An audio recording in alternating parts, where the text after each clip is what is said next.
Welcome to the Fairfield Board of Education meeting this evening on June 27th, 2023. Call to order of the regular meeting of the Board of Education. With us this evening is Mrs. Ratelli, Mrs. Vitale, Mrs. Gerber, Mrs. Guernsey, Mrs. Jacobson, Mr. Asa, Mrs. Maxon Kennelly, Mr. Peterson, Mrs. Kelly, and Superintendent Testani. If I could all ask everyone to please rise and join us for the Pledge of Allegiance.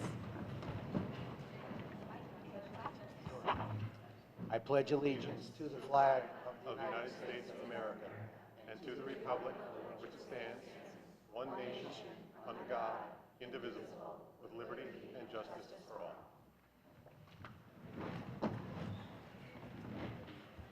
All right, welcome everybody. Thank you for being here. Before we begin with public comment, I'd like to just get a general idea of how many people were planning on speaking this evening during the first public comment session, just so we can get a gauge on the time. If you could raise your hand if you plan on speaking during the first public comment session, please, so I can take a look. Nice and high, please. Okay, thank you very much. Then we will keep it at our normal time. So next up is public comment, and what we will do is if you want to come forward one at a time to the table, or to the, Meg, are they coming to this microphone over here? Where are we going? Oh, over there. To that microphone, state your name and address for the record, please. You have 3 minutes. It's not a back and forth, just in case anyone hasn't done this before. Just give your public comment, and there will be a 3-minute time limit, and Mrs. Guernsey will raise a timesheet when you are getting close to the end of your time, just so you can know to wrap up. All right, so, yeah. Yes, there is a book for people to sign in. So, at will, however you like, there's not really any order to it, so you can feel free to come up as you like. Thank you. Good evening. I'll write my name down at the end of the public comment. The microphone hear me? Good evening. My name is Greg Bosch. I live at 470 Jackman. I'm districted as Stratfield and would be honored to have my child attend any elementary school in our school system.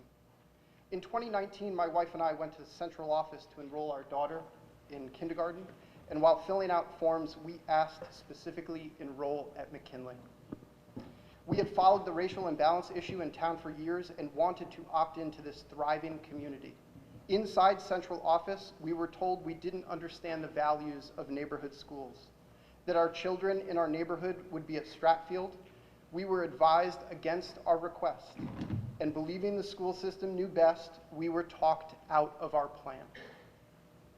When I talk to other parents, they know this imbalance conversation has been going on for a long time, but they don't necessarily know where the history 20 years ago started. In 2003, after students attending McKinley had become sick from exposure to mold, after the school had been closed, razed, rebuilt, and reopened, the Board of Education decided it would remove McKinley students from their new school and neighborhood and swap them with students at Stratfield. 9 families filed a lawsuit in federal court, and the board immediately canceled its plans. Today, the same plan to remove McKinley students from their neighborhood and swap them with students at Stratfield exists as scenario 3. History is repeating itself before our very eyes, now with the added threat that the other option is to close a school. We're here tonight because you and your predecessors have been ineffective dealing with the state and developing successful opt-in, opt-out, open choice, and other programs. You've kicked the can as far as you could in a circle. This work must be done in a transparent, empathetic, and community-centric way, and to date, I'm concerned that's not the case. SLAM scenarios pit communities against one another as they explore different ways to rip McKinley apart. The first significant meetings were held days before winter break when parents were focused on the holiday. Plans that were eliminated by the school system before they could be presented, no maps or statistics. The taxpayer had paid for plans that SLAM developed, but the community would receive only the word eliminated written in red. I opened my public comment saying I would be happy for my children to attend school in Fairfield, any of the schools, but that doesn't mean I'm okay with allowing this process to occur without the transparency that these communities deserve. There's a lot of reasons that we're in the position that we're in, and I beg for you to be transparent from here on out. Thank you.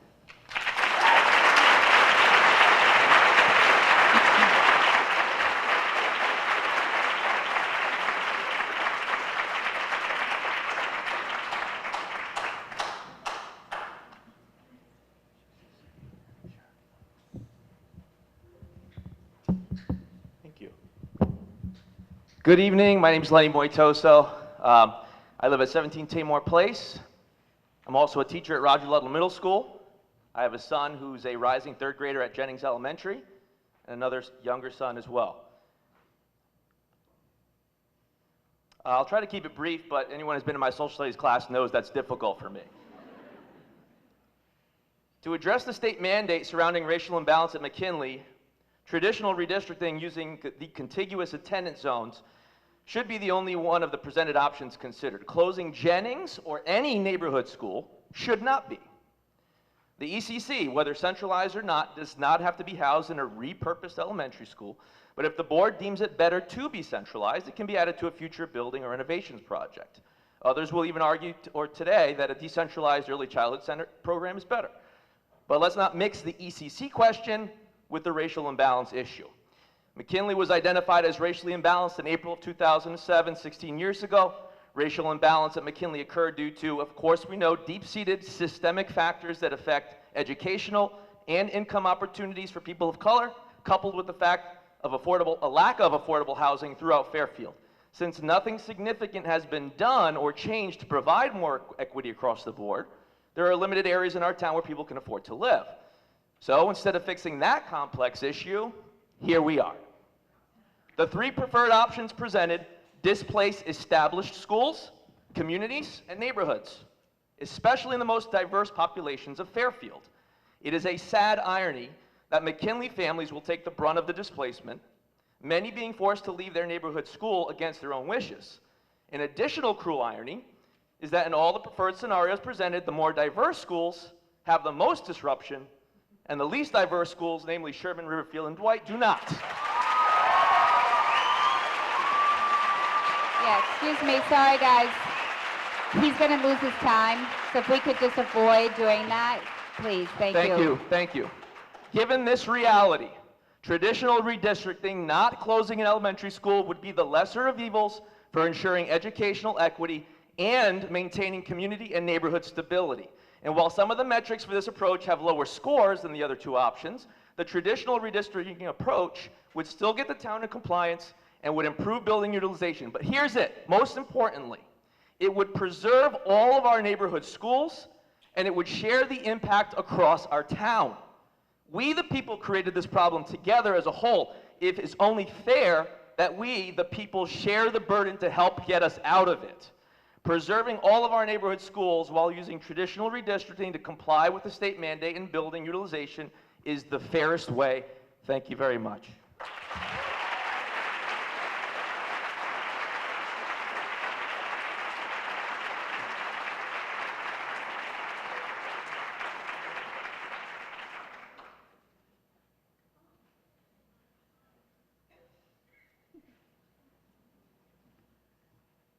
Hi, I'm Katie. I am a parent at McKinley, and honestly, I think I could say what everybody repeats, but I think that it's more important to hear from the kids at McKinley. So I have my daughter here, Nora, who wants to speak instead.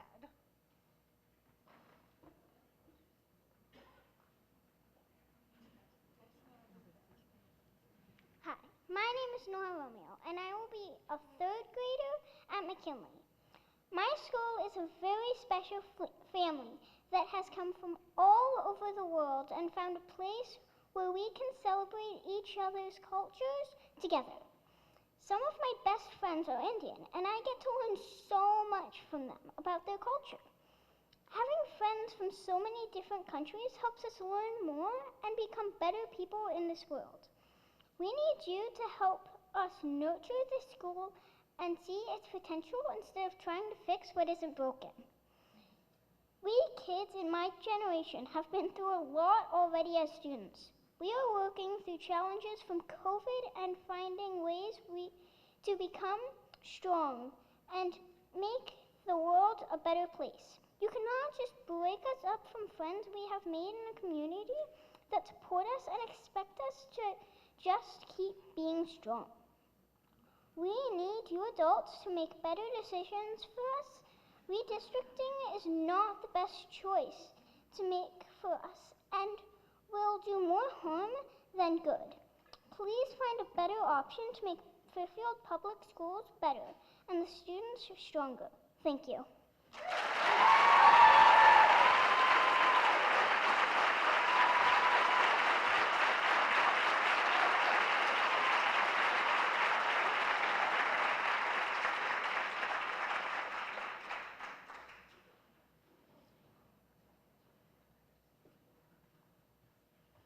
Elaine Thomas Davis, 206 Farmington Avenue, Fairfield.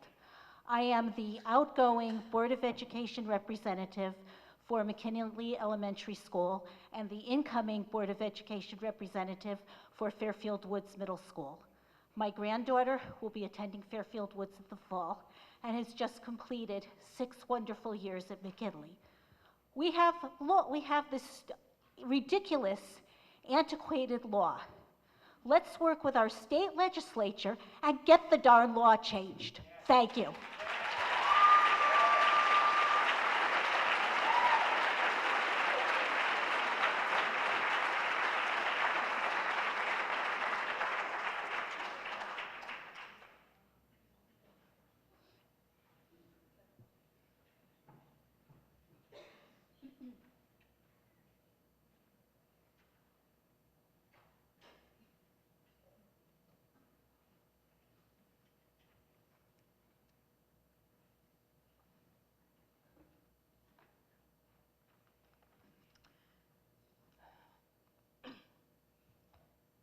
Dear Board of Education members, my name is Patricia Bernard. I reside at 285 Bulkley Drive. I am the parent of 3 children. Ava, my youngest, is a rising 4th grader at Jennings. I am here today to express my discontent with scenario 1A, as I do not believe it is a long-term solution to solve the racial imbalance problem the state is mandating Fairfield to solve. It is my understanding that racial imbalance is the primary and only state mandate at hand. Why are we trying to bundle racial imbalance with other issues? That is not to say that having a centralized ECC or fixing utilization concerns aren't valid. However, I do not trust that we can effectively solve each of those problems with one solution. One size doesn't fit all here. Going back to my main reasons why I oppose scenario 1A. First, the SLAM presentation shows percent minority by school. This metric reveals that not only is Jennings the 3rd most diverse elementary school in this district, but it is also the school that is closest to the town's average of 26.7%. I question the reasoning behind repurposing a model school considering the state mandate we are solving for. Scenario 1A will further segregate Fairfield as the more diverse section of the Jennings neighborhood would be moved to McKinley, while the wider section of the Jennings neighborhood would be going to Burr. So how does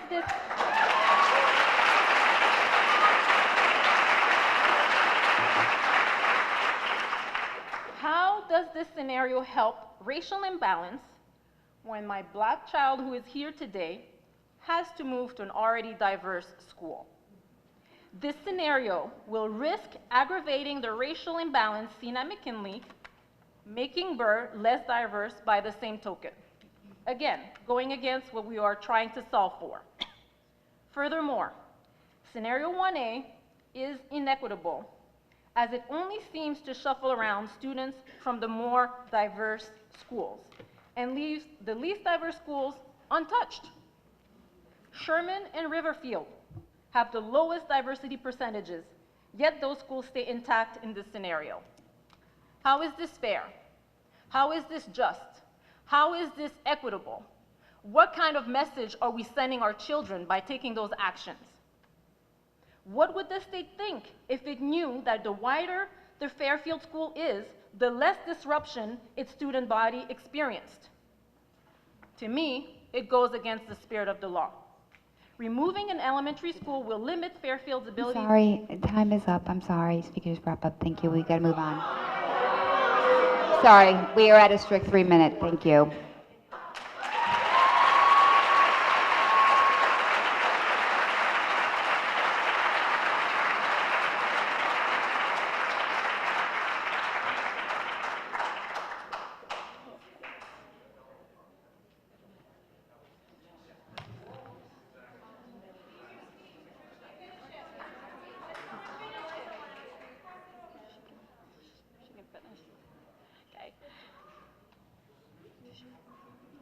She could take a minute.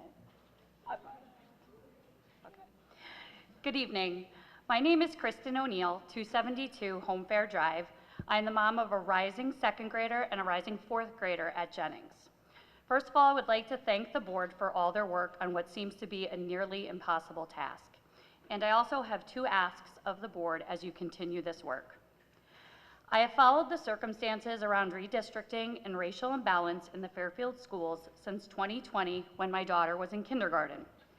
The complexity of abiding by the state statute while also finding a balance of utilization amongst our elementary schools is overwhelming. And that is why I would ask the board to separate these issues with the centralization of the ECC. My son attended the ECC for several months in 2021, and I know firsthand how crucial it is to our youngest learners. I think it is important for Fairfield to expand the programming at the ECC and offer a full-day option for 4-year-olds and more space for able-bodied peers. However, none of this should be done at the expense of Jennings. As many have stated, I fear closing Jennings will eventually cause the overcrowding in the 10 remaining elementary schools. I also fear that moving the ECC to Jennings is not a long-term solution. SLAM showed in its materials for this evening's meeting that birth rates have increased in the last several years in Fairfield and will continue to do so. Also, in the 2023-2024 school year, Connecticut's kindergarten cutoff will shift from December 31st to September 1st, causing more students to be enrolled in preschool for a longer time. These factors make it extremely difficult to accurately predict future preschool enrollments. So while the Jennings building may initially be underutilized as the ECC, it may very quickly become overcrowded. With all that said, how is it fair to destroy the Jennings community for a plan that may or may not work? As I have said, my daughter is a rising 4th grader and will be in 5th grade when these plans go into effect. There's been talk of grandfathering 5th graders, but the 5th graders at Jennings cannot be grandfathered to a preschool. This is the same class of children that was pulled out of school in 2020 as kindergartners. They were unable to complete their very first year of school. It has been said that children are resilient, but from what I have seen, this is often not the case. In any one of these scenarios, there will be massive disruption to the lives of our children. In particular, scenario 1A moves over 1,000 students. Will there be funds available to provide these students with the emotional support they will undoubtedly need? There has been talk of extra supports, but what will this look like? Will the district be able to hire more school psychologists, social workers? In closing, my second ask as this work continues is to please develop a concrete plan to support any child that is forced to switch schools. That's time. Thank you very much. Thank you.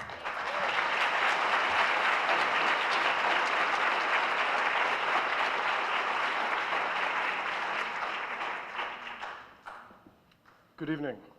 My name is Chris Martin. I live at 184 Woodridge Avenue. My daughter is a rising 2nd grader at Jennings Elementary School. My wife is a paraprofessional at McKinley.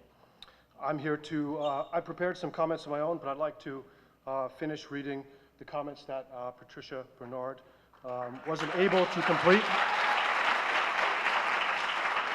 Removing an elementary school will limit Fairfield's ability to address absolute racial imbalance in the future. With residential developments growing at the rate they are, especially on the west side of town, it would be short-sighted to repurpose Jennings or any other elementary school. If we are not mindful, we will be back here in a few short years trying to resolve a racial imbalance issue once again.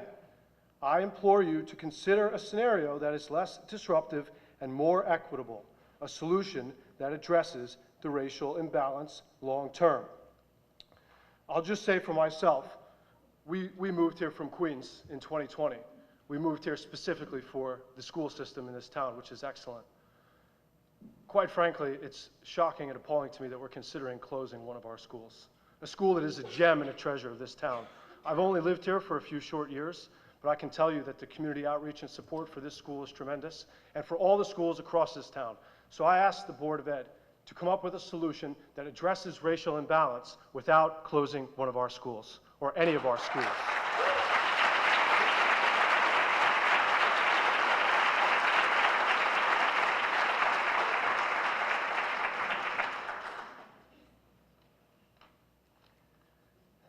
Hi, I'm Rob Schamberg. I lived at 393 Toilsome Hill Road. My daughter Margot will be starting Stratfield Elementary as a kindergartner this fall.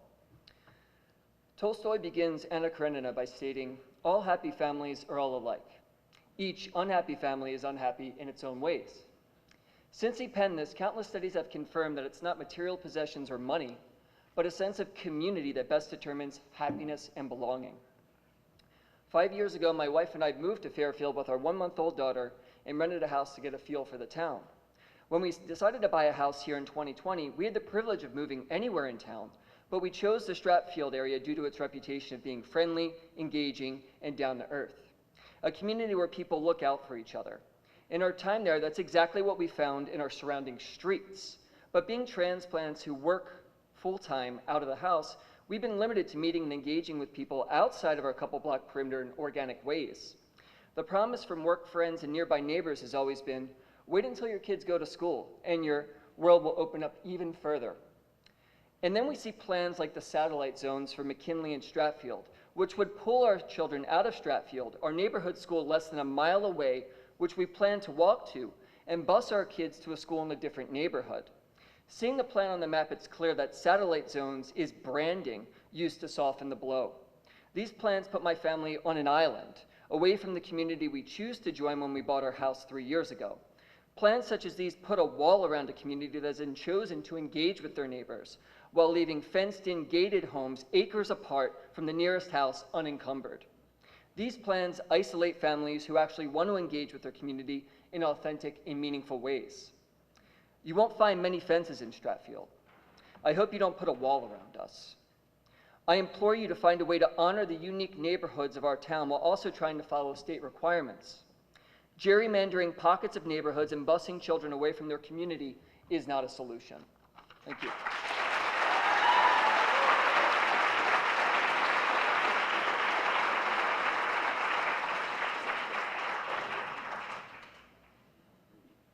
Hello, my name is Rachel Josovitz. I live at 30 Bulkley Drive.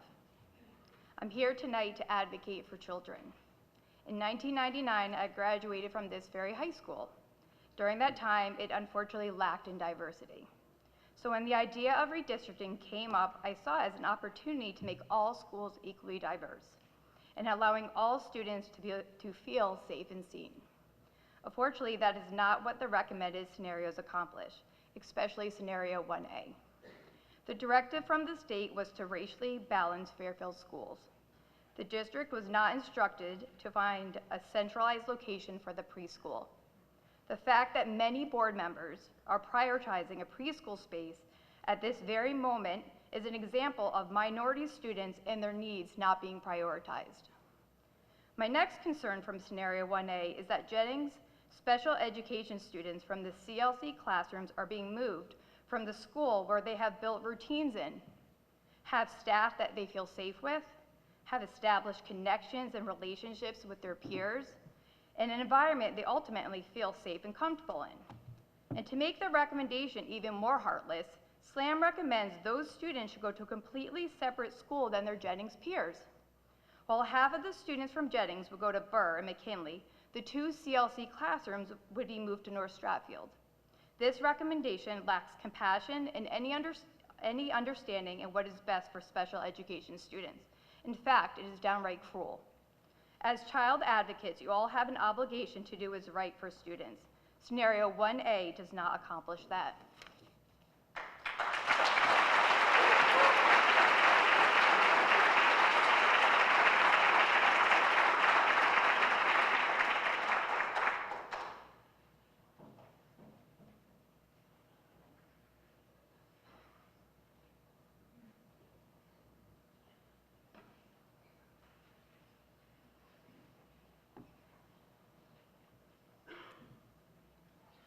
Hi, my name is Caitlin Winterbottom. I live at 411 Joan Drive, and like Rachel, I graduated from this high school in 1999. I'm a lifelong Fairfield resident. I was born in 1981 when 4 elementary schools in Fairfield were closed. During my time in the Fairfield Public Schools, I went through 2 redistrictings. In 1991 when Mill Hill was reopened, and in 1998 when Osborne Hill was reopened. I attended Riverfield School for elementary school, and when Osborne Hill was reopened, 250 students were moved from Riverfield to Osborne Hill. My children go to Jennings School. They are a rising 2nd grader and a rising 5th grader. We live in a butterfly community. We technically, when I first looked at my house, I said, Jennings? That's so strange. I thought Burr, I thought Dwight. I have loved my experience at Jennings, and I think it's foolhardy to close an elementary school at this moment in time in Fairfield. My husband is the director of the ICU at Bridgeport Hospital, so we know more than most the effect that the pandemic has had on this community. And removing options for space from elementary school children when we don't know what the future holds doesn't make sense to me. Thank you.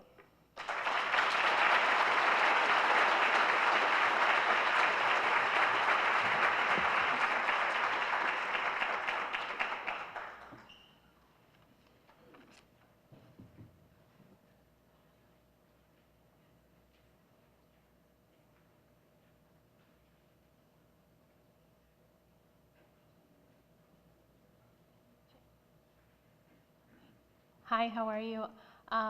Thank you for letting us be here and speak. My name is Ruchi Kapoor, and this is my daughter, Vara. She's a rising 3rd grader at Jennings. We live at 254 Lucille Street. Go ahead, Vara. Hi, I'm Vara, and I have a little sister who's going to be in kindergarten and a brother who's going to go to Fairfield Woods. And I really love Jennings. It's really nice in there, and everybody there is amazing, and we've kind of built a community. And it's like taking apart a community would be really hard.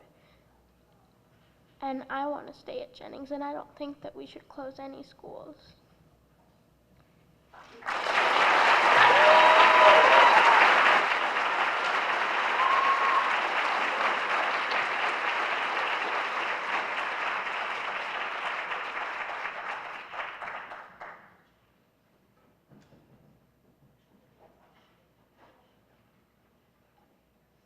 Good evening, everybody. My name is Peter Saluk. We live at 321 Judd Street. Our daughter Nora is going to be a 2nd grader at Holland Hill. We moved here really almost a year ago. It's going to be a year and a week. We came here from Wilton because we came here because the town really offers the racial diversity that everybody is looking to change. The idea that this is presented as a racial diversity plan versus a socioeconomic plan is a little bit ridiculous to me.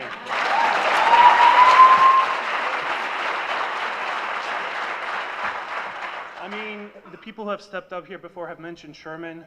Option 4 doesn't even have a great score in racial diversity. What I'm asking for you guys to do is, it's been a year. The idea that my kids could be uprooted from the life that we've chosen to live here because of the great diversity is ridiculous. You are the board that is supposed to work for us, and we're going to ask you to say, or I'm going to ask you to push back. I mean, I think you would have the support of so many people here if you said to the state, hey, this isn't right. We will support saying no to it. If there's legal challenges, I'm sure you would get much more support from that than any situation that you can come up here in any of the 3 choices.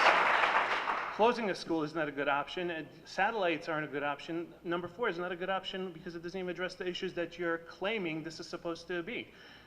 All 3 choices are poor. I implore for you to fight for us and for the children who make this community great. Thank you.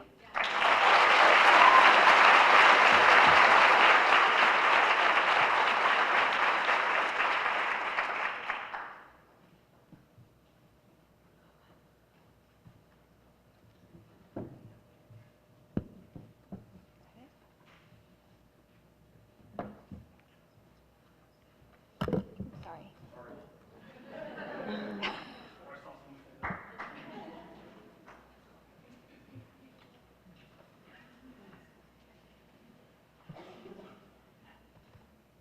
Good evening. My name is Ryan Morgan, and I really appreciate the opportunity for letting me address the board today.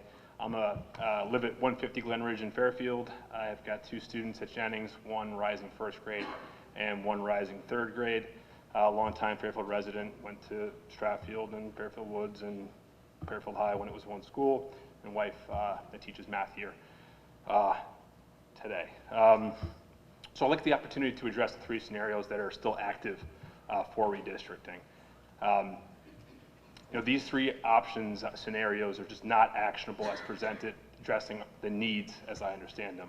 1 being addressing racial balance, and 2 being position the schools for a well-utilized future that's not going to cause us to do redistricting again in any time soon. So addressing each of the scenarios one by one, 1A suggests closing down the Jennings School. It's built on assumptions that we have an underutilized system projection today. It's built on assumptions that we're not overutilized without Jennings in the future. The data that SLAM has presented does not indicate that. It shows operational overutilization. It's built on census data that's aged, and in a world where we walk down the street and we see new homes going up every day with new young children and families moving in. Scenario 3, pocket redistricting. This pulls small numbers of students out of a school, 1, 2 students in some grades in some of those situations, and moves them into a new school. That is a massive disparate impact to that group of people. It puts them into a new school where they don't know anyone, with very little support system around them. It alienates them from their home community as well, right? Small pocket out. And this is a group that's gone through COVID, right? So we don't know the impact of it. This is something we need to be very careful with this group of students.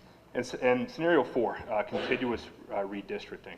It's done to address long-term utilization and take some immediate actions on racial balancing.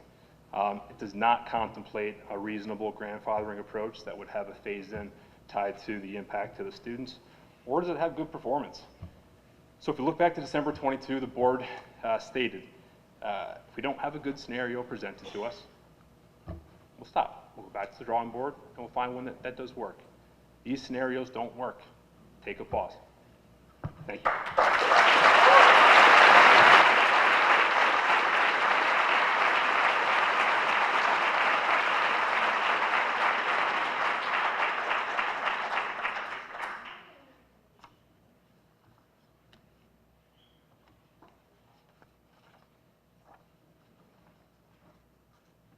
Hi, good evening. I'm Megan Patzelt. I reside at 137 Fairland Drive. Thank you for allowing us to be here tonight. I appreciate your time. The first thing I'd like to raise is that redistricting is really a town-wide issue, and the burden of that change should really be spread equally across districts, across neighborhoods. Under scenario 1A, the majority of the disruption occurs in one elementary school neighborhood. And that's not something that I support, regardless of which neighborhood or which school we're talking about. Second, I feel that the critical issue at hand here is really the racial balancing, not a centralized ECC. Though I don't fully agree with the need for that, I understand that there's both sides to that issue, and I respect that. So what I would like to urge you, the board, to do at this time is to take your time to find a more suitable solution for the centralized ECC. Take scenario 1A out of the picture for any school closure. We do not need to close any of our elementary schools. So I think we should revisit those scenarios. Thank you.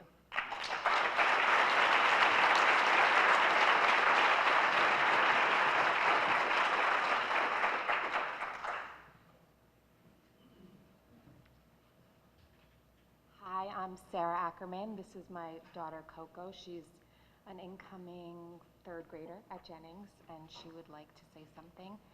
We live at 59 Serenity Lane. Hi, I'm Coco, and I think that you shouldn't close Jennings because it's a wonderful place and there's so many teachers and it's such a big community and they all protect us and we learn so much from Jennings and we all love it there and no one wants to be redistricted from Jennings.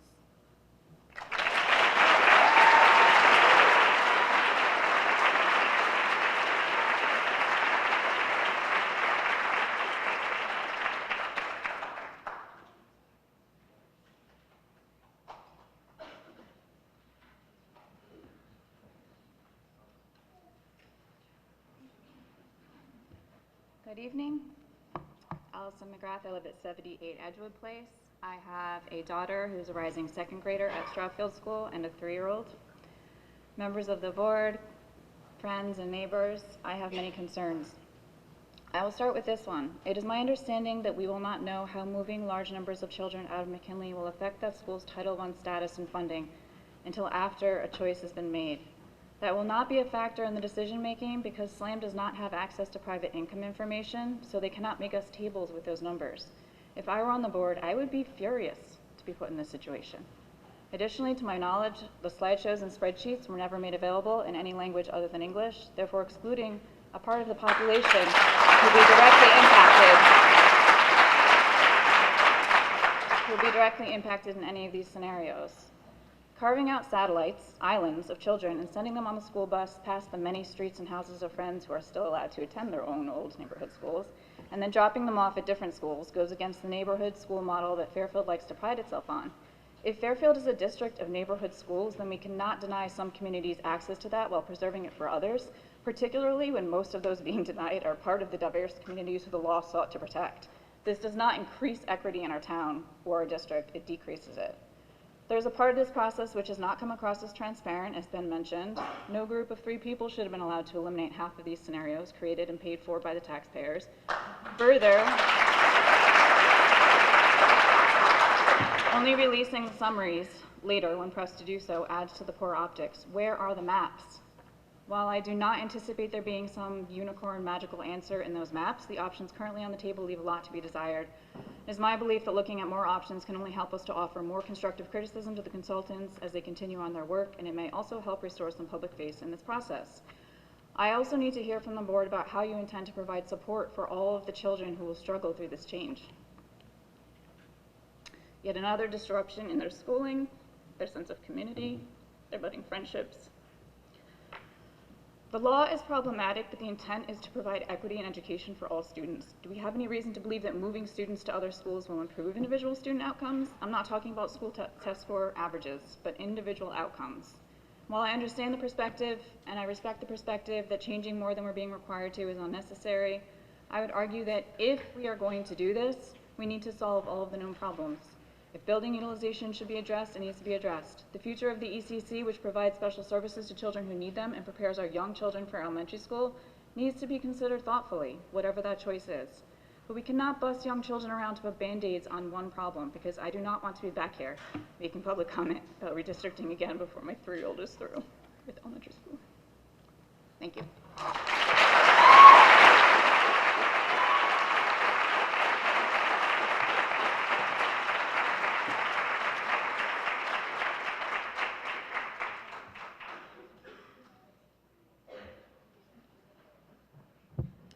Hi Hi everyone, Amanda Moitoso, 17 Tamar Place, kindergarten teacher in Westport. I have a rising third grade boy. He's amazing in Jennings, which is an amazing school.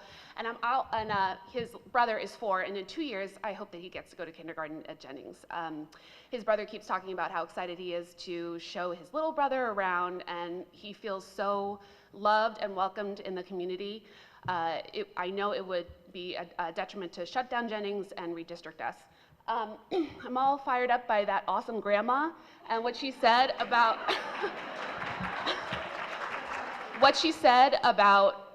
this is really a systemic housing, socioeconomic issue that you should fight the state on this. Okay, again, people should feel proud and they should feel a sense of community about their identities, their belonging, and tearing those people apart, I can just speak, as a school teacher myself, that does much more harm than good.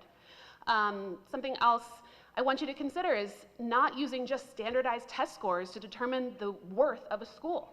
I think that stupid score of 5 out of 10 for McKinley is totally unfair. It's not an accurate, it's not an accurate representation of the growth that those children have. They're given a standardized test, which is racially imbalanced in and of itself. And then they're also coming to this country not speaking English. It's not fair. So stop. I know Mike Cummings was all about that, just using those test scores as an example. That is not an accurate representation of what those children have learned, what those teachers have worked their butts off trying to do to make those children feel welcome in this community. Thank you.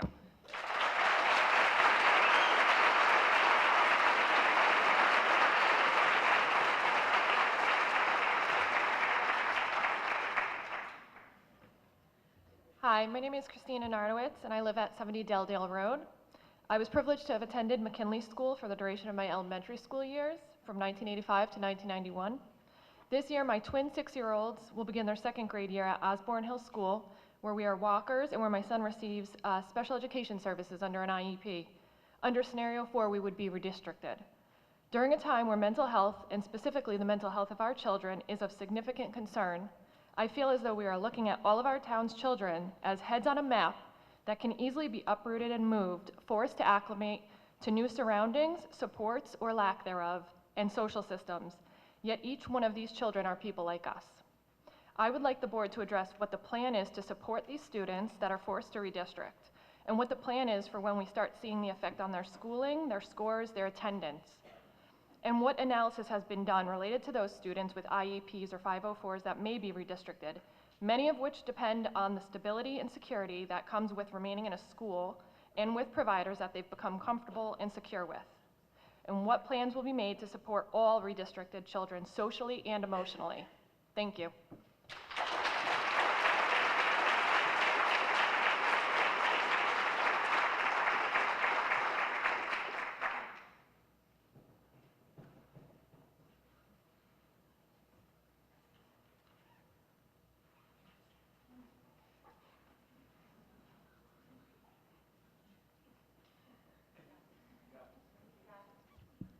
Hi, I'm Ruchi Kapoor from 254 Lucille Street here, and I just wanted to add that this law that the state passed on in terms of segregation in schools from 1968, if us and you go to the state, I believe that they will, what do we think they will do in response to, let's remove this law and keep our schools together?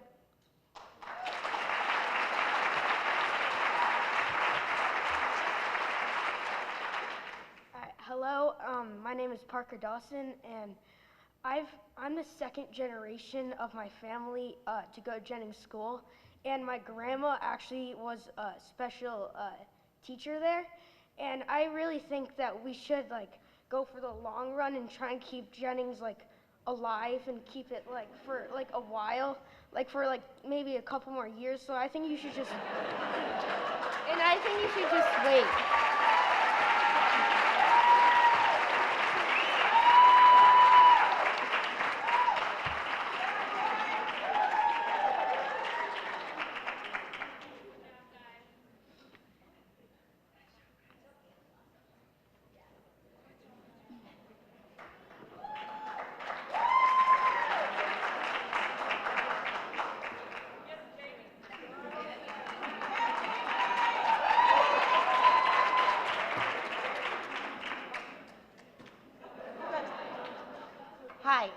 My name is Jamie Previs, and I live at 474 Woodridge Avenue.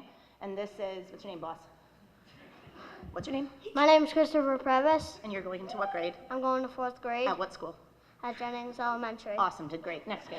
Nana! Zip it. I'm Daniel Previs. I'm going into 2nd grade. At what school? At Jennings. Awesome. And you are? What's your name? AJ. And what grade are you going into? 1st grade. No, you're not. See, he hasn't been in Fairfield schools yet. So, sit down. Thank you. I'm also a middle school teacher. I teach in Greenwich. I picked Fairfield as a place to settle my family. It is just me with my 3 boys. I picked Fairfield for the schools and knowing that any school, please stop, would be a great asset for their future, a brighter asset for their future. They've been through a lot. This young man went through COVID as a kindergartner, like everybody else that you've heard. The most important thing to me is the concept of a neighborhood and a community. I was raised by 2 teachers. My father grew up in Fairfield. I wasn't bused, but I went from Shelton to New Canaan, where I received my education. And though I received an amazing education, and I'm sure the facilities were optimized, in reality, I lost all of my social, emotional connections. These boys live literally 0.72 miles from Jennings School. Everybody to their left and their right is their friend. Everybody's heard me raise my kids. Having them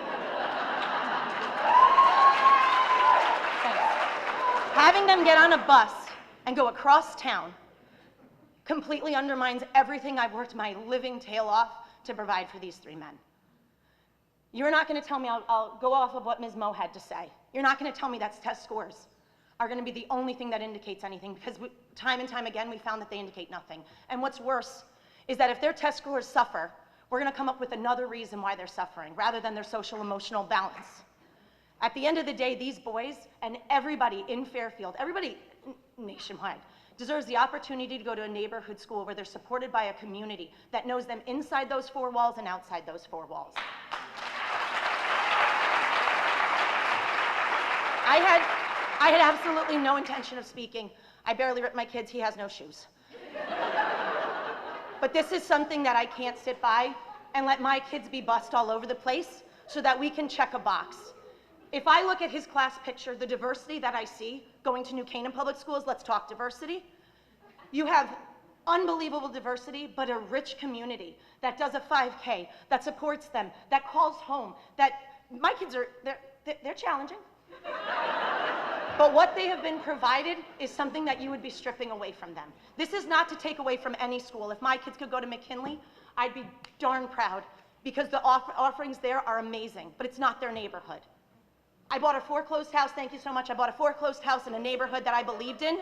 I believe in that neighborhood, I believe in that school, and what they've provided my kids and what they'll continue to provide my kids. So going off of Parker, I need 5 more years. Sorry, but that's time. Thank you as much as you guys.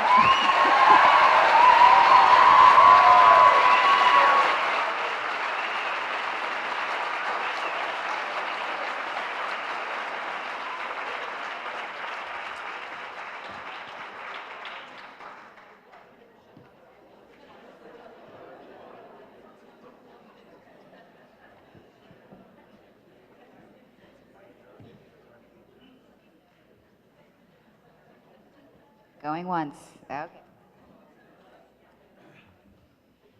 Hi, my name is Stacy Demers. Please excuse me, I was not planning on speaking here tonight. So I'm not prepared. I don't think it's lost on any parent that's here tonight that there was not one public comment from the least diverse and the least affected schools from these scenarios, Sherman, Riverfield, Dwight. I reiterate another parent's comments begging you for transparency. I hope to get that transparency for each of these members here tonight, because I did send an email to the town today requesting through the Freedom of Information Act to get all information that you went to a SLAM for to help the redistricting with the racial imbalance, and also to repurpose any school for the ECC. So thank you.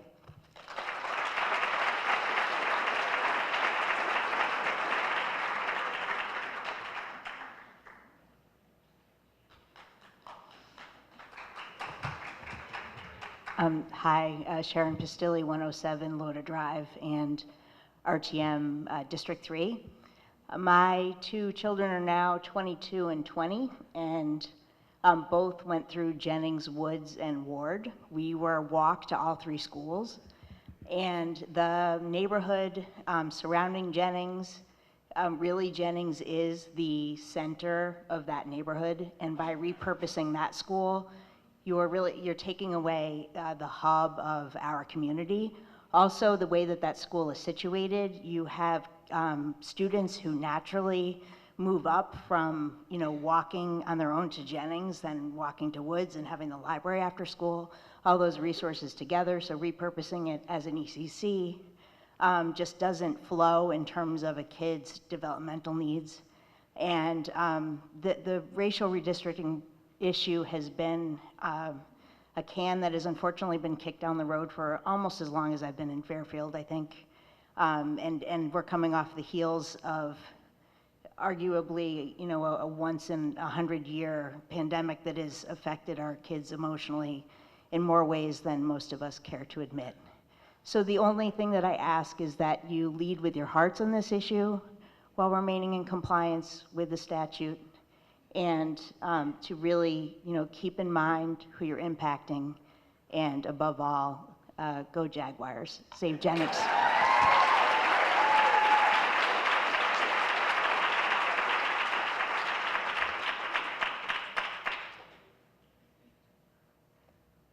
David Krasnov, 155 Burr Street. So I just wanted to start off and say, yes, I am from Dwight. And yes, we support everyone out here, and we also are affected in every scenario. So please say we're not. It's not the case that we're not. We are. But that's not why I'm here.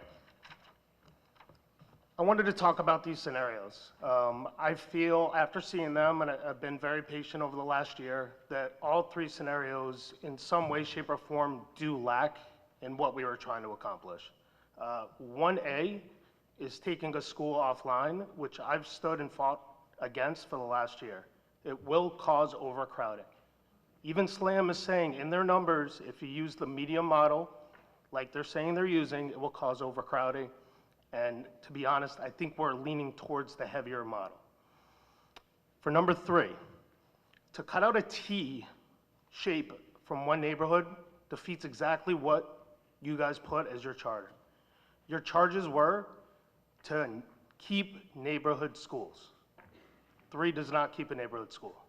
And 4, there's not much to say about 4, but to move 3, 14, 18 kids, we're talking 3, 4, 5 households over that then will probably not move and end up in the same place we were before. I think it's absolutely ridiculous to even present that. Sorry, Slam, that was really silly.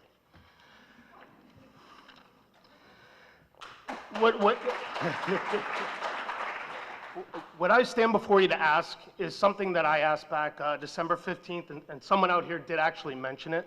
I said, what if you did not like any of the scenarios? What would happen? And you all responded that if we don't like the scenarios, we would look at another scenario, possibly a scenario that was the least impactful for now, and then address the other scenarios that we could possibly do. I do implore you to, for now, look at something that impacts the least amount of people, maybe the metro area, which tends to be where a lot of our low-income housing is being built up, and then let the new board in November take over and decide long-term plans in terms of utilization, the ECC, what schools we're going to renovate, how we're going to renovate them, whether we're going to enlarge them, whether we're going to shrink them. There's a lot of options that open up, but I think to cram that into a 6-month span is not the right move. Thank you very much.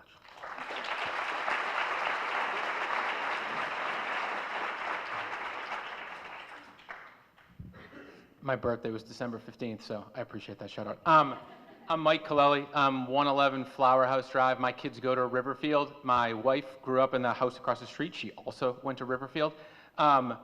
We are a 0.5, 0.6 mile walk to Riverfield, and in one of the scenarios, we are impacted as both walkers and as a community school. And so I would advocate for Riverfield. I would advocate for walkers broadly. I think the thing that, as a listener sitting here, that I'm struck by is that at the moment, It feels like the board and the town is trying to say, is it Riverfield versus McKinley versus Jennings versus Dwight? And that's kind of not the point, because Riverfield's my kids, and like my kids were in school during COVID, and everybody's kids were in school, and it's feeling as though, it seems obvious to me, these aren't good options at all. And it's becoming an us versus them, and that's not the point. And so, like, please take a step back and ask, as a town, what makes Fairfield cool is because it's Ward versus Ludlow, and there's the in-town rivalry, but that's a town. Don't pit the town against itself and against each other. Thank you.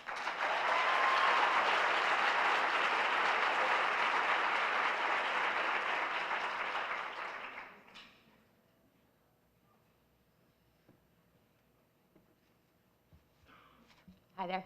Katie Flynn, 204 Granby Road. I am the outgoing president of the PTA Council, a Board of Education rep for 6 years, and the parent to 3 amazing children at North Stratfield School, with one heading off to Woods, who I won't talk about too much because that will officially make me cry. But after 20 years of this work, we stand in this room, a far different, and I would argue expanded, more complex, and beautifully growing community than the one that was in the midst of these conversations in 2020. As these conversations center around our children and movement, I think it's incredibly important to consider and discuss the experiences of those students and that staff over the last 3 years. The long separations, the emotional impact, the academic impact, the lasting impact, the impact we are only just starting to see emerge in data and articulation as our children grow into adolescence and adulthood and are better capable to put words to their experiences during the COVID pandemic. Now, in our community, we have 3 gigantic educational, socio-emotional, economic topics crashing together. Our unbelievable early childhood center that 2 of my children graduated from. One year at the Ward site, 1 year at the Stratfield site, where they left in gloomy weather and never returned to enter kindergarten at North Stratfield. Considering the time frame of this implementation, I find the lack of acknowledgement and attention to those concerns and lack of insight into the possible funding needs or possible needed commitment from other town bodies. Will cuts be needed to other areas of our schools to accommodate any implementation? Will our children experience more deficits as a result? Are we okay with that as a community? I'm not. What happens if renovations are not approved to accommodate specialized programming chosen in this BOE placement? Or desperately over-needed renovations at Dwight and Jennings, our high schools, all the schools? Again, we have commingled 3 gigantic educational issues in our community when only one issue is mandated by the state this fall.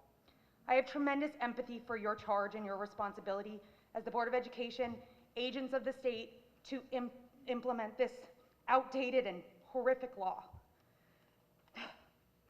I don't think any parent in our community is envious of the position the 9 of you have been placed in after decades of delays. What I take issue with is the lack of empathy for the current students and our community in this process post-COVID. Community leaders are charged with shifting in times of challenge to meet the moment.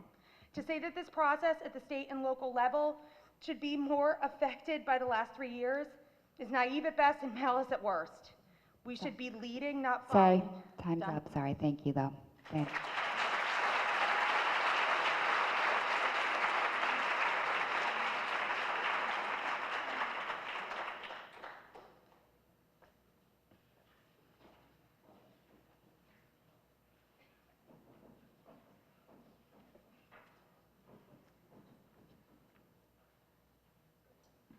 Good evening.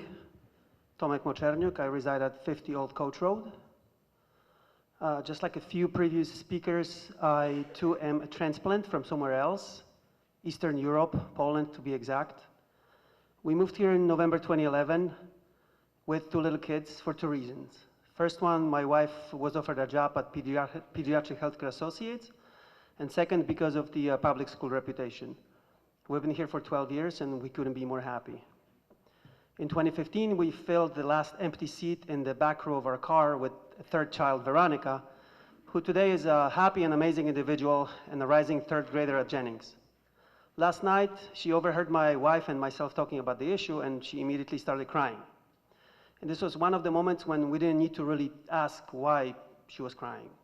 Her tears spoke more than any words. She loves Jennings. She loves her friends, she loves her teachers, she loves her administrators, she loves her principal of Wolo, who did amazing things at Jennings during the pandemic. And continues to do amazing things now. We all owe this school so much. Both my wife and myself come from a place where we had no choice as to where to live and where to go to school as kids. People are born, live and die in the same place, same street, in the same house. In schools, there was violence, there was bullying, there were some really upsetting moments that we try to erase from our memories. Moments that we never wanted our children to experience.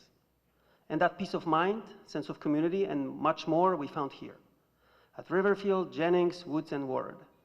We would never consider sending the kids to private schools because of how awesome the public school system is here.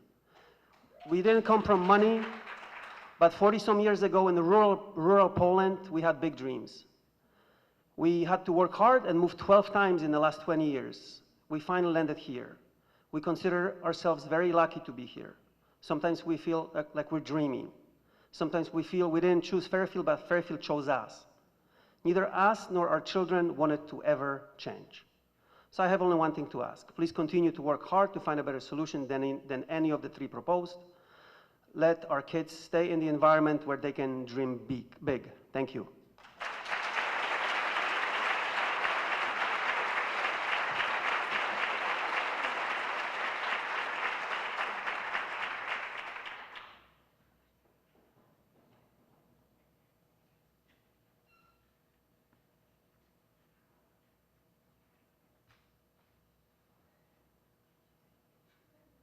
Hi, Annalise Karen. Like the woman before, I was not intending or planning to speak tonight, but I'd just like to speak up and thank everyone from speaking here for coming up and speaking today, and also speak as someone who's not an elementary school parent. I have one at Tomlinson, I have one at Ward, so I'm not speaking for the immediate elementary impact on my children. I'm speaking as a member of the community since 2010 and what the community schools have meant for this community and our community through the pandemic, and also as a local clinical psychologist and mental health professional who knows, along with all of your mental health professionals in the school, significant impact that our children have been through and the resources that they need. So I'd like to just bring up the idea of long-term consequences and unintended consequences. I am so grateful to be out here and not be up there. I'm grateful for the work that you do.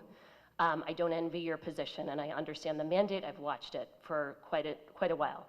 But ideas like closing a school are a bad idea. There are long-term consequences to that. I grew up in Madison, Connecticut. I graduated from Academy Elementary School, and that school was closed because of population issues, quote unquote.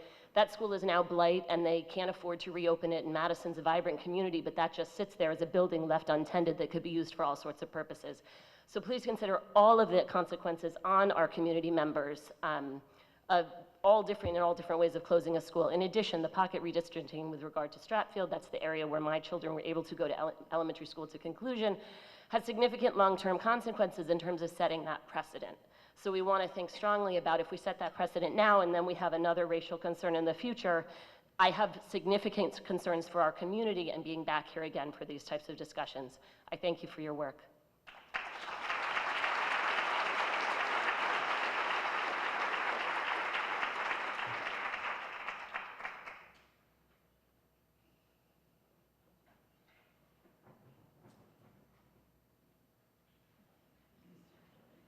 Good evening, Amanda Campbell, 856 Riverside Drive. I'm here on behalf of the PTA of Sherman Elementary. I'm the Board of Education rep. I associate myself with many of the comments made tonight around transparency, around accurate data, and mostly around community schools. We all love our schools. One point I'd like to raise that has not been raised yet, the maps are not clear as to which streets are impacted. And many of our community members have asked, is my street part of Plan 4? Is my street part of 3? And there's no clear date certain when community members are going to know if those 42 who are being sent from one school to another are their kids on their street. So I ask that that be shared as soon as possible, and thank you for your attention.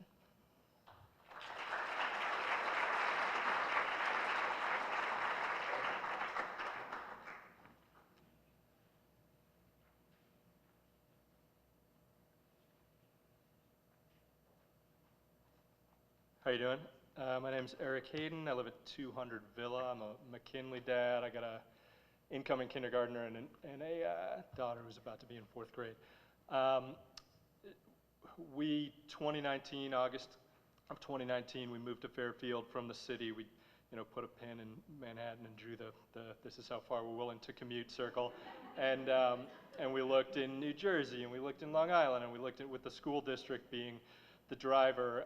We bought our house where we bought our house because of McKinley, because of the conversations that we had with the staff there. I have a daughter who has special needs, has an IEP, and the diversity of McKinley played a big role in our decision. It was really surprising to hear that there was this issue going on and that McKinley was considered kind of problematic when we were like, oh, we like this. This is not, But so I think one of the key things that I'm having trouble with all of these is I recognize the challenge and the really hard work that everybody has done in terms of here's the law.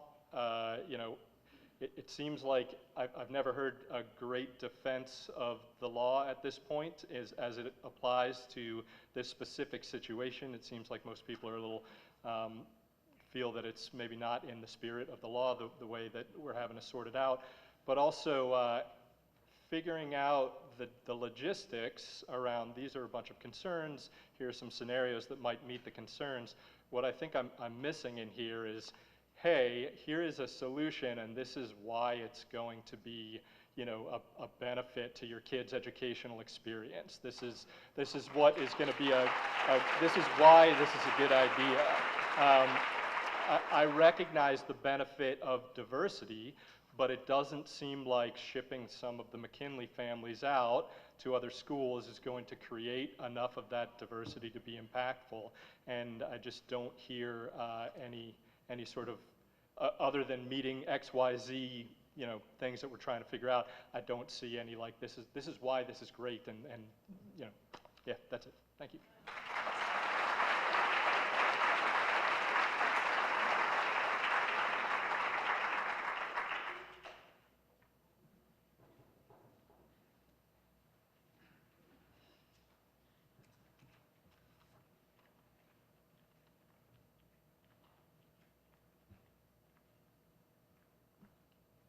Hi, Melissa Travis, 270 Ward Terrace. I have 2 sons who go to Jennings. Both of my sons also went to ECC. My older son gets special services that he needs and has made a ton of progress since he started at ECC. He has not made this progress because of ECC or because of Jennings, but because of both. If one didn't exist, then he wouldn't be where he is today. And just because Jennings is a smaller school, if anybody thinks that means we're gonna go quietly, I implore you to look behind me, because this is going to be every meeting if we need to be here to defend our school. Thank you.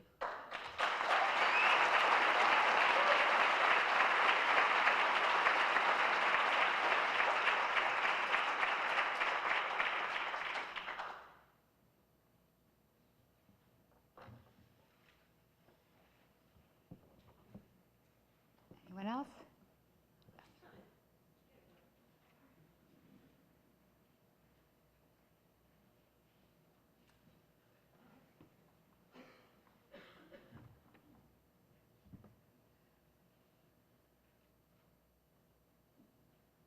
Hi, Bree Roberts, 300 Home Fair Drive. I'm a school psychologist in the district and a Jennings mom. And the socio-economic issue makes me very upset. Pitting the communities make me very upset. but my specialty is mental health with children. And if you look at the data that we have for the last couple years, the children with anxiety, the mental health needs that we need to provide, we're having a lot of trouble meeting those needs because kids are resilient, but we are a vulnerable population right now. These kids are vulnerable. As parents, we're vulnerable. As teachers, we are vulnerable. We need to be very thoughtful about what we're doing here.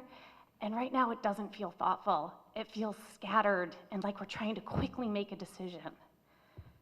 And I just want to make sure that everyone feels really good about what they're doing and proposing and not just trying to check something off. And you have a community that wants to support you. And we are here to work together. But right now, I keep talking to my neighbors and other people in the community, and it doesn't feel like we're together. It feels very separated. And our kids are going to feel that. And I don't know how we're going to help if all these kids get divided. There has been nothing provided to talk about that. We talk a little bit about grandfathering, but I never have heard a plan about what that actually would look like. We just really need to be thoughtful about this, and I think it would be great if we had maybe some other people that we're consulting with besides just like our data numbers for utilities, but like what about some of the mental health people in this community that could help us make a thoughtful plan? Thank you.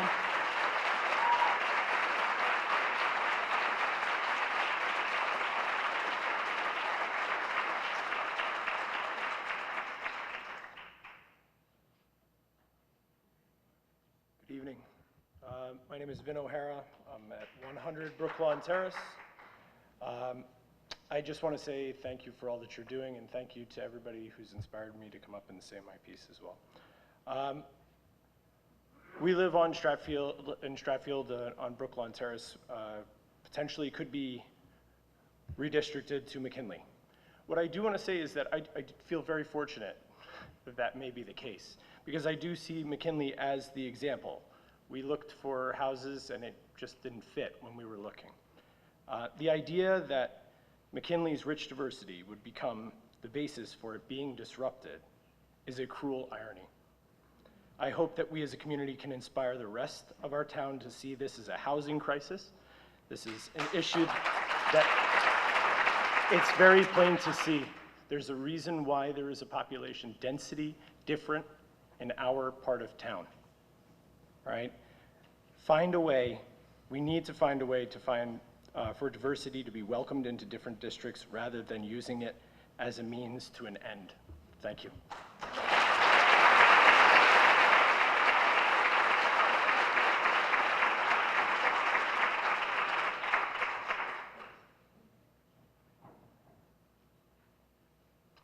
Hi, Josh Giordano, 370 High Ridge Road. I am in the Jennings area, but I do appreciate the fact that the idea that was mentioned at the last meeting of considering without the maps or the exact streets, I think is important, because the charter is in a lot of ways about what's going to be best for the education of the children, and that's what our outcomes are, and I think you can see that there's a room of passionate parents and community members that feel that same way.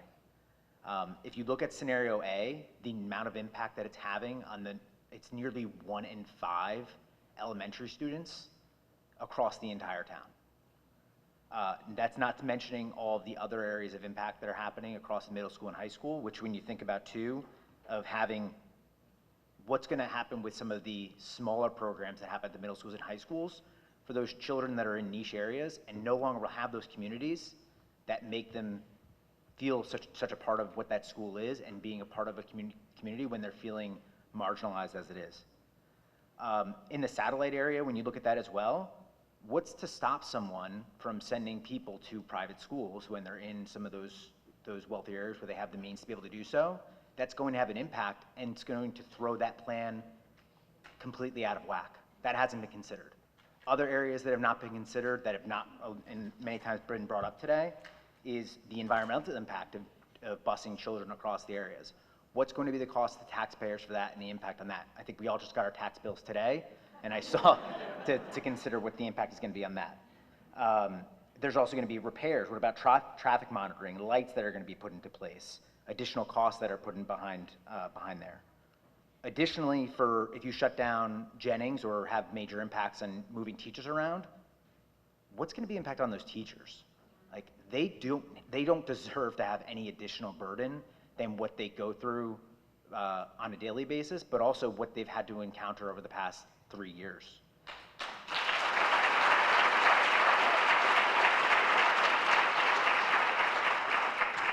They're going to have new lesson plans that they'll need to develop. They'll have new bosses, new coworkers. What's the mental impact that's going to have on them, and why wouldn't they leave to go to another town? I know I would if I had that impact. So I would, again, really make sure that you're considering what's going to be best for the children. We've heard a lot today about people saying that the diversity is what makes it beneficial, the spirit of the law as well. The diversity or the meaning behind the law was to make sure that we didn't have a single area where it was going to be universally African American or universally Hispanic, but that's not what's the case at McKinley or some of these other schools. Why has it also not been considered of having an opt-in or opt-out program if there are people who are at McKinley or some of the more diverse areas, to have an idea that, well, we want to look at some of those underutilized areas and go to one of those schools. Or people who would like their children to go to more diverse schools, they should have the opportunity. You should not be disrupting a disproportionate amount of people across the entire town. I'm sorry, that's time, but thank you. Thank you.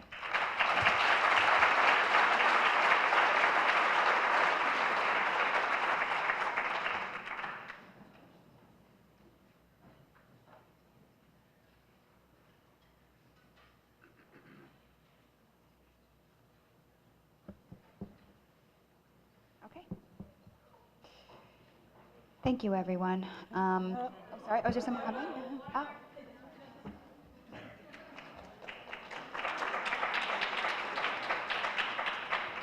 Sorry, I wasn't planning to speak, but I got moved. My name's Chris Damiani. I live at 412 Woodridge Avenue. Like many people, I moved to Fairfield for the schools. And I have a daughter going into the 4th grade. And I have been fighting for this kid my whole life. And I'll fight for this kid for the rest of my life. You have a ton of people here willing to fight for their kids. And what I'm kind of seeing is help us help you. You know, let us know, what can we do to help you to fix this problem? What can we do for you? And I just want to, that's all I want to say is I want to be here for you because you guys are doing it, and I want to help you. Just help me help you is all I want to say. All right?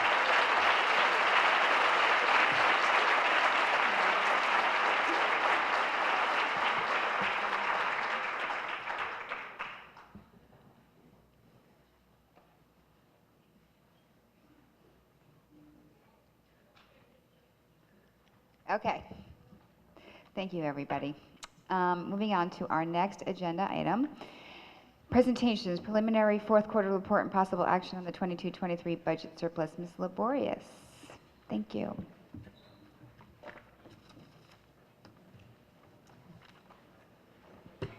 Courtney Laborious, Chief Financial Officer, Fairfield Public Schools. Thank you so much for the opportunity to share with you the preliminary results of the 4th quarter financial condition. You'll see in your packet a summary. And again, this is preliminary report on the year-end financial condition. We are still waiting on our June bills and reconciling all outstanding obligations. So it is preliminary. That said, we're in a good position to report out our early 4th quarter results. You're familiar, if you take a look at the first page, the summary page, with our balances. We've been sharing this throughout the year, and they have, not much has changed since you heard from me Q1, Q2, and Q3. So if you'd please take a look at column I, which is the transfer column, you'll see that we anticipate the total gross transfer from personnel to be about 1.7 million. And we've spoken to the board about this before. That's because we did have some challenges hiring paraeducators and greater than anticipated retirements, as we've been talking about. The board authorized transfers of 1.8 million through a series of transfers that happened throughout the year. And we may request a final adjustment in our September meeting, depending on how the non-salaried accounts finalize. Next is the fixed charges. The proposed transfers of $849,000 is a preliminary estimate. The board authorized $774,000 in transfers already, again, as a result of the vacancies that had been occurring. If this is the final balance once all billing is finalized, we'll propose the final transfer in September to cover overages in ADA accommodations and the athletic trainer contract. Pupil personnel services, we're happy to report, will finish with a zero balance. We transferred a remainder of the transportation surplus funds to fund the project spending and maintenance that Mr. Papageorge is going to speak with you about momentarily. And this transfer adjustment will be presented in our September report again once all final billing is finalized. For school expense, there was a minor adjustment from school expense to capital district-wide to purchase kilns for the schools from our district replacement waterfall. Following all other capital projects, we've built out a multi-year plan for all items that are expensive that we look at utilizing year-end balances to buy, and the board has been provided a copy of that. So this will enable us to buy 4 kilns from our multi-year plan to replace those kilns. Support expense, the board authorized transfers of $300,000. The balance of the needs are managed with internal transfers, for example, from tech software to security expense. As you'll recall, it was $164,000 that were transferred from that account to personnel to support the crossing guards. Initially, that was budgeted in the contract account, but they were actually paid for out of the personnel account. And then the board also authorized a $450,000 transfer to initiate some of the early literacy expenditures that we, per the state mandate and per the board approved plan. Next, the maintenance operations. Overall, the board authorized $1.2 million transfers for the projects that Mr. Papageorge will be going through with you shortly. There's an additional obligation for our May and June utility bills reflected in if you look on the page that has the detail backup on it, which is page 2, actually moving to page 3 of the backup materials, and line 45.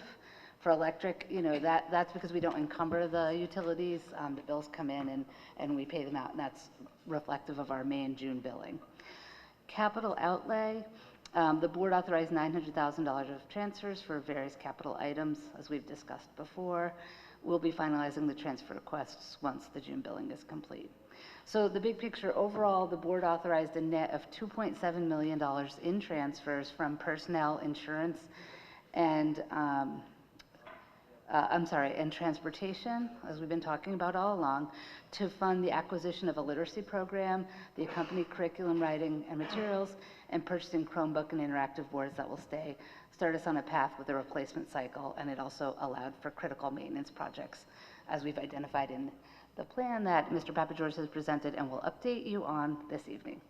We are currently projecting a $205,000 positive balance, mainly from our health insurance account, which we identified as a potential resource to offset future costs associated with the literacy program. Specifically, the Houghton Mifflin interreading 4-year contract. The first payment of $363,000 was made, followed by a contracted amount of $455,000 for next year, of which a portion of that is funded with the budget, a portion of that is funded with a state grant, and then $455,000 in the following year, and the 4th year, July 2025, but the contract is for $224K. The transfer of $205,000 would enable us to purchase the amount slated for 2025 in advance, thereby reducing the future obligation. And so I'll pause here to see if there are questions through the chair or if you'd like to take action on that item. I keep going to push the button. Mr. Peterson. Hi, thank you. With this pre-purchase for 2025, are you suggesting that we're going to have a zero surplus to return to the town this year? Yes, again, we're still finalizing all of the balances. So if some bills do not come up, we'll notify you in September. But as of today, what we anticipate, that's correct. I recall, I believe it was our May Finance Committee meeting, we were talking at that point in time, and we were still making plans, obviously, about a potential return to the town of about $500,000. It's surprising to me that we kind of haven't continued along that path. I'll need to look into this a little bit more about This is the first time that I have heard that we are going to end the year with a zero balance. We would, After a long period of time where we were trying to figure out how much of a surplus we were going to have. yeah, so we would end the year with a $200,000 balance if the board doesn't approve these transfers, the final transfer. Other than that, yeah, we've been just finalizing all the billing, and it just gets adjusted. And so, yeah, we're right now at a plus 200K as of this point in time. I understand. Thank you. Mhm. Mrs. Kelly. I share some of the reservations that Mr. Peterson has about ending the year with a zero balance, considering we had such a sizable surplus running throughout the year. That being said, I believe at this time last year, this same schedule was showing, I think, that we were going to have a balance of 75,000, yet we ended up with a balance of over 500,000. So I'm wondering if you could speak to what happened between June and September when those numbers were final, or whenever the final numbers were. Sure. Where is the potential, maybe where did we realize it before? Is that something that happens every year usually? Is there room here? Sure. So first, I'll just say it's a little bit new this year, and I think we've been talking about this a little bit. I just wanted to say briefly, every year we do these transfers, and I went back and did a 10-year look back, and every year the pluses and the minuses of the transfers have been between $2 and $3 million. So right now, what we proposed to the board and the board approved, and any additional adjustments that we anticipate in September is in line with that. So we're in line with what happens in a normal year in terms of, you know, staffing, paying for special ed or busing. It's coming out a little bit different. So to say that, you know, we have a surplus, I think it's a little disingenuous to say a surplus. It was a balance that got transferred for needs of the Board of Ed.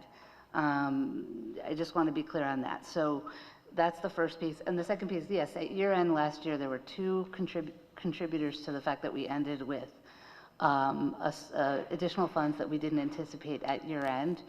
One was related to transportation.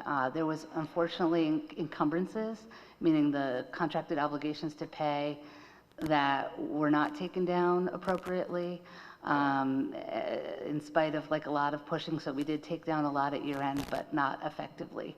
So there were still some outstanding bills that were encumbered by a director of transportation that is no longer with us. So Mr. Papageorge, myself, my staff have been working really closely with the new leadership in transportation to make sure that all of the bills are 100% accounted for, and also that there's no over encumbering on the transportation side. Secondarily, there was some additional obligations on the special education side.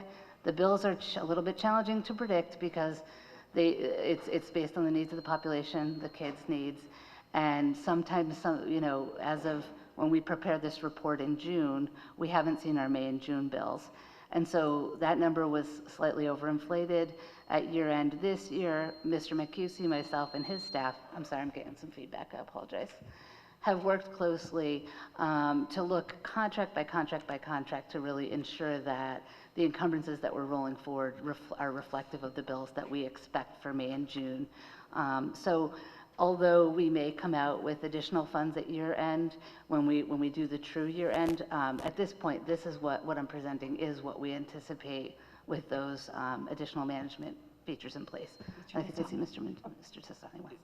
Yeah, to your question, Mrs. Kelly, that we did have some conversations about the potential in September of additional funds to the goods. So if the board does not decide to act tonight in approving the transfer for the ELA, that is a potential figure that could go back to the town.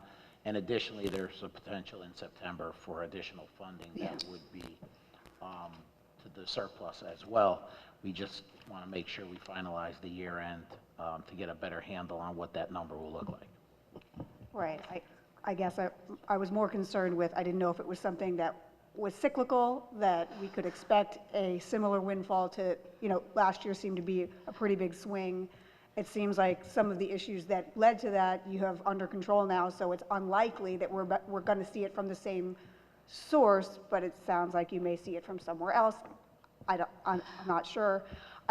I would also just like to add, I know we're splitting hairs on the amount of transfers and where they've come from.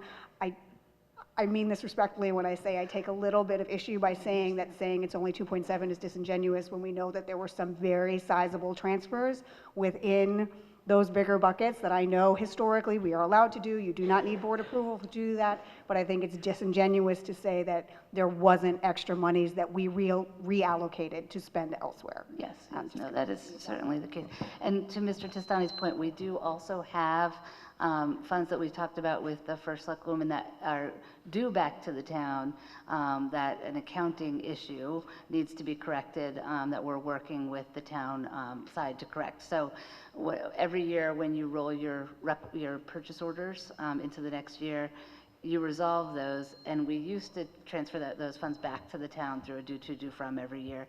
It's still sitting on our books as an obligation, and it's a decent amount of money that we do wish to return to the town as the appropriate thing to do, and we're just waiting for the advice of the town on how to do that. So I look forward to sharing that in September as well. Did somebody have a question over here? Can I just ask very quickly, Mr. Testani mentioned approval at this meeting. Are we having a motion at this meeting to approve the transfer? We could. We could or not. Were you hoping to do that at this meeting? It really was up in the air. If the transfer was approved, we would use it toward the ELA. If it was not, we would return to the town. Is this your window of opportunity because the fiscal year is closing? Correct. Right. That's why I amended the agenda to allow for the possible action on the budget surplus, once we found out that there was a possibility there'd be a surplus. Okay. Mr. Asa, did you have a question? No, I just wanted to make a comment, piggybacking on Mrs. Kelly. I get what you're saying, Mrs. Laborious, about whether it's a surplus or not. It is a surplus because it's being used for things that we didn't originally intend or budget for. Yes, it is being spent on our educational needs and facility and district needs, but I'd like to applaud you and the superintendent and the administration on how we've handled the transfers throughout the year. I've never been a fan of trying to jam them in at the very end of the fiscal year. And I feel that tonight that's what we'd be doing. So while I love the idea of trying to pre-purchase to lower the burden of next year's budget, I think a very fiscally responsible budget was put forth for next year that includes what we plan to spend. And I would just be hesitant to put forth or support a motion tonight on this 200 and change, especially in the late hour that it is. I understand that if we approved it, it doesn't have to be spent, it can be, but that's my feeling. Okay. Can I ask a clarifying question? The budget, obviously we passed our budget way before we approved the ELA curriculum. And so for fiscal year 24, we put in $300,000 for these materials. Correct. However, the budget that we have received for fiscal year 24 on the ELA materials are $568,475. Therefore, don't we have a $268,475 deficit actually already built into fiscal year 24 accordingly? And even if we transfer minus the grant, so if you want it, did we actually get that money yet? Did we get approval for that? We have approval for the grant, but we did not receive the funds yet, but we anticipate receiving the funds. Okay, so that was for 155? Correct. Is it 155? Yes, 155. 155. So that leaves us with a 113,475 deficit then? So it was adjusted to be a 4-year budget, so yes, technically, the budget that you're looking at, I'm assuming, was the 3-year budget? No, it's what we were given on April 25th. Okay, so yes, it does leave us with a gap in the next year's budget. Okay. Any questions over here? No? Okay. Mrs. Guernsey? Oh, sorry, Mrs. Vitale? I'm just going to make the request again of board leadership to, if at the end of the year we are running a balance, to have a discussion with the Board of Finance in terms of returning money to the town, to set up a non-lapsing account moving forward, just for funds to be held in that account, either to, it could be addressed in an MOU to address things like unforeseen maintenance projects, state mandates such as an ELA curriculum that we need to implement and buy resources for, special education and health insurance over the last few years have been somewhat volatile, and I think that it is just worthy of another conversation. So, Okay. that's all. Mrs. Guernsey.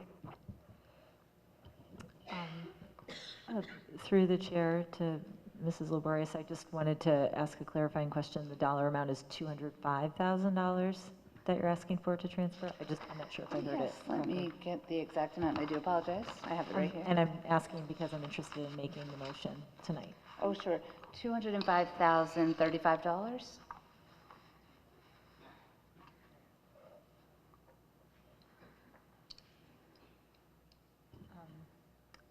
So I'd like to make a motion, unless anyone else has questions. I'd like to make a motion to transfer $205,035 in the the 2022-2023 budget from health insurance to instructional services for English language arts materials. Is there a second? Mrs. Gerber? Any discussion? Mrs. Maxon-Kennelly. Just to be clear, if I'm looking at the correct agenda, the first motion has to be to put it on the agenda, correct? That needs the 6-3 vote? No, it doesn't. I put it on as it would be, we'd have possible action on the budget surplus of this fourth quarterly report. Gotcha. Thank you. Yep. That's why I had issued Mrs. Maxon-Kennelly the revised agenda, just in case. Thanks. So Mrs. Gerber seconds. Any discussion? Mr. Peterson? I'll just say very quickly, I'm very much in favor of the ELA curriculum, and I will not be voting for this because I believe it's a little last minute, and it sends a signal to the town that I think is not in our best interest in the long run. That said, I believe if it does go forward, we need to continually make the point, which we've made in other discussions, that pre-buying things is also a way that we can reduce future budget asks. Mrs. Maxon-Kennelly. To follow up on Mr. Peterson's point, that is precisely why I'm in favor of the motion. First of all, I also would like to acknowledge Mr. Ace's point that the fact that this year, for the first time, we did these transfers on a gradual basis, enormously appreciate that as a change, as opposed to what has been the past practice of getting all of them in June, where it was kind of a done deal and our hands were tied. So I just want to say I very much appreciate that change of process. And while again, I do appreciate the pre-buying, most especially when this is not something that's all of a sudden come up as a pet project, and that I absolutely could see looking a little irresponsible to the other town bodies. This, on the other hand, is something that has been vetted and discussed for the past year plus in terms of this new ELA curriculum, which I have been, very stridently in favor of, and this is part of a multi-year rollout. To not take advantage of this opportunity to do some of that pre-purchasing, this to me is an easy vote. Again, if it were just something, the district would now like to try to plant flower. I mean, I don't know, whatever it is, but this isn't that. This is something we've already committed to. It seems a very responsible use for the funds. Mrs. Kelly? I'm just going to reiterate everything Jeff said. Actually, I'm not going to reiterate it, but I agree with everything that Jeff said. And the only thing that I will add to that is, in a year where we had $2.7 million to actually physically transfer, plus another probably $2 million that we transferred internally that you did not need to, in a year where we effectively have a $4 million surplus, if we're going to budget to give zero back to the town, I agree with Jeff that that's not a very good message to send to other town bodies. $4 million was about half of what we asked for in the first place. Anyone else? Okay, any public comment on this item? If you'd like to make public comment, you can come forward. All right, if not, back to the board. All in favor? Mrs. Vitale, Mrs. Gerber, Mrs. Guernsey, Mrs. Jacobson, Mrs. Maxon-Kennelly. All opposed? Mrs. Ritelli, Mrs. Kelly, Mr. Peterson, and Mr. Asa. Motion passes 5-4. Thank you. Okay, next item. Thank you, Mrs. Laborious. Approval of school nutrition and meal pricing. Recommended motion that the Board of Education approve the recommended school meal prices for the 2023-2024 school year. Can I get a motion, please? Mr. Asa, seconded by Mr. Peterson. We discussed this at the last meeting, so unless there's any questions, does anyone have any follow-ups? No? All right, I will take it to the public. Any public comment on meal pricings for next year? All right, back to the board. All in favor? Motion passes unanimously. Thank you. Okay, discussion of 2022-2023 maintenance projects. This is a continuation of an item that we had at our last meeting. We had updated materials from Mr. Papa George, so put this back on today so we can continue to discuss all those projects that are going on right now in our schools. So welcome, Mr. Papa George. Thank you. Good evening, everyone. That helps at all. So currently, as you all know, we have approximately 76 projects running throughout the district for this summer with a focus on safety, security, and indoor air quality. We're continuing to work through those. You received the updated sheet with some additional projects that were added recently due to some security issues, some safety issues, and some indoor air quality issues. So I don't know if you want me to run through the sheet or you have specific questions about the ongoing projects. I think we can just open up to questions unless somebody has. Okay, Mrs. Gerber.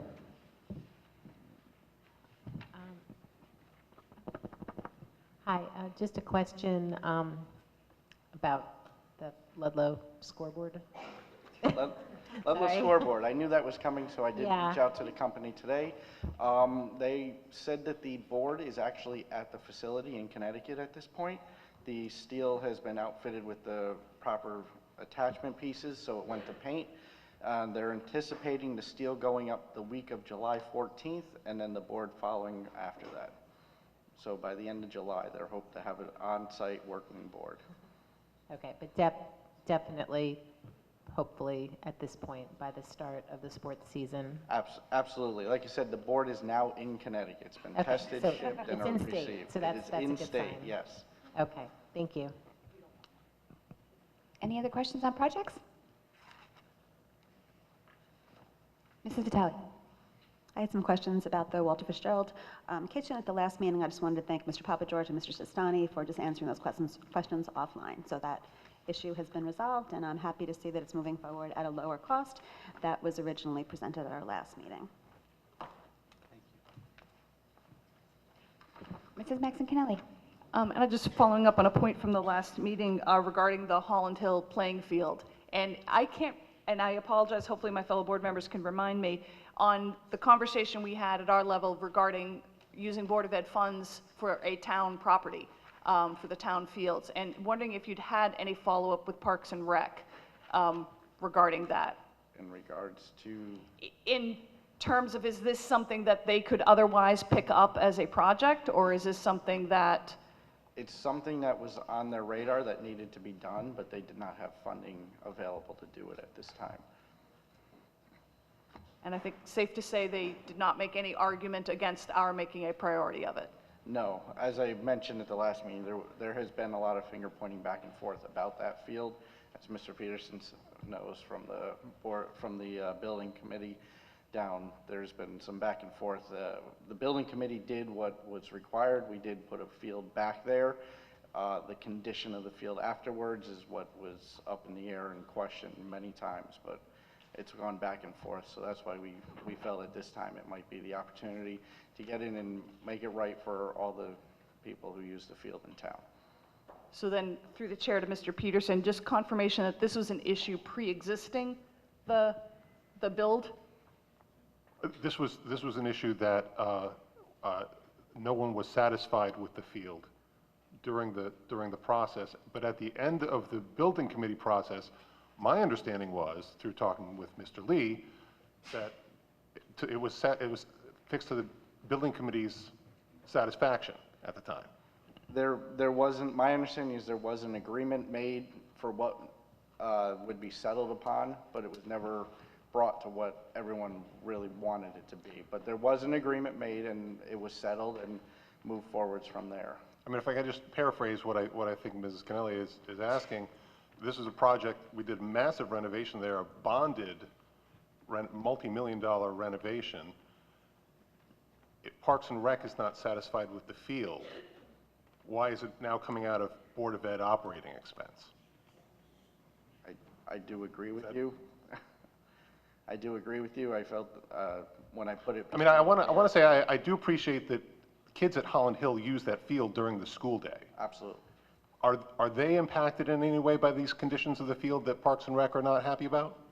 They are, because of the drainage issues there. The part of this project will be to recrown that field to give it a better drainage and water runoff, so it won't be a muddy. Wasn't that the same issue that we had at the end of the building committee time, going back to the contractors about? It was, and that's what they did at the time, but they feel it wasn't done adequately, and now they've moving beyond that. Even though the field's been up and used, now they've seen that it hasn't been done adequately, and we did need some additional work done.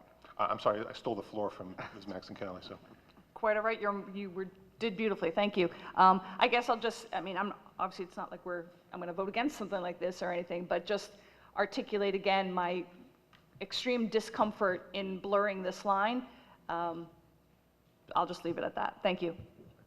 I agree, Mrs. Maxon-Kelly. I think we need to unblur the line. And we are working. And I think that we need to figure that out in short order. And I don't know if that's what the Parks and Rec Commission, which I'm happy that you are on, Mrs. Maxon-Kelly, or how we go about addressing that, because this isn't going to be something that I think that we will be comfortable doing on a regular basis. So I would echo those concerns, Mrs. Maxon-Kelly. Anyone else? Mrs. Vitale. Share those concerns and would just ask that we just, we speak about in-kind donations, that the town, provides services to the Board of Ed. This is something that we could be, excuse me, noting, similar to the use of our facilities without charging them a rental fee. Just lump it in to that in terms of being a good neighbor, and this is funding that in essence we are giving back to the town. And everybody wants fabulous fields in Fairfield. All natural, just a matter of- fabulous right. fields. Just to add to that comment, just so I think it's important to say that we are working with the town. For instance, as you know, the two fields we are doing is Holland Hill and Sturgis Field. Sturgis Field was actually stripped today with the assistance of DPW drivers and trucks, so it was a joint effort between us and them to get that work done today. Is anything happening at RLMS? At the last meeting, I met with Parks and Rec Director, and there was no update at that point. Anyone else? All right, well, happy successful summer. I know you've got a lot on your plate, and for those who don't know, the schools have to do a lot of their work in the summer because obviously our students are not in them, unlike the town who can do things throughout the year. So thank you very much to your team, and we look forward to all the results of the hard work over the summer. Thank you. Thank you.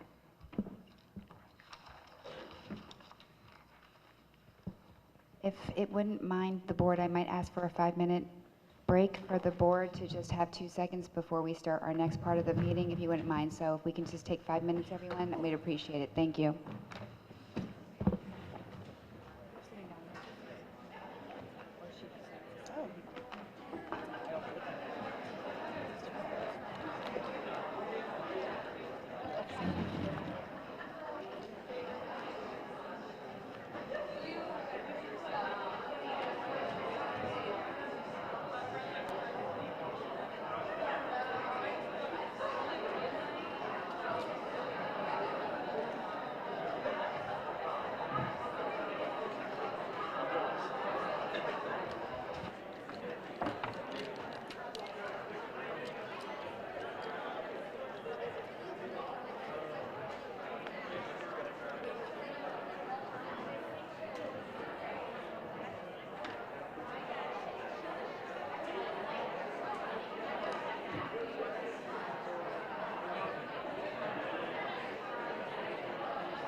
I think we're coming down here now.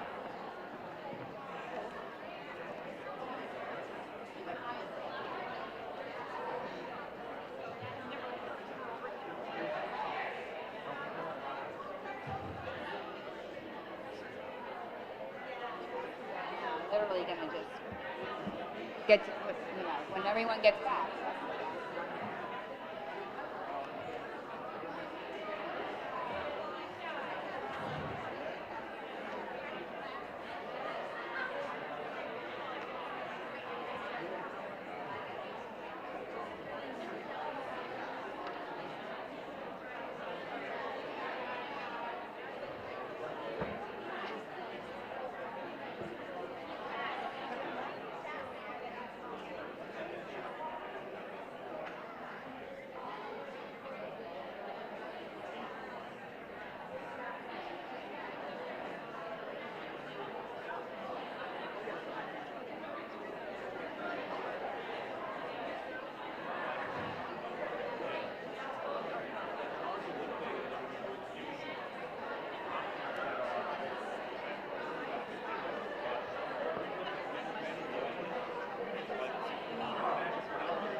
Is that?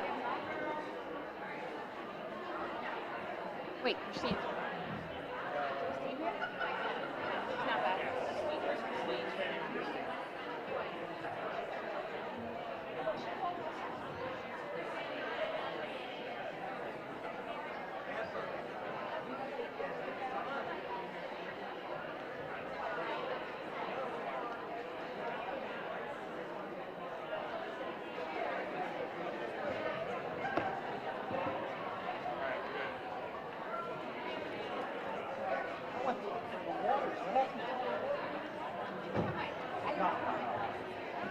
Why? I want to know what's in there. That's good. Well, if you were in my industry, you would have been like my friend Michelle. She was a tab.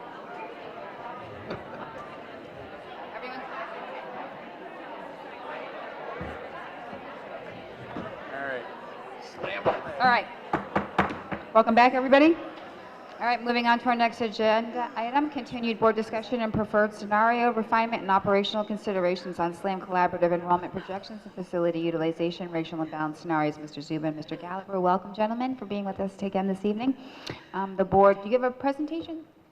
Is this going to come down? No, we do not. We had a recap plan, but it seemed like the entire room was pretty well aware of what we presented last time, so okay. we didn't need to have a recap of it. Oh, okay. We thought we'd save everybody a few minutes and kind of get right into the discussion. Okay, so are you opening up with anything tonight, or you just want us to start? I would start with, if there's any questions on any of the, we can get right into the supplemental information that we provided, as well as if there was any questions on the Q&A responses. But I think, thinking bigger picture, I get back to the overall process, and I think it's important to kind of take a step back. So through 2 or 3 different stints, Pat and I have been looking at different solutions to solve the racial balance problem through various different ways of being able to change attendance zones, look at different options, and really kind of challenge everybody to say, this is a problem that has been going on for a long time. We've probably looked at collectively 50 or 60 different options. They all have pros and cons. They all impact different parts of the community. Redistricting by definition is an involuntary movement of somebody for something, right? So we heard everybody loud and clear, and it's important to be able to hear that. I think as we work our way through this, it's really one of those big challenges of trying to come up with a solution that's least impactful, takes into consideration the individual students, as well as being able to address the mandates. And I think a part of that is the mandate, and looking at that, it becomes pretty clear that there is some concern on what happens if maybe we don't address it, or is there some other avenues there. We were specifically tasked with looking at ways to be able to address racial balance as well as utilization, I think, and then looking at the potential for an ECC, and that kind of all got bundled together. And by bundling it together, it kind of creates a lot of different moving parts that we're all trying to discuss. So I think, from our standpoint, we're not surprised by what we heard at all. It's actually quite expected. I've been doing this for 20 years. We try to provide the best solutions that we can and working through the tools that we have, but obviously, it becomes a polarizing topic. It does in any community that you go into. But really, when we worked our way through to present 3 options, we presented 3 different approaches. We didn't intend to really kind of pinpoint certain areas and really look at the actual students that are there. We try to give 3 different approaches that are very different, right? The idea of having an ECC, does that address some other initiatives that the board and the public schools may have while trying to address racial balance as well as utilization? So that becomes kind of one family of options. And we gave considerations. I heard a great feedback of saying, well, what are the benefits of this? We're trying to give considerations from a facility utilization, sort of our bailiwick, a racial balance charge, as well as what it's going to mean from an operation of the building. We try to give another approach which is a little bit different than what we've done on the 2 prior tries, and looking at satellite zoning in order to be able to float that out in the community as just a different approach to be able to try to achieve those same objectives. And with that, there's pros, with that, there's cons. And we went back and gave 2 different iterations, and one that was, we deemed in working with the administration as the higher scoring. But obviously none of those are set in stone, and they have very similar considerations and very similar drawbacks to the ones that we did in 2019, 2020, as well as 5 years prior to that. I think what we've learned over the years is that in order to be able to address the numerous issues, including the state mandated racial balance, it's going to have a big impact on the schools, and it's going to have a big change to a lot of the different neighborhoods. And I think that becomes one of the real challenges in how you're structured and how you're organized. And obviously everybody loves their neighborhood, everybody loves their school community.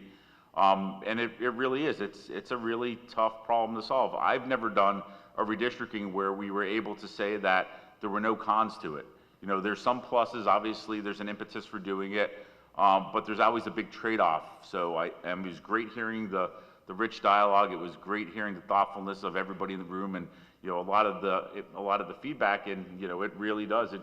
It strikes with us in that these are things that we expect to hear. These are things that we would say ourselves as parents, and we just want to make sure that everybody kind of understands that we're not coming in as a team working on this and trying to be disruptive. We're trying to help, assist, and give some options of solutions, but knowing that within those different 3 families that we gave, there's adjustments and refinements there, but still, hearing parents end up, well, I'm in this area or I'm in that area. As you go through a refinement process, it's going to be sort of shifting some of those lines, and it's going to be putting now other people who may not have been impacted as you typically go through it and try to get the most operationally sound plan in place. So I'd like to say that this is like where we're at with the conversations. Nothing's written in stone. We're being transparent. We basically cut 100 slides down to 50 for the last meeting, based on the charge, based on our professional experience, and based on the metrics and objectives that we created. There was no intent of trying to hide anything, but we also didn't want to have 2 or 3 times as many people upset for options that may not go forward. It was our conscious strategy of trying to look at the merits of each different approach and have a conversation on those rather than the individuals impacted. Obviously, when you're talking about closing a school, that then kind of becomes more polarizing on that school community, repurposing it for an ECC. But in no way did we try to leave a better option off the table because we were trying to oblige to a certain area of the community.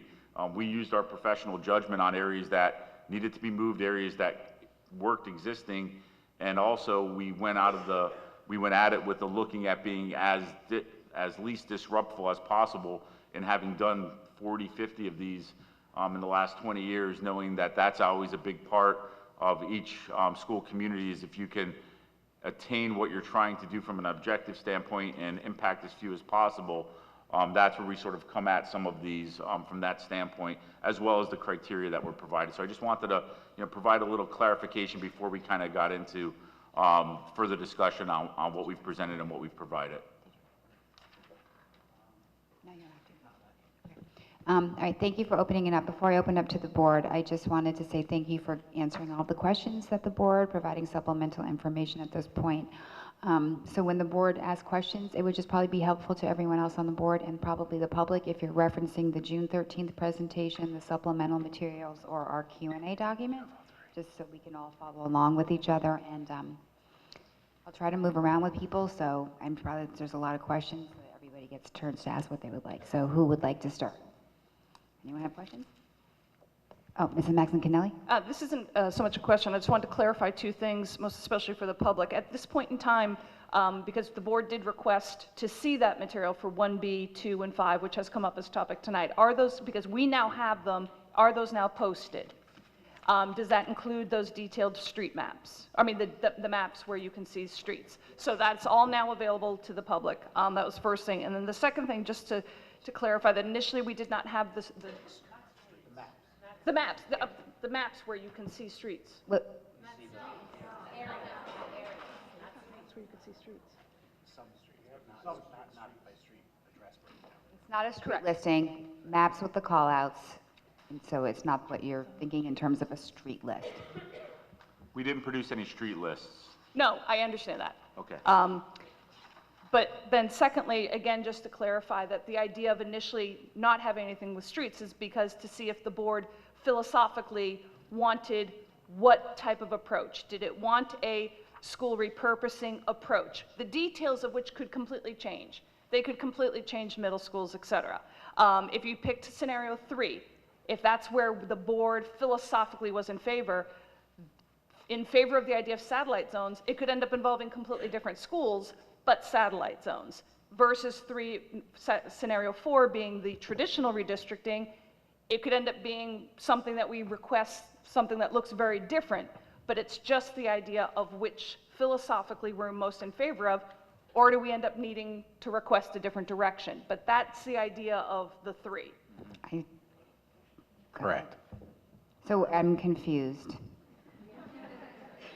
Because that's not my understanding. My understanding is that we're looking at these redistricting scenarios and that we be going through an iterative process on what we have been provided, not like, oh, we're into satellite zones, but we don't like those satellite zones, we're gonna go pick new satellite zones. That's not my No, understanding. you would not pick new satellite zones. You can make adjustments to satellite zones. We've It's identified. adjustments to what we have, not anything new.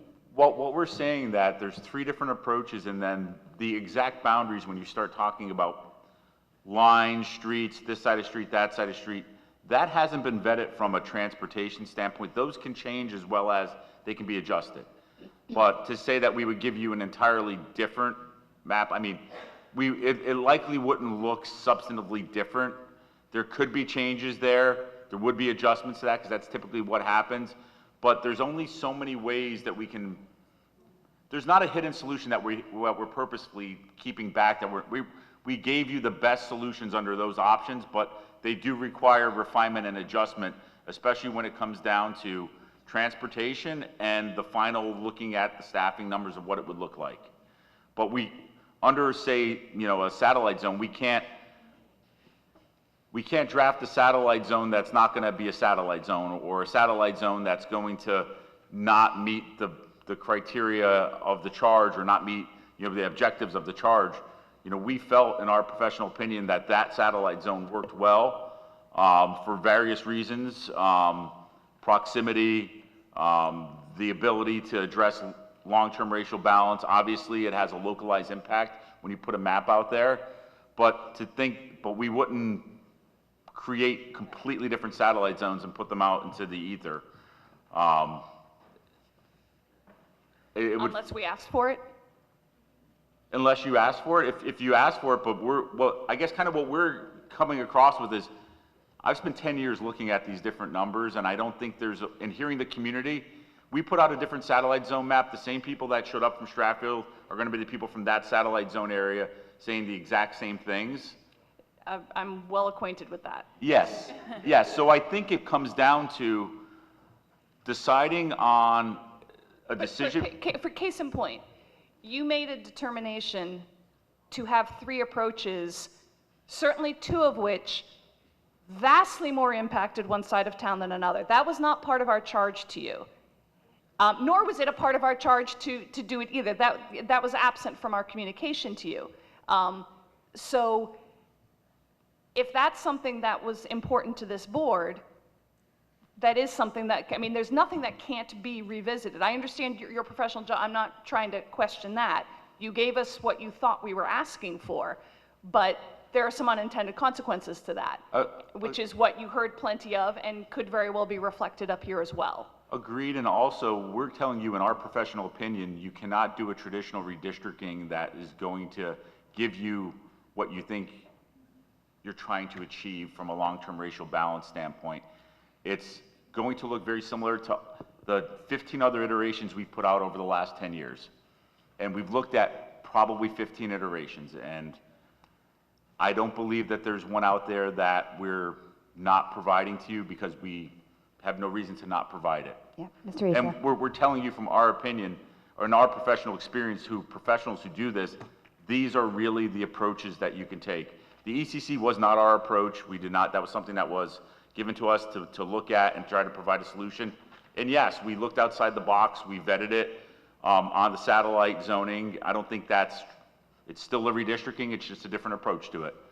I'm not gonna take it back that we put it out there in the public professionally, because I don't see any reason to do that, to be honest with you. But I'm just telling you that if you ask us to do 10 more scenarios, we're gonna come up with a very similar 10 scenarios that we've come up with, because there is only so many ways when you look at the middle school feeder, the high school feeder, the size of the buildings, the location of the buildings, the enrollment centers, the transportation. There isn't this realm of possibilities that we're not exploring out there that's the magical solution that's not gonna have a large part of your community upset. Mr. Issa, do you have your hand up? Yeah, so I appreciate your answer to my question. I had asked the question on scenario 4 about the metrics and, you know, the grading scale of the good fair, poor. And when I looked at the addressing the racial imbalance, like you said just now, that it doesn't solve the long-term racial imbalance, but it doesn't solve it in the fact that it gets it out of impending, but it does get us within compliance, 5% below compliance. And I was intrigued by that because if you look at the data and how it's been trending as the town has been growing, the number, for example, at McKinley has been shifting downward, right? And the trajectory overall. So, you know, I guess I was just a little taken back where it's so slightly over that to go from good to fair was a little bit, to me, not as accurate as the colors showed. And I guess the question is, when we look at trends and we look at everything and we look at the growth, is being at 20% at McKinley and not doing something so drastic, but sharing the burden and spreading it out throughout the whole town. So if you want to say that the pain is shared, right, and it's not focused on one area. Is it realistic, in your opinion, though, that we're in the next 10 years, we're going to shoot back up when we haven't shot up to become completely out of compliance again? Speaking at the beginning, so Yeah, with scenario 4. the challenge with any of the scenarios is that projecting race and ethnicity, it's too small of a sample size to accurately forecast. And so, over our, years of working with the district, we've always used that 5% buffer as kind of our margin of safety, knowing that, neighborhoods change, even the composition of an outgoing 5th grade class and an incoming kindergarten class can swing you a couple of percentage points in any direction in any given year. So we always use that 20% as the margin of safety. Certainly, to your point, if you look at kind of the long-term trend, that scenario would have been in compliance. Would it have been within the margin of safety? No, but it would have been in compliance each year. From kind of our professional judgment, one of the elements in the charge is kind of having the sustainable long-term racial balance. And so building in a buffer, is for us going to be important for maximizing it as a long-term solution. Certainly the difference between 19.5% and 20.5% is probably not going to be substantial.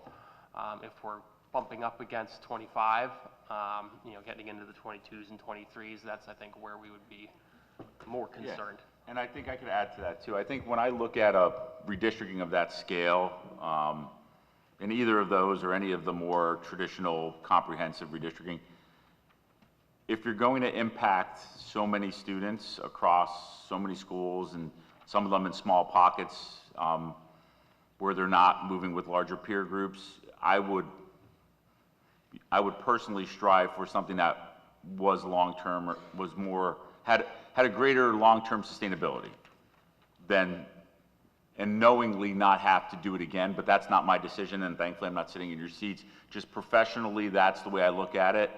I've been doing demographics for over 20 years. I've seen demographic swings occur. I've seen demographic swings for various reasons.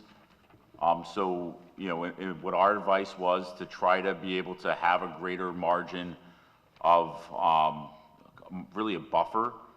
If you're going to look at an option that is really moving such a large number of students, knowingly that it's going to have a longer term sustainability than falling within, say, impending, but we're a few percentage points or we have a 4% buffer, but that's your decision to make as the board. We're just advising, we're providing our, not only our analysis, but our expert opinion from having done this. But obviously, it's your decision. Yeah, I mean, I look at this 7-year look back and the numbers look pretty steady.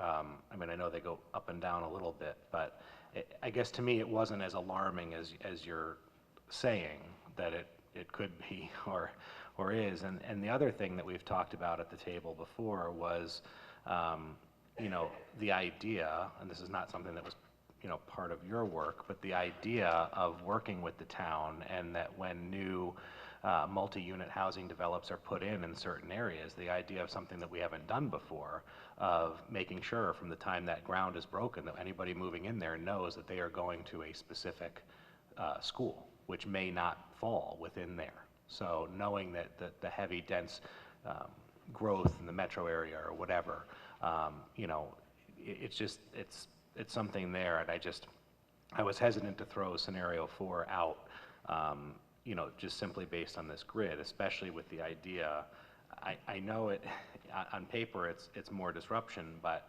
it's kind of one of those things where yes, but it's also, as Mrs. Calelli said, not focused on one little area and 2 schools and everybody, you know, fronting it, so. Mrs. Vitale. Just to follow up on what Mr. Asa is saying, I appreciate, you know, you wanting to put forth plans that are going to be sustainable in terms of the racial imbalance at McKinley, but based on some conversations that we had at the state level, you know, my impression was that they're really trying to see diversity in all of our elementary schools. So the benefit is to create more diverse learning environments for all of our students across the district, and that is something as a benefit. When I say diversity, I mean not just racial, but socioeconomic, ability. E and I think F, or not, I'm sorry, I'm looking, you know what, I'm going to E, I'm looking back at past plans that you had given us.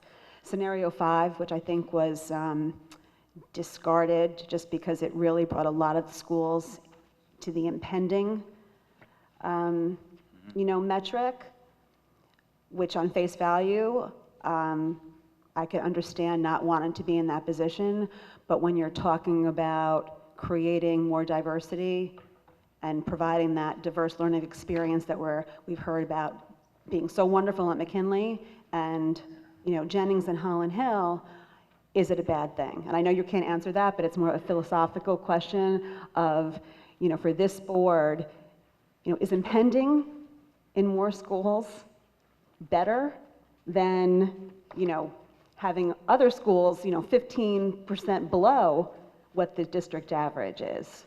Or is a goal to be kind of try to get as many schools as possible close to that district average, and that makes other schools impending, so be it. Just another way of looking at it based on some feedback that we heard from the state board, and even when the commissioner came and spent some time at McKinley with board members, totally appreciated what a wonderful school environment that was and the great work being done there.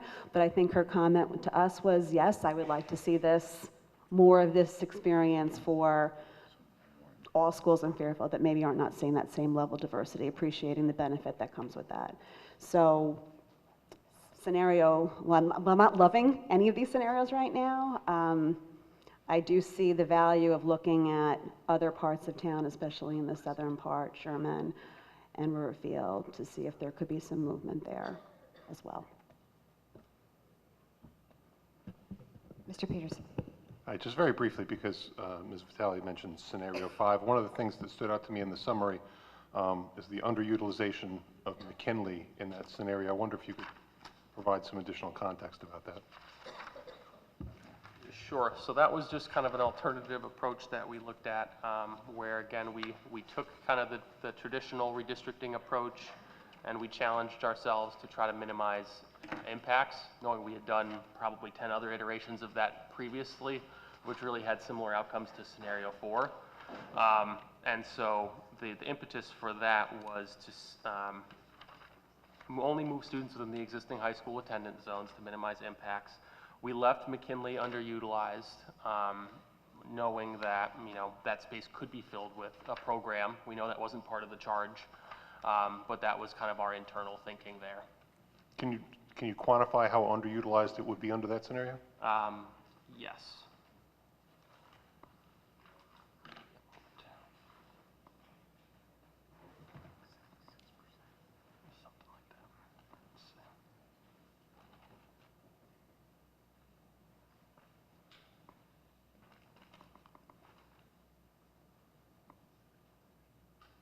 It would average between 65 and 70%. I'll have more questions later, but thanks.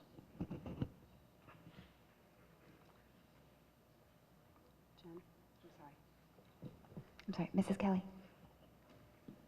The question's actually for you, Ms. Jacobson. I just want to make sure I'm understanding the format here. And is it really, are we just Q&A with SLAM right now? We are. We're not vetting out some of the things we like, don't like, I just don't. No, I want the board to be able to ask any questions they have on the materials that we got, and then we'll move into that process. Okay, just. Yes. Any other questions? I have a couple. If Mr. Peterson, did you want to go? Yeah, I just actually want to ask a question on a question Mr. Asek asked on scenario 4. Talking about, I'm sorry, scenario 3. It's on the second to last page, I believe. He asked a question about schools hitting or coming close to 100% operational capacity. And your answer is that schools that are at 100% of operational capacity average 21 students per classroom, which is ideal and represents an effective utilization of 87.5%. I had asked earlier, one of my questions was about class sections, because from a facility utilization standpoint, that's the real thing. We need to know how many physical classrooms we need. But in answer to one of my earlier questions, it appears that you say like you are really not at that level of data. You didn't model it by using our class size guidelines to determine how many sections that might turn into. You see what I'm getting at? Yeah, so we have projections for each of the scenarios by school, by grade. Typically, that's kind of something that's done as part of the, once we have kind of the refinement process, that kind of helps inform, maybe we're, one classroom over at this building, that then becomes part of the refinement process where perhaps, an area gets smaller than it was originally. We have that information. We intend that will help kind of the operational analysis by the district, and will certainly come into play as part of the refinement process. That's fine. I mean, I understand. Yeah, I mean, just from knowing how things are spread, these numbers are, the population of kids is lumpy. So we could have a school that has a greater than 100% utilization according to these metrics, but still have plenty of classrooms. We could have, bubbles in certain grade levels at some schools that may put them over in terms of the number of classrooms we have available. I'm trying to reconcile the physical space we have with just the raw numbers. But I take your point that that's a refinement stage issue. And I've done a lot of section planning, and when you try to do section planning off of very preliminary mapping, it could be one student, two students here or there are causing an extra classroom, right? And they could grossly underestimate or grossly overstate what those space needs. What we did was we used 21 students per classroom based on all of your available classrooms to come up with that capacity number. So within that, there's also some flexibility. So if you were to, 100% doesn't mean it's at maximum capacity. Right. It really means it's at about 88% capacity. So when you look at that higher end, you could still add students and not be over capacity in that building. If there's a smooth distribution of kids. Which there never is in K-5 schools. And that's why we have that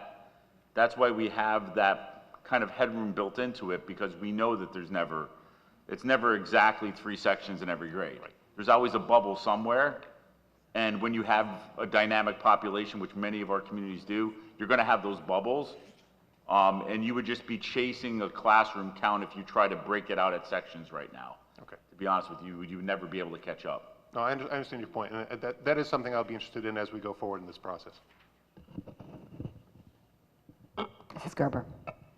Yeah, I'm sorry, I'm completely confused by what you're talking about in terms of the utilization rates. For example, for 1A, one of the many things I didn't like about 1A was the end utilization numbers for elementary schools, which ended up total district-wide at 95.9%, with Holland Hill at 101%, Stratfield at 99.1%. But you're saying it's not 101%, it's 88%? Or did I misunderstand? I didn't quite.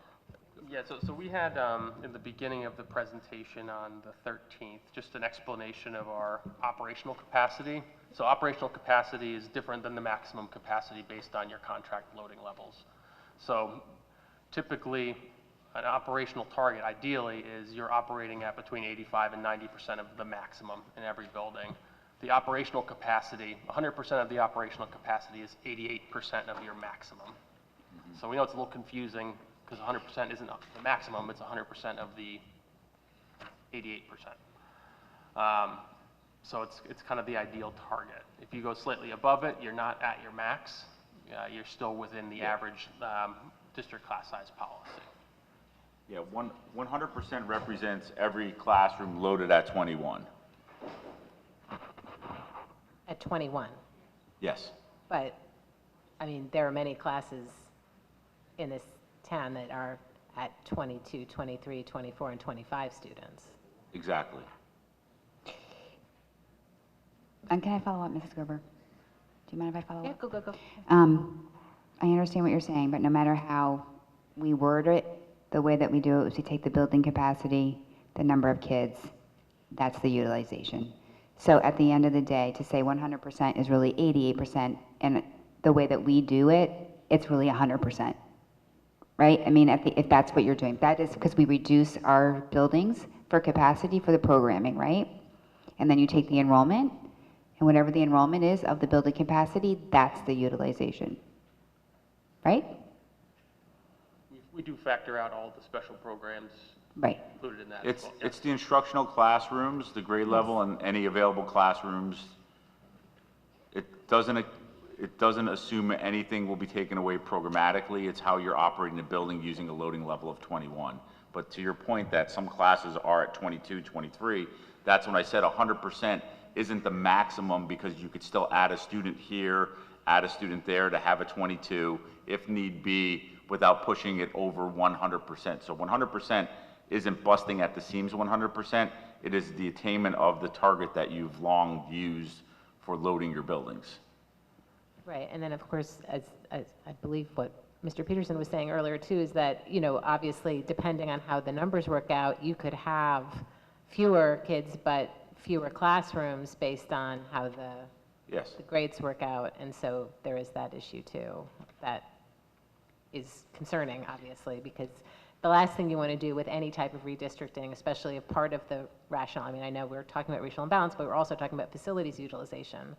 So it just concerns me to go with a plan that's going to get us right up at the ceiling, you know, especially if we are looking at enrollment going up, you know, in the foreseeable future.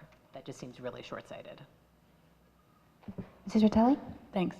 Kind of piggybacking on Ms. Gerber and Ms. Jacobson, this was something that confused me at our last meeting. I rewatched the presentation. I spent a little bit more time on your explanation of this capacity and utilization in the first presentation. So just for clarification, that's 21 per classroom, 4 sections per grade per school? So different buildings have different sections per grade. So traditionally, I think it's a 504 is a 4-section per grade school, and a 378, I believe, is a 3-section per grade school. We have kind of an example using a 4-section per grade school on kind of the maximum versus the operational capacity. Right, that's the page 5, that's the slide 5. That was slide 5. So that was just an example for a 4-section per grade Okay, school. so that's dependent on the capacity of the school. Correct. So a 3-section per grade school would be different. So some of those are not based on 4 sections per grade? Correct. Okay. Thank you. Mrs. Kelly? Just real quick, if we stay on that slide, in general, you break it out between the first 5-year average and then the second 5-year average, and you do footnote that the greatest confidence is in the first 5-year average, which makes perfect sense to me. I'm just wondering if you could ballpark a percentage on your confidence interval, if you will, on the second 5-year average. Yeah, so it's really, I'd say, a by year, right? So year 5, we have a lot of known grades. We have known birth data that we're working off of for several of those years. As you get out later, then we're basing it on assumed births.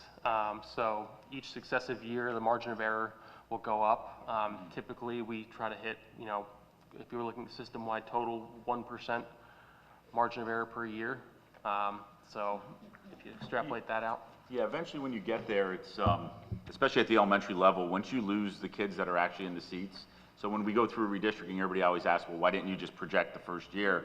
It's like, well, we don't know who's going to move in over the summer. We don't, so we're using the kind of historic and using the actual kids and doing the look-backs of the historic look-backs that we do gives us really the most accurate information, and it has less assumptions built into it. But getting back to that, I know just even section planning for 1 year out becomes this, it's almost like an art and science kind of blended together of when you make a split, when you don't make a split. I think it becomes this, we've historically for this level have used the percent number on your total seat capacity with a buffer built into it, and that buffer for K4, K5, or K6 in Connecticut that groups by address is really typically in that 85 to 90%. So when we looked at ours, and it was on slide 5, what was that again, Pat? Of 87.5% becomes that headroom. We felt very comfortable in using that and pushing upwards to 100%. And that's just from our experience in doing this and seeing a plan that gets drafted like this, and then looking at that plan 5 years later of what the actual enrollments are there and what the actual performance of the building. That's where we get that from, and the confidence in that from. Mr. Peterson. Sorry, keep coming back and forth to me. In your experience as a demographer, as a consultant, do you have examples that you can point to of districts that have moved to plans that have utilization factors around 100% and what their results have been? Like, have you come across issues where they've adopted a plan, say like 1A in terms of the utilization rates, and it's ultimately it's been successful? They managed to work within those constraints. I'm kind of putting you on the spot here, but your experience is valid. I think in my earlier answer, it aligns with exactly what we do. So your 100% really is having some headroom in it, right? We don't draft plans around the maximum capacity. There's headroom in that 100% that we're talking about. And that headroom that we have is, in this case, honestly, it's 87.5%. And that's right in the sweet spot of where we advise our clients to target. So we always tell them between 85 and 90%. I run data on all of our projects, and public school systems in Connecticut and really throughout the Northeast that group by neighborhood address, you know, it's not magnet, there's not a lot of choice students. Their effective utilization is between 85 and 90% in a well-utilized system. When you're below that, you have surplus. When you're in that is where typically, and that accounts for those bubbles. No, and I understand. I mean, I guess you can see our concern looking at a plan such as 1A that has so many of our schools in the out years going at 100 or above. But relative to I understand, but I think what we try to show, and maybe we did a poor job of it, was that the 100% actually has headroom. And we footnoted that on every slide, trying to say that 100% isn't 100%. I get what you're saying. I just want to communicate that. But I also want to make it clear that we're not saying 100% as we're filling it to capacity. Right. We're telling you you have 12.5%. I have a follow-up. Did you guys, it might have been helpful to have, normally in our presentations we get a current conditions, like the current map, the current enrollments, the current utilizations. Then you can kind of bounce back to what the variances are between the scenarios.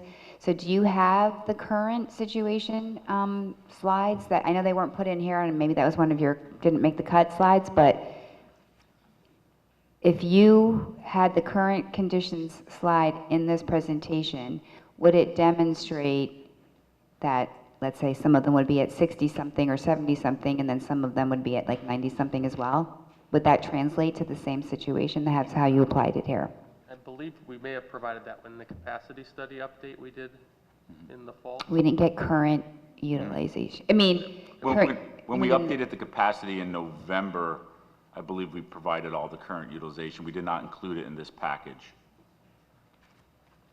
I don't think and so. But anyway, that's okay. I don't have that with me. We'll be glad to provide it as a supplemental or Okay, another. I'll look back on that. I'm going to ask a question. I'm going to thought go we to your did. metrics slide of the actual June 13th presentation. I'm going to ask two questions. The first one is on your metric system for good, fair, and poor on the utilization issue. So going back to our charge, we had said, to target 85 to 90% operational utilization. But in your metric, you used a plus/minus 5% of the district-wide average utilization, allowing for +5 minus, which would be like a 10% swing with not really a cap, so to speak. So can you help me understand how our 85 to 90% target utilization at all schools became a +/- 5% deviation of the district average? Sure, so I can start with that. So probably the biggest challenge is that the district-wide utilization increases over the course of the projections from 85 to 93% under, an 11-school scenario, assuming you have all buildings together. So just from that standpoint, you're never going to hit 85 to 90% in all of the buildings when the system-wide utilization is above or below. So kind of having the grouping, we thought made logical sense for kind of meeting the intent of what you're trying to accomplish in terms of balance utilization. And we used 5% as kind of our cutoff there as being kind of most equitable and going from there. So would it be fair to say that if we were using our 85 to 90% target utilization that was in our charge, it just actually wouldn't be possible? For some years when we're above 90% district-wide, yes. No, you're not going to be able to achieve that for all. Given the multiple ingredients that we had put in the chart? Yep. Okay, and the other question that I have on some of the scenarios, and this is just broad, we obviously gave a charge to add programming into our schools for special programming that we might need.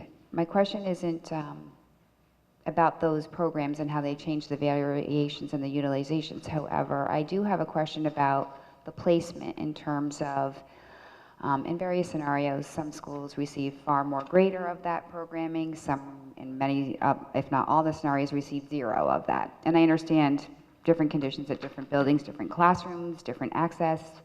But when you were working on this exercise of placing the programming, because obviously when you place in programming, you reduce the capacity, you increase the utilization. Was there ever a process you went through where the programming was more spread out and not clustered in order to have not such a high swing?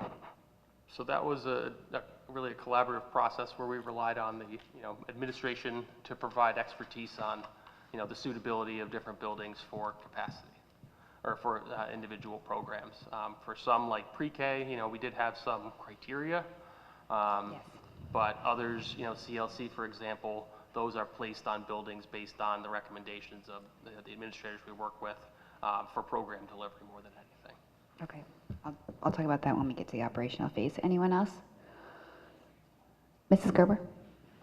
Yeah, this is just a technical question. I'm not sure. I just was curious. The Q&A that we got, some of the answers are, the majority are in white, but some are in brown. I was just curious why that was. Sorry, I just was wondering if there was any reason behind that, what the significance was, if any, of that.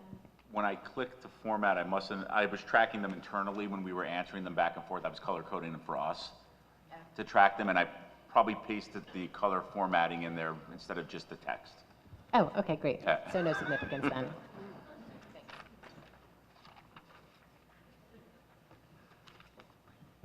Mrs. Kelly?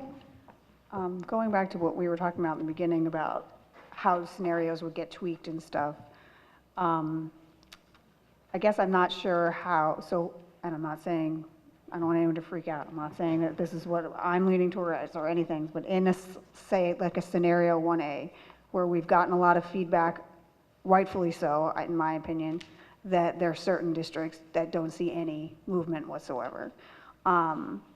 Would that fall into the realm of your idea of tweaking, or is that outside and basically creating an entirely new scenario? So I think once an approach has been determined, that's certainly kind of within the realm of the refinement process, right? Where we get the direction of the board on, what are some of the objectives that are driving the refinement process. That wouldn't happen for all the scenarios. That really would happen once the approach has been selected. But certainly something that can be done, at the directive of the board. Yeah, if we're trying to better balance, we'd want to know why so that we're not working blind. If we're trying to better balance enrollment, if we're trying to create greater diversity, we'd like that level of input once we kind of get there so we can be targeted. Mrs. Kelly, can I just follow up with your question?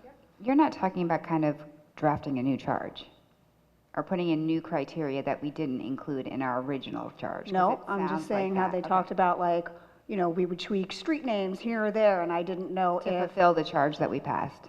Yeah, I'm not talking In a about better- changing any oh, charge. I'm just talking about if we finally do select a scenario, and I didn't know what fell in the realm of tweaking. Yeah. Like, I'm not saying we need to tweak anything in our charge, but like, I didn't know if tweaking just meant within the pocket districts that you picked, oh, we're gonna expand it a little or move it in a little bit, if that's all we're talking about, or if, again, in scenario 1A, Sherman is not ignored, but it's just unaffected. And I didn't know if affecting an unaffected district falls outside of the realm of tweaking. We would like to know what you would want to accomplish by that. Like if we want to put more students in a certain school, or that would be helpful in understanding it. Because we looked at trying to best provide an option that was least impactful versus most impactful. So if we're looking to improve a parameter somewhere or anything, it's not changing the charge. We just want to know kind of what we're intending so we're all on the same page. Mrs. Maxon-Kinley? Yeah, actually to Mrs. Jacobson, what if this experience has taught us that our charge was flawed? What is so wrong with possibly revisiting what the charge was? Well, we would have to go back and do a new charge then. I'm just I saying. understand that, but I don't want it being presented as that's a non-starter. If there's something flawed in how, first of all, I also have to point out, SLAM chose to add criterion that we did not have. Right. And that has become part of this formation process of 50 plans becoming 3 based on criteria we didn't ask for, that were not part of our charge. So the fact that we, in part, were not listened to, combined with perhaps learning that there's a flaw and we need to refine the charge, I just feel the need to push back on your response to Mrs. Kelly. We can do that. We can do that if the board wants to change the charge. Correct. But just, I don't want anyone having the feeling that we can't do that. I'm just saying, my point was, we're not going to have them run 10 new scenarios unless we were to have a new charge. We're not creating 10 new scenarios in the tweaking process.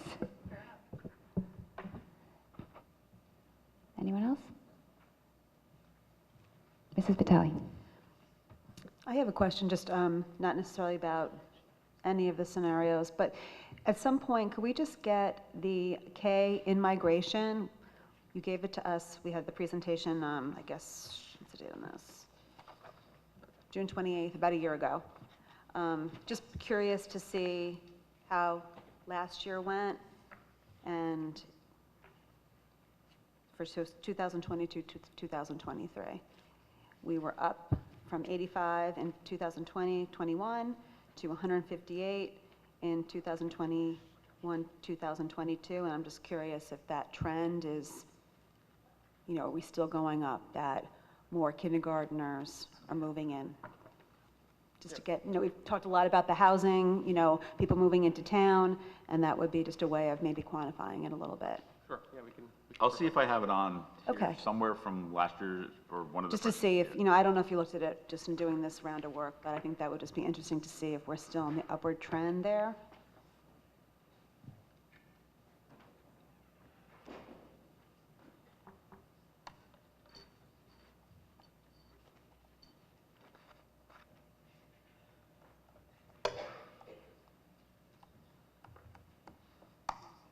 The answer?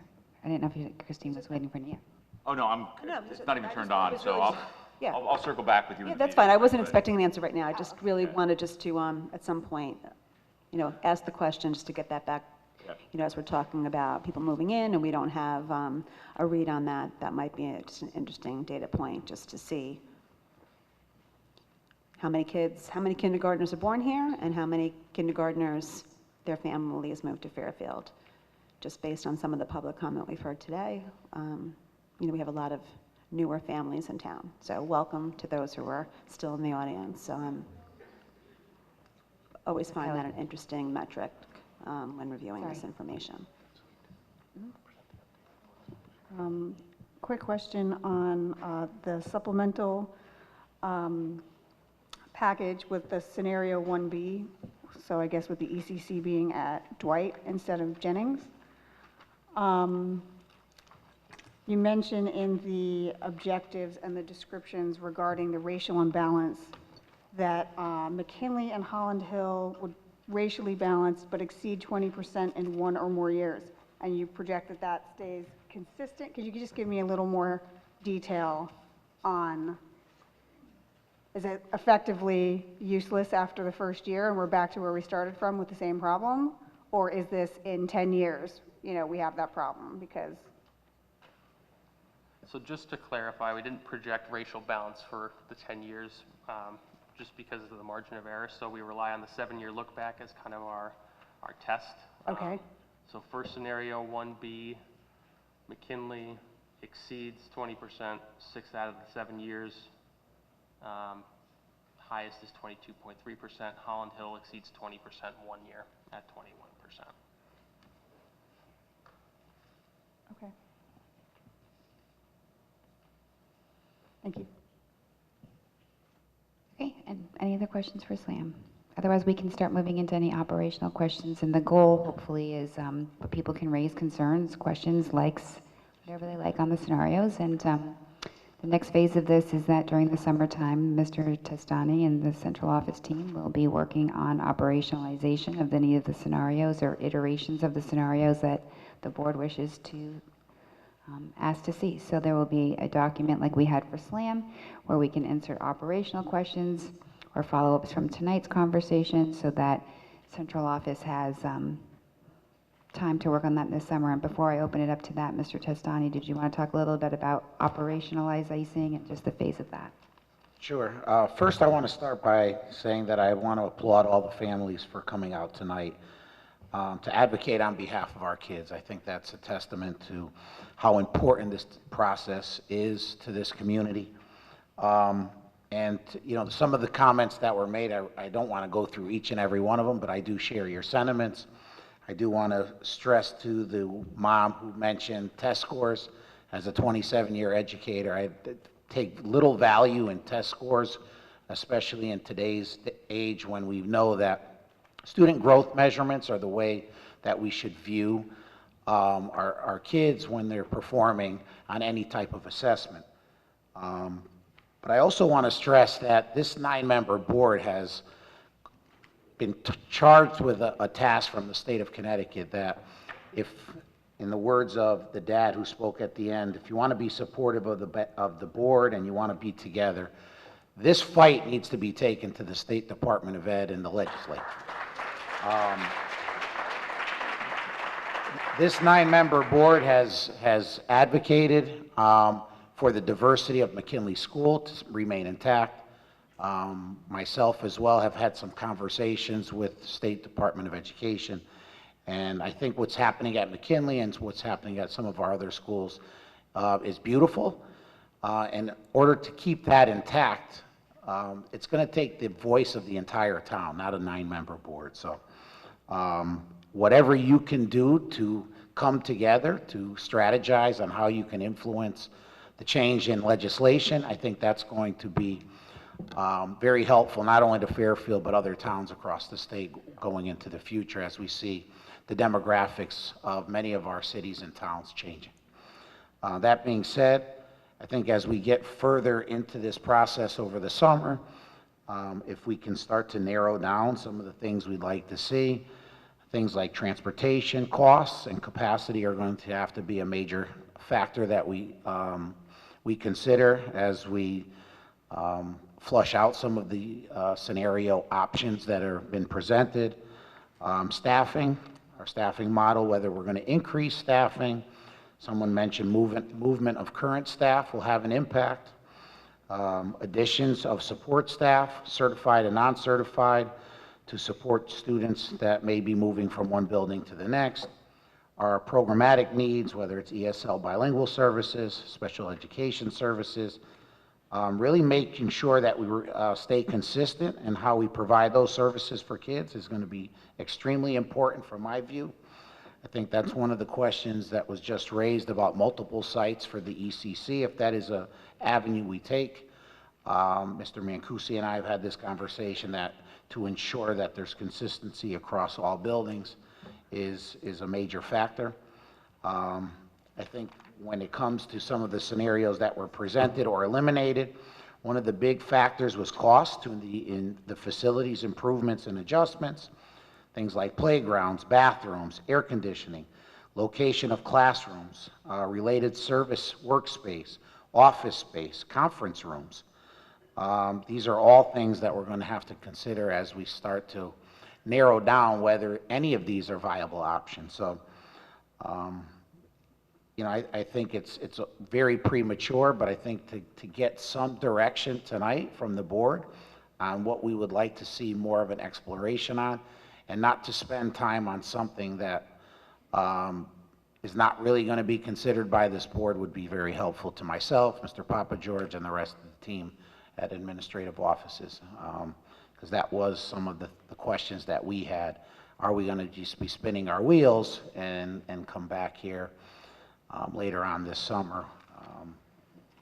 And then to your point, Mrs. Maxon-Kennelly, that none of these options are being considered. So I would really appreciate some clearer direction. Thank you, Mr. Testani. Mrs. Maxon-Kennelly. Yeah, just Mr. Testani brings up a point, and I think it would be really helpful for the public if they weren't tuned in at this point in our discussion, which is now many, many months ago. I didn't know if either Mrs. Vitale or Mr. Asa could speak to their conversation with State Board of Ed officials regarding what are the possible actions that the state could take. I think it would be helpful for the public to know that. Again, I know Mr. Asa had presented it to the board before. I don't know if... Jen? Sorry. Yeah, go ahead. Yeah, so I think it's very important to note that, thanks Mrs. Maxon-Kennelly, that I'm very thankful of how many people came out tonight. I know we don't have as big a crowd now at this late of an hour, but this is being recorded. So I think it's important, a couple things that I think we should note. Earlier in this process last year, Mrs. Vitale and I and Mr. Cummings and Dr. Parrish and others went up to the state for a committee meeting, and I will say, I think it's safe to say we pushed back. And I think it's also safe to say we ruffled some feathers in the process, and what came out of that was a clear understanding from the state board that they had had enough of us kicking the can down the road, and the idea of us trying to buy more time, because we did. We made the pleas about COVID, we made the pleas about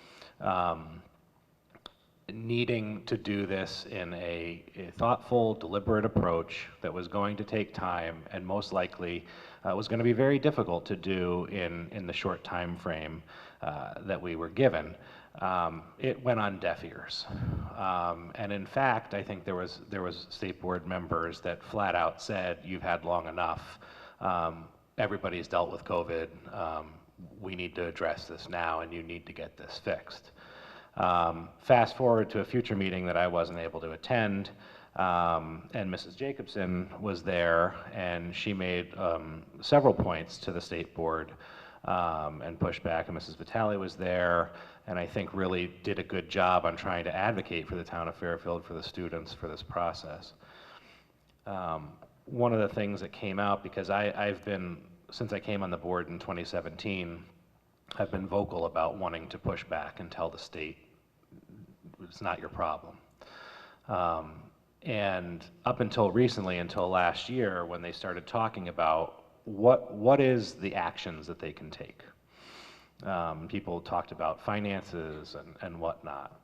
Well, one of the things that came out of that was the state board talking about, you know, the opportunity to file what's called a 10-4B motion. And in that, the way Connecticut statute's written, the State Board of Education can bring forth that. Unfortunately, the way the statute's written is they are the ones that bring forth and also hear the hearing. So it's almost like they're judge and jury. And at that point, Mr. Cummings, Mrs. Vitale, and I requested from our legal counsel an analysis of this and to look at it and see, you know, what are our options? And I flat out asked, you know, what happens if we tell them buzz off? And it became clear, and because of this, my tune has changed on this, that we have no standing to fight their 10-4B claim because ultimately it comes down to compliance with the statute. You know, there's other towns that have been mentioned in Connecticut that are dealing with this. Greenwich is one, for example. The state isn't going after them because they've made attempts over the years to solve the problem. They've done things like specialized education schooling, international schooling. They've done multiple things to try and address it, and also up in the West Hartford, I believe, area have taken steps. In Fairfield, we have not. We've had a plan, and the statute says, you know, you need to have a plan, but ultimately they're calling us to the floor, and they're saying, you've had a plan for all these years, and you haven't done anything. I mean, we've looked at magnet schools, and I know we've gotten a lot of emails, and I appreciate the emails, but there's a lot of history here that many people may not know because now you're getting involved, which is great. But there have been no tangible efforts to actually address and move the needle, and that's the key for the state. They want to see that we're moving the needle. And ultimately, if they file a 10-4B, and they hear the 10-4B, and they rule in their favor, yes, people have asked, what could the town be liable for financially? There is a fiscal component to the 10-4B that is not associated with the racial imbalance law. So racial imbalance law in itself, they can't really punish us according to the legal advice. But in this 10-4B ruling, they do have the opportunity to do that. However, our attorney did not think that that is the course they would take. What he thought they would do was take the ruling and then get a court order to have us comply and fix the racial imbalance. And I would say with pretty clear conviction that that is the course I think that the state board is headed if we do nothing, put it that way, if we do nothing. So posed to the legal counsel, could we fight the court order? And the advice was, we really have no defense, the way the statute is. And other than doing this redistricting at this point, because it's the last thing in our plan that will solve the issue. So at that point, we asked that our attorney talk to the town attorney, which is really not part of this, but we just wanted him in the loop. And really, after hearing this, I realized that the potential ramifications of what the state could do to us, or take out of our hands, the 9 elected members of the Board of Ed, is quite scary. So for me, I think it's having us do the work, getting this done, and solving, hopefully, the utilization and the racial imbalance to the best that we can. And I think it's important to note, as I said tonight and Mrs. Vitale mentioned, we may not get to below 15% at every school, so we're out of impending. That may not happen. And I think we have to understand that. I think we have to do our best earnest effort to make sure that we get as low as we can, so we're not doing this every couple of years. But I do feel that if we did a redistricting and we solved the problem, that I think we will have done what the state is asking.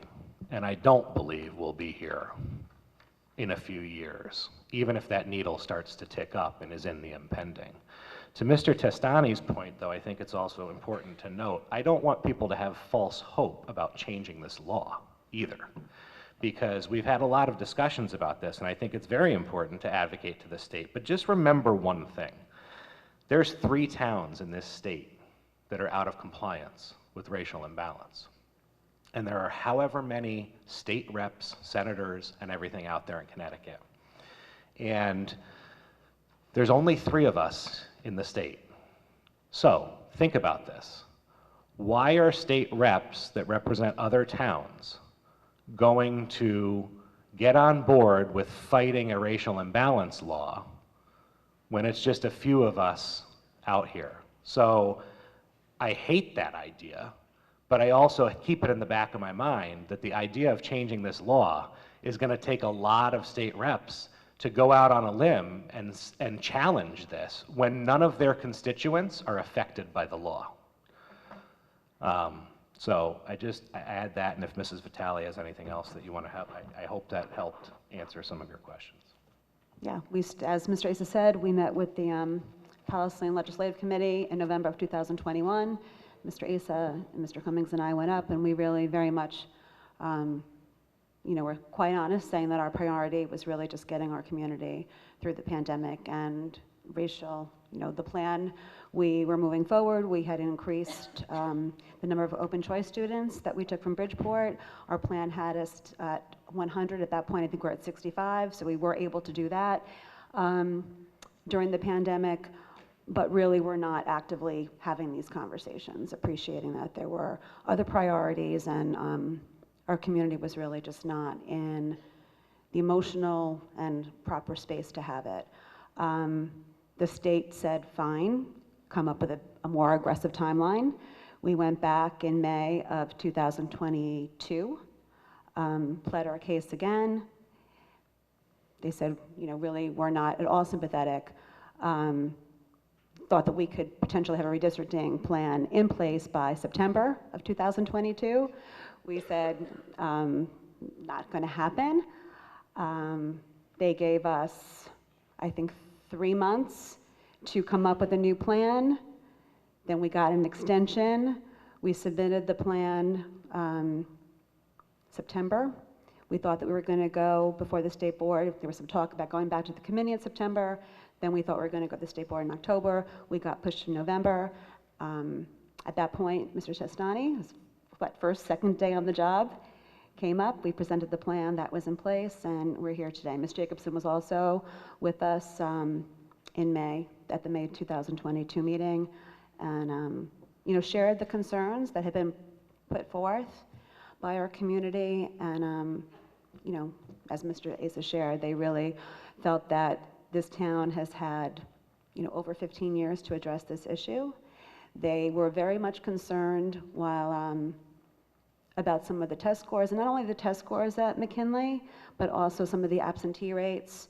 So concerned about that community, which is why Mr. Cummings wanted to share just the data that the state was looking at. I mean, that was what sharing the metrics that the State Board of Education had when they were making their decisions. We wanted to be transparent and share that with the community and put it out there, so we were all looking at the same data points, which is why our racial imbalance plan, while redistricting is part of it, also building school climate efforts, DEI efforts, charging our superintendent with really looking at building supports in that community, especially to bring kids back to school, to support the families. We added a community outreach coordinator to support those efforts.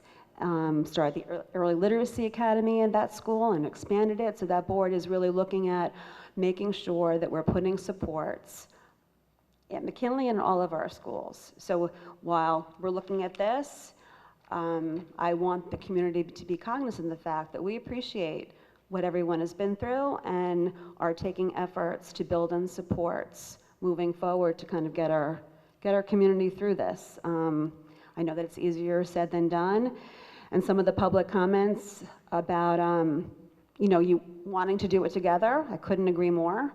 And part of our conversations with the State Board of Ed. They want us to bring the community along with them, doesn't want it to be adversarial. Again, easier said than done, because everyone loves, community is built very often around our schools. So it's not at all surprising that people want to stay put. I think that we just need to, keep on coming together and hearing each other out. We're open to any new ideas. If there's an idea out there that we haven't looked at, and this district has looked at magnet school surveys, we've looked at pre-K programs, which moved the needle at one point when there was the pre-K up at Burr. That kind of helped the racial imbalance a little bit. We put the pre-K at Dwight. Nobody from McKinley really wanted to opt into Dwight. I think, distance might have had something to do with it at the time. It also might have been the state of the building. McKinley at that point was almost a brand new elementary school, air conditioned. Dwight, the facility was not the same. So I want to push back on Mr. Asa's saying, that we weren't doing anything. Past boards have tried to do other things to avoid where we are right now. The opt-in to McKinley, that was also explored in the past. It really wasn't moving the needle in the direction. Not surprisingly, many people who were looking for more diversity, opted into that school. So it was actually making, in terms of racial imbalance, moving the needle in the wrong direction. But all of those things have been explored in the past. That's not to say that, we can't revisit some of them, but the state board has pretty much said, you've done all these things, you're still where you are, and come up with something that is going to bring you in compliance and have a date. It was not even like something. It's like, we want to know when. We're tired of plan after plan after plan. We want to know when. So, we put the September 2024 in our plan. That date, when we presented in November, was pretty straightforward with the State Board of Education. Told them that I thought the timeline was aggressive. Just because we didn't want to rush it. We wanted to take the time to engage the community. But we were also cognizant of having that October date for the board to make a decision so administration could have the tools that it needed to move forward. But I think that we need to make sure that we're not planning to a date that we put in a plan. Plans can change. We provide updates to the State Board of Education, every 3 months or so, with where we are in the process. I think that pretty much sums up how we got to this point. And our advice from our attorney is that we need to, as agents of the state, as the State Board of Education, we are agents of the state. We get our authority while we are elected officials. We, as a board, get our authority from state statute, and there is expectation that we are going to follow the law and act in good faith. And that is what we are trying to do today. And we thank you all for coming out and sticking with us and being part of the conversation. Ms. Reese, did you have follow-up?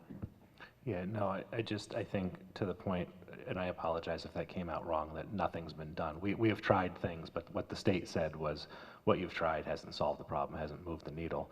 And I just want to address one thing, because we've gotten a few emails that have stated, that the state board is looking, not just to solve, some members had said, you should be making more other schools diverse and everything. I just wanted to be very clear. At the end of the day, all the majority of the state board wants is for us to be in compliance with the law. All this stuff about, involving the community and everything, we would be doing that anyways. But to me, it's a little bit of lip service from them. All they care about is us coming into compliance with the law. And even though that we've said that that means moving students out of a community that don't want to move, they don't want to hear it. Mrs. Kelly?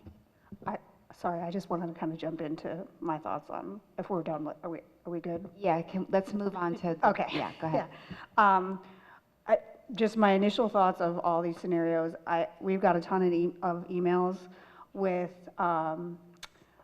most people saying that the clear solution is to clearly pick the one that impacts the smallest amount of kids. And while I agree with that in theory, in practice, I actually hate it, because the idea of moving the smallest amount of kids means the odds of you having a friend in your grade, much less classroom, is slim to none.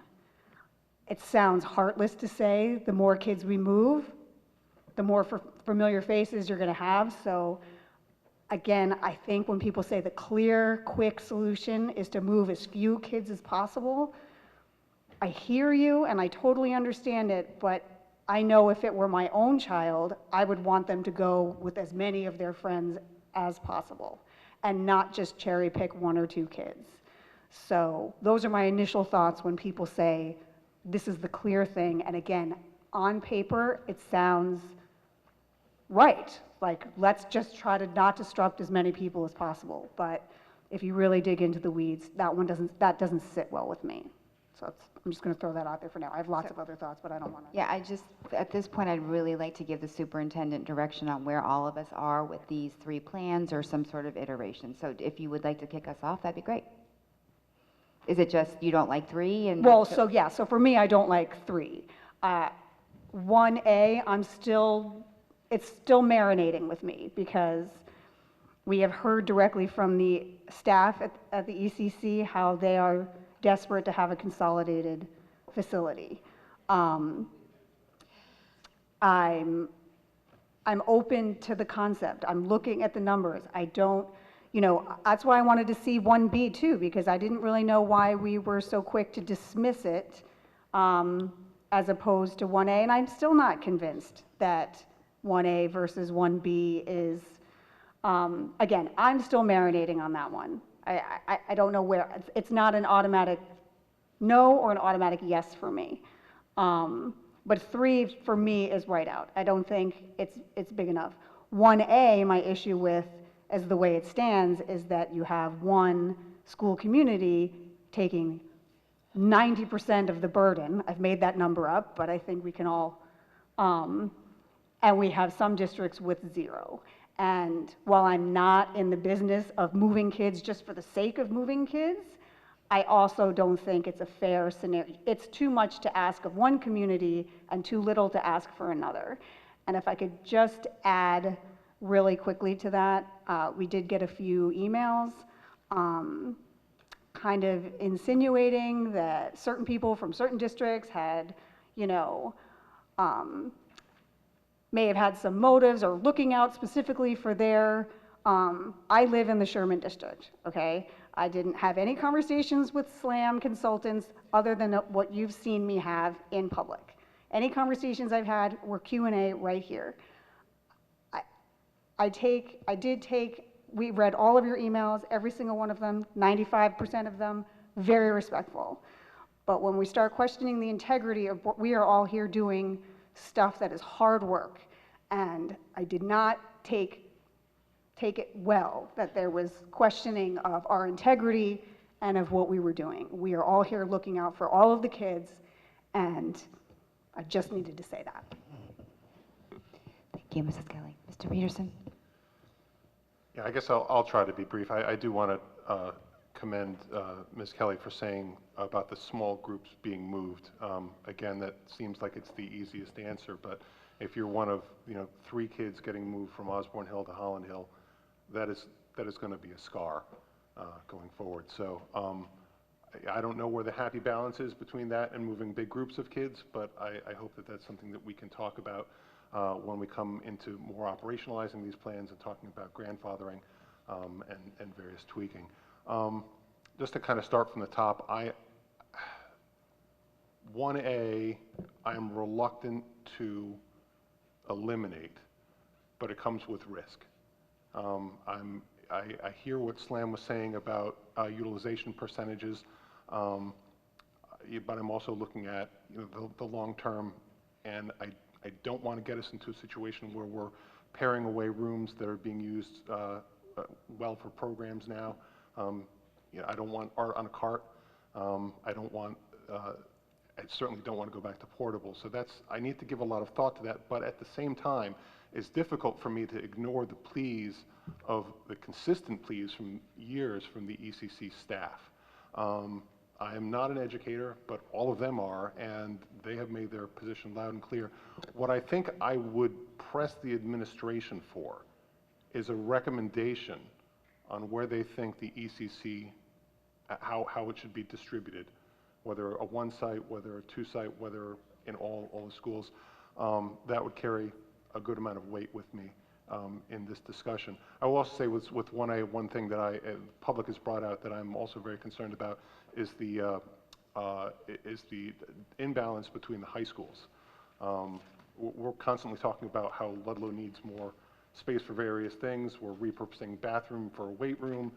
You know, to overload that school also gives me a lot of pause. But I go back, and I've said this in a lot of emails. I mean, the ECC, that's a huge program. And at June 1st, if the numbers are right, I think there were 236 kids enrolled in that program. That is a huge program and growing, and we've seen that grow. So that's why I'm reluctant to just shuffle off 1A. In between scenario 3 and scenario 4, I think I have to lean toward the satellites, even though I understand the community's reticence about moving away from a strict neighborhood model, just because it's much better than scenario 4 at addressing racial balance over a longer term and on a robust basis. That is ultimately what we're here to do, and that's a hard thing for me to avert my eyes from. And again, I also take, you know, Mr. Ace's point that, like, you know, 20% is not out of compliance, but in the same way that 100% utilization in an elementary school scares me, you know, 22, 23% racial balance number scares me. I think that if we're trying to show the state that we are sincere, we should ultimately adopt a plan that is more robust in dealing with the issue that they wanted us to address long term. So I guess those are my broad comments and questions on the scenarios before us. Mrs. Maxon Calelli.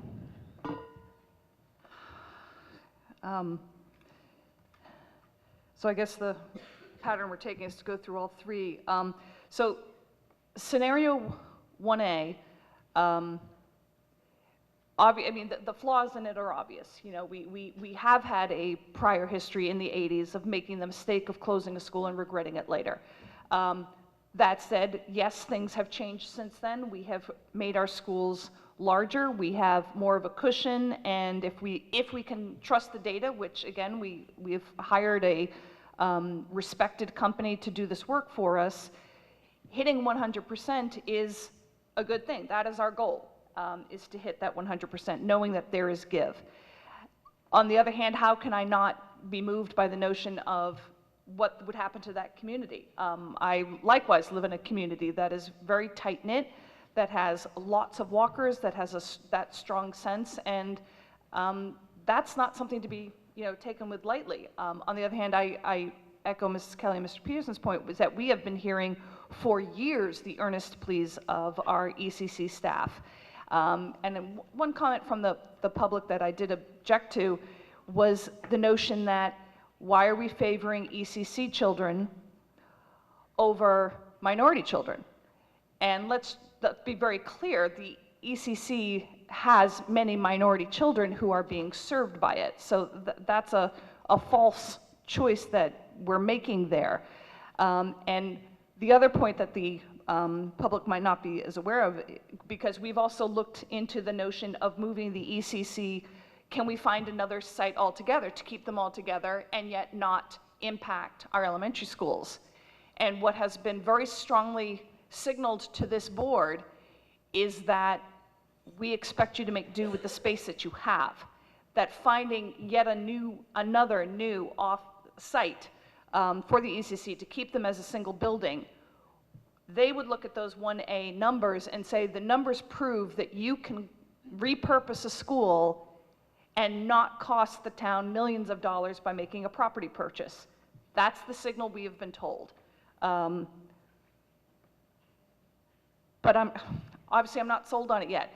I find scenario 3 to be problematic, highly problematic. And part of it comes from, for 20 years, 20 years, the Stratfield school community has always been the one that was viewed as they were going to solve this and it's not going to be a problem for anybody else. We're going to use the Stratfield community, put them within a percentage point of being impending racially imbalanced, completely changing that community, and now nobody, and everyone else now gets to go on with their business. It happened with the middle schools. That's why Stratfield got moved from Fairfield Woods to Roger Ludlow Middle School. And then on the next middle school scenario, did Stratfield get moved back? No, they got moved farther. So that they now pass with McKinley 2 other middle schools on their way to their one. And so that with every iteration, let's make that community solve everything. And I find that highly problematic. And that's where I also go back to Mrs. Kelly's point of looking for the least impacted number of students. I'll say it, that's a convenient thing to say, especially when it means that you're not going to be the family that's looked at. When you're going to completely change an entire community, I mean, all of our emails are saying, not us, not us, not us. And increasingly they're saying, do it to them. And that's the part that I couldn't agree with the public more, of hating this sense of it's pitting school against school, but that's ultimately the choice that's going to be before us. So then that leaves me with scenario 4.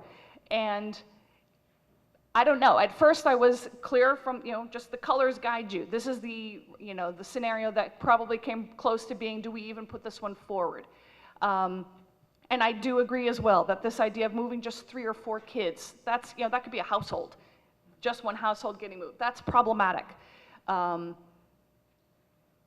certainly the McKinley and Holland Hill school communities will get to stay closer to what they are now if it all is less ideal. So that's a really long answer, Mrs. Jacobson, and does not provide Mr. Testani much direction whatsoever, and I acknowledge that.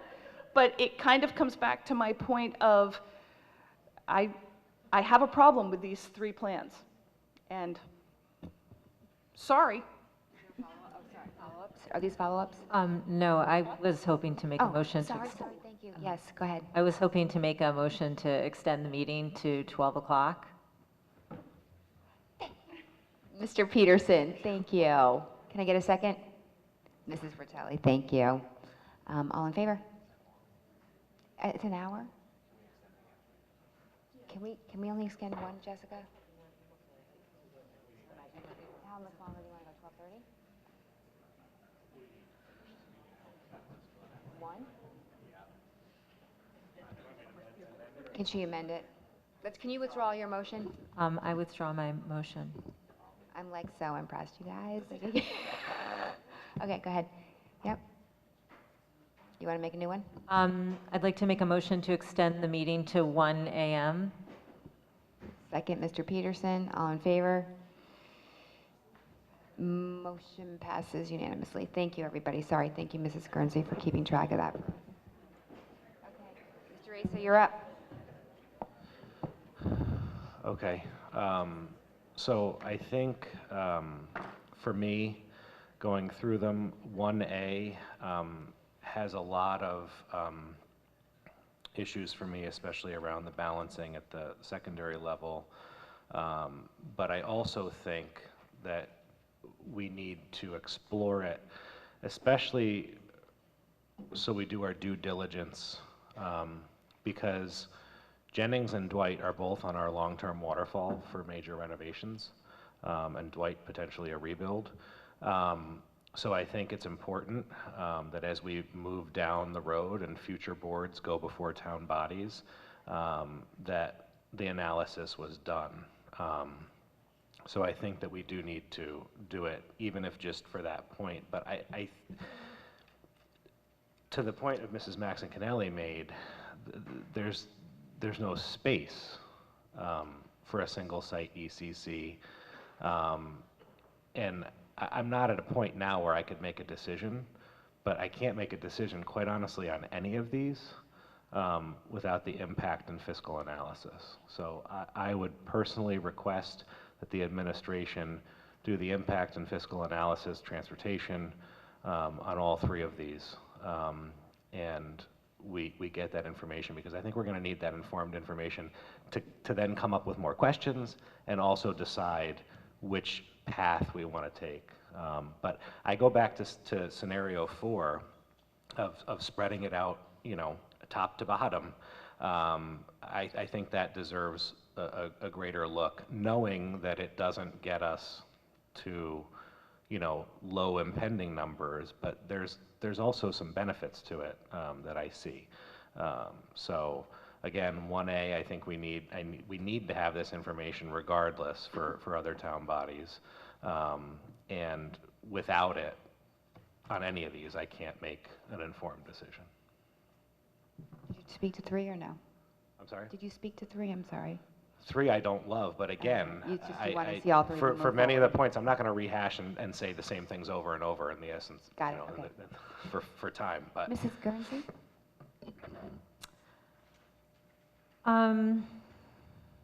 So I don't like any of these scenarios for most of the reasons included here.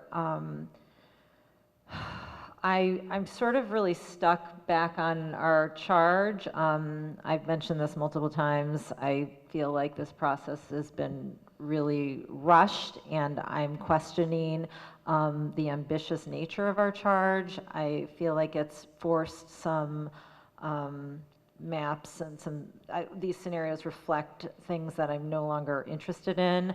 I think that, you know, I've been looking for ways we can support our community and trying to find like silver linings in this process. And in doing that, you know, one of the things I've been thinking about is obviously like expanding lower class size as we move McKinley students out to other schools, things like that. You know, I've brought up different ideas that were not included in the charge, which of course has been frustrating to me. But what I am interested in about scenario 3, and the reason maybe I'd be sort of interested in seeing some new iteration of that, is I like this idea where the circles are encompassing these large satellite areas, because to me that sort of speaks to the idea of preserving community, which is like just something that I keep hearing from our audience. And no, I don't like that it's targeting those 2 communities, but I like the way that we're bringing together some neighborhoods that currently are being bisected by like 95 in our current structure. So that's sort of like a little bit interesting to me, but you know, I'd like to revisit the charge and think a little bit more creatively about going back to some of the ideas that I know have been discussed at this board, but not while I was at the table. So that's where I am. Thank you. Mrs. Gerber? Yeah, I don't envision a world where I would support 1A, period. And you know, I've never been shy about saying that I don't think that we should close any elementary school at this point with the enrollment that we have, with the facilities that we have. You know, I was fine with this being one of the scenarios that we received from SLAM, because my hope would be that it would show that it really is not a viable option. In my view, this shows it's not a viable option. So I just can't imagine how I could support it. I do have concerns about 3 for reasons that many of the board members have said, which would leave 4, which I really don't like either, especially, you know, when we have 4 children or 3 children going from Holland Hill to Osborne Hill or something like that. I understand that those numbers can be tweaked, so I certainly would be open to seeing more about that, but in light of trying to think outside of the box and think about things, I will apologize in advance to Mrs. Kelly, because this was something she brought up when we were discussing back in January, the whole K2-3-5 issue. I did ask a question about it, and you know, I was told that it wasn't in the charge, which I realized. But that is something, you know, so many of the emails we've gotten have been talking about community and not breaking up communities, and having K2-3-5, and I'm not sure exactly what form it would take. I don't know if it would be possible to just do some schools but not. I've mentioned in the past, and one of the reasons I didn't support it was because we have 11 elementary schools, and if you're pairing up elementary schools, somebody's going to be the odd school out, and I didn't know how that would work. But the whole talk about community got me thinking this would be a way to expand communities so that you would have people knowing twice as many kids when they go to middle school. Because they've been going to school together. I understand that there are definitely some problems with it in terms of families, siblings, logistics. I don't know if it would work, but that is something that, in light of how negatively I feel about these three scenarios, if it would make sense to try to look at something different. I hate the phrase think outside the box, but I think this is something that is doing that. And as Mrs. Vitale said, if people have other ideas, I'm open to them, because these ones before us, I just really don't feel the least bit positive about, especially 1A. Sorry, Mrs. Guernsey. I just wanted to piggyback on that, and the K2, 3, 5 split is something that sort of screamed out to me when I looked at scenario 3, so that is something I'd be very interested in revisiting in terms of exploring that. I don't know, through a new charge, or I don't know how that would work. But To clarify, are you talking about turning the satellite zones into K235? I didn't identify specific schools, but when I was looking at scenario 3, that was what sort of compelled me to think about, how do we do this without dissecting it? Right, I mean, that was just something that got me thinking about it. And again, not saying that this is something that would be able to come to pass, but looking at, you have Stratfield and McKinley, they feed into the same middle, they feed into the same high school. If you combine them as K235, you would not be breaking up communities. I understand that there would be logistical issues that might be unsurmountable. And then looking at the other satellite where it's Mill Hill and Dwight. You have people who live in Southport who go to Dwight already. Would it be possible to do that? I'm not saying that you could, but again, they go to the same middle and the same high school, so you wouldn't have that disruption. So just a thought. Again, it might not go anywhere, but I did want to verbalize it. Sorry, Mrs. Kelly. Really quick, because you're right, I did mention that during the charge process, but I believe the objection that most people at the table had was the transition problem. It's another transition, so from K to 2 and then from 3 to 5. So I'm just to refresh everybody's memory that seemed to be the big, I mean, yes, there were logistic issues and we kind of felt like we were biting off more than we can chew at the time, but I felt like the biggest objection I heard from that was the transition. Mrs. Gerber. Right, and just to that point, and I completely agree with that, but I think too, you could also argue that having, being able to focus on the earlier grades altogether might have some positive impact. That, I don't know, it just seemed to me that it's something a little bit different, and maybe it would have some validity, or not, I don't know, but I did want to bring it up. Mrs. Vitale. I'll follow up on that. The sister school, I think when it was first presented to us, I don't remember what iteration, it was Jennings McKinley, and we received pushback from the community, and this board, or some version of this board, was intrigued, I think, but wanted it to be implemented district-wide, just for consistency. The 11 elementary schools made it problematic because somebody wasn't going to have a sibling. But as we're having a community conversation, I would be interested in knowing if it was feasible, not to start another charge, or just to see what the community thinks about that. Looking at McKinley and Stratfield, just because those were the two schools that were identified for the possible satellite scenario. Going back to what was presented to us, for 1A,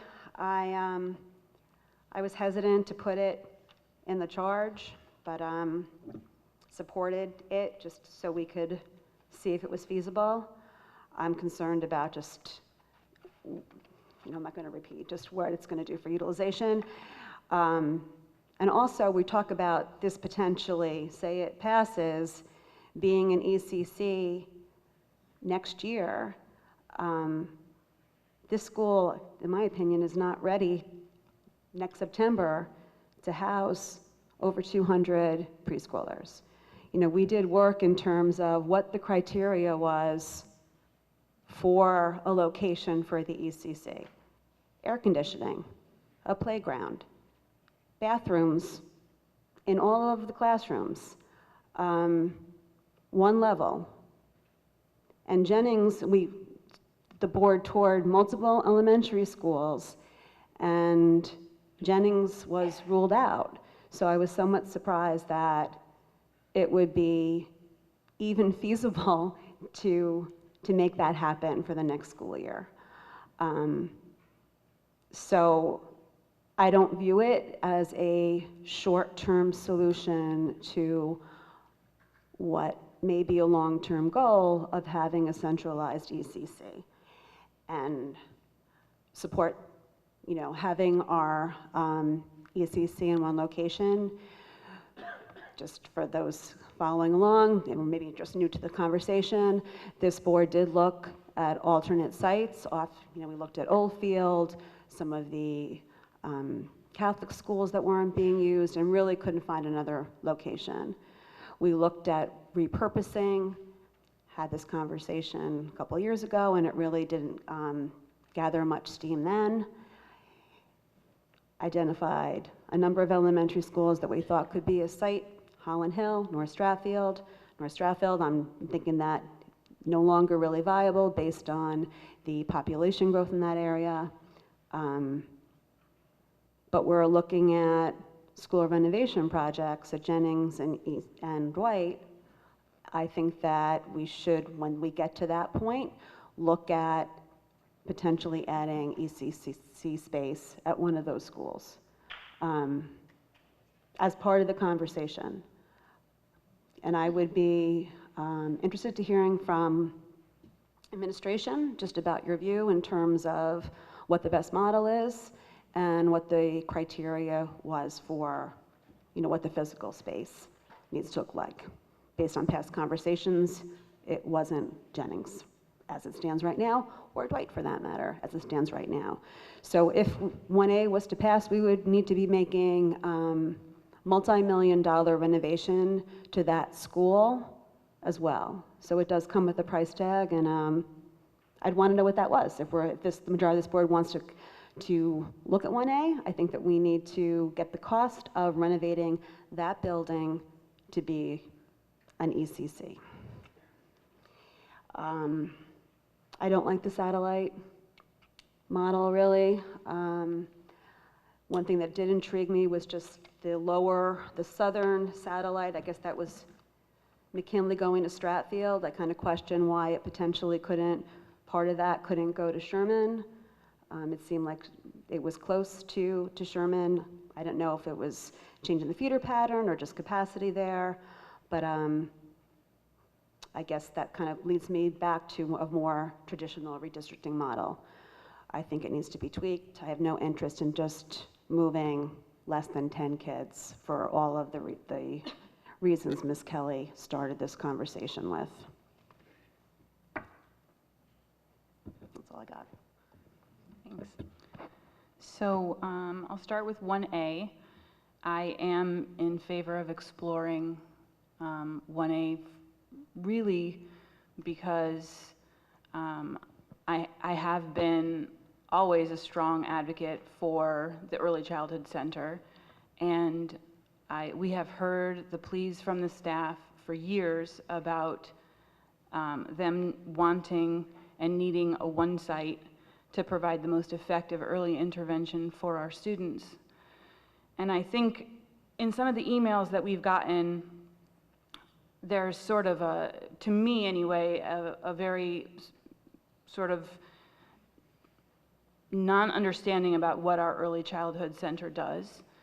That is where our children are first determined eligible for special education if they're coming out of birth to 3, or can potentially be screened. They do a lot of evaluations.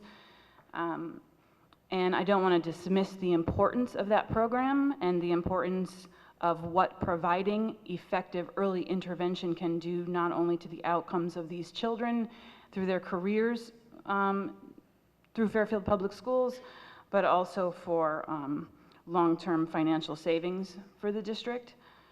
I am very sympathetic to the Jennings community, and as someone who, and we don't have the street maps, but according to my eyes in these maps, I fall into the satellite Stratfield district. So no matter what I vote for, unless it's scenario 4, which I wasn't interested in anyway, my neighborhood's moved.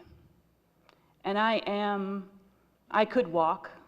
I know they said that those zones were picked and they don't walk, but I am the first bus stop off the walkers, so like 1.1 miles from Stratfield. And in either scenario, my neighborhood will go to North Stratfield or McKinley. I think that all the schools are great, but I do think it's unfortunate, especially when we look at scenario 3, and even in scenario 1, that Stratfield is the only middle school that goes to Tomlinson, that goes to Ward, and the other ones. So there is a feeder problem with the high schools there. That's not ideal for those Stratfield students. Those Stratfield students are already taking the burden of the Tomlinson bus ride across town, which has already been mentioned, and it's not lost on me that now my neighborhood will not only be busing across town on a 40-minute bus ride to Tomlinson, but that my neighbors will be busing their elementary school students to either McKinley or North Stratfield when they could walk. And my neighborhood does walk to Stratfield. So I do think I see a doubly burden on that Stratfield district. I know it ends up always, it seems like it's always picked. And it could very well likely end up, no matter which scenario we choose. But I do identify with the Jennings families, because no matter what happens in my neighborhood, they lost their school and they'll be moved. So I do understand the feeling of that, and I do understand the mental health concerns. I am not a huge fan of scenario 4 because of the same reasons that have already been mentioned. It bothers me immensely to think that we might move 4 kids. It's easier pill to swallow for me that an entire neighborhood might move together than one street and everybody else around them is going to their home school. So that's where I stand. Mr. Vitale? I just want to clarify when I talked about the satellite, I wasn't looking to make Sherman a satellite. I just looking at that part of the map to, potentially. Contiguous. Yes. Yes, understood. Thank you, Ms. Rotelli, for just your advocacy for the Early Childhood Center. And I, understand the passion of wanting it in one place, having had a child go through there. I think that in terms of guidance for the administration, there's been a lot of talk just over what we want our preschool offerings to look like in town. Over the last 6 months, we've talked about making it be a full day. The kindergarten age now changed. So there's been some moving parts there that I think that we need to also factor into how much space and what that programming might look like. In my dream world for the ECC would be to have 2 locations on either sides of town, having had my child go through the Ward location and just having it be centralized, and just putting my a 3-year-old on a bus. We talk about busing across town, that if we are growing this program, I think it would be a wonderful offering for our town to have dedicated locations as the population grows on both sides of town. So, Mrs. Rotelli, in a dream I'll world. comment, but I just want to get back to Right. everyone just giving their No, feedback. yeah, and I do understand that we've clearly split the ECC now. It doesn't seem to be working with our feeder patterns the way we thought it would. And I think some of when you get into the weeds on that type of stuff, you really find that there is no rhyme or reason to the referrals that come in, and we have no idea if we're going to get 8 students from Dwight or 2 from Osborne Hill, and when you locate those across town and you already reached capacity at 1, you're going to be busing those kids to the BCC across town because you don't have the rooms. And I will add also that I know that Mr. Peterson mentioned the capacity at the end of June at the Early Childhood Center, and that's not even coming close to our 50-50 ratio goal, which will add a large amount of kids to that number. So. Okay. So for me,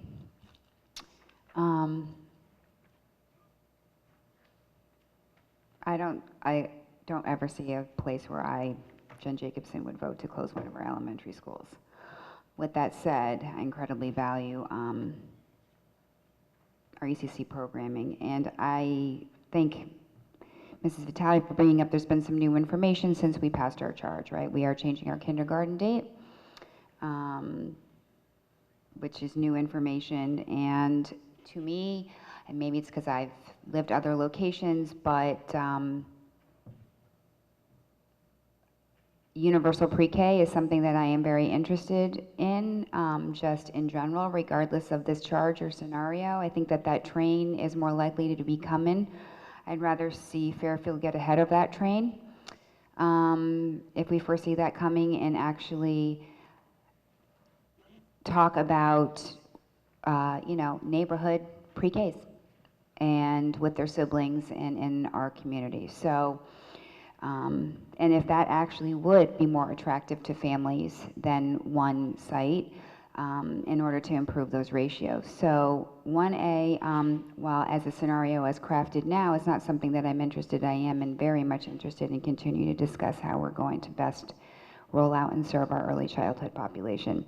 3, I'm interested in moving forward in terms of, I don't like the satellite zones at all, so that would be something that I would want to look at, and how we can better fix those situations, which might end up meaning moving more kids as part of that if possible, as a result of me wanting to address that, and like Mrs. Vitale, looking at a little bit more on the south side and tweaking that bit a little bit.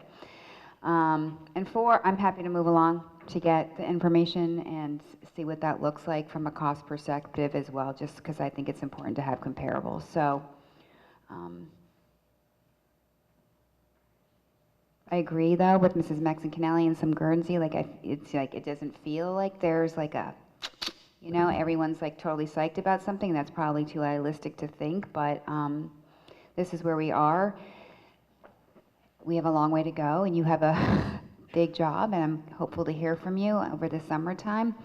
But we still have a long way to go here, a lot of information to be gathering as a board and as a community.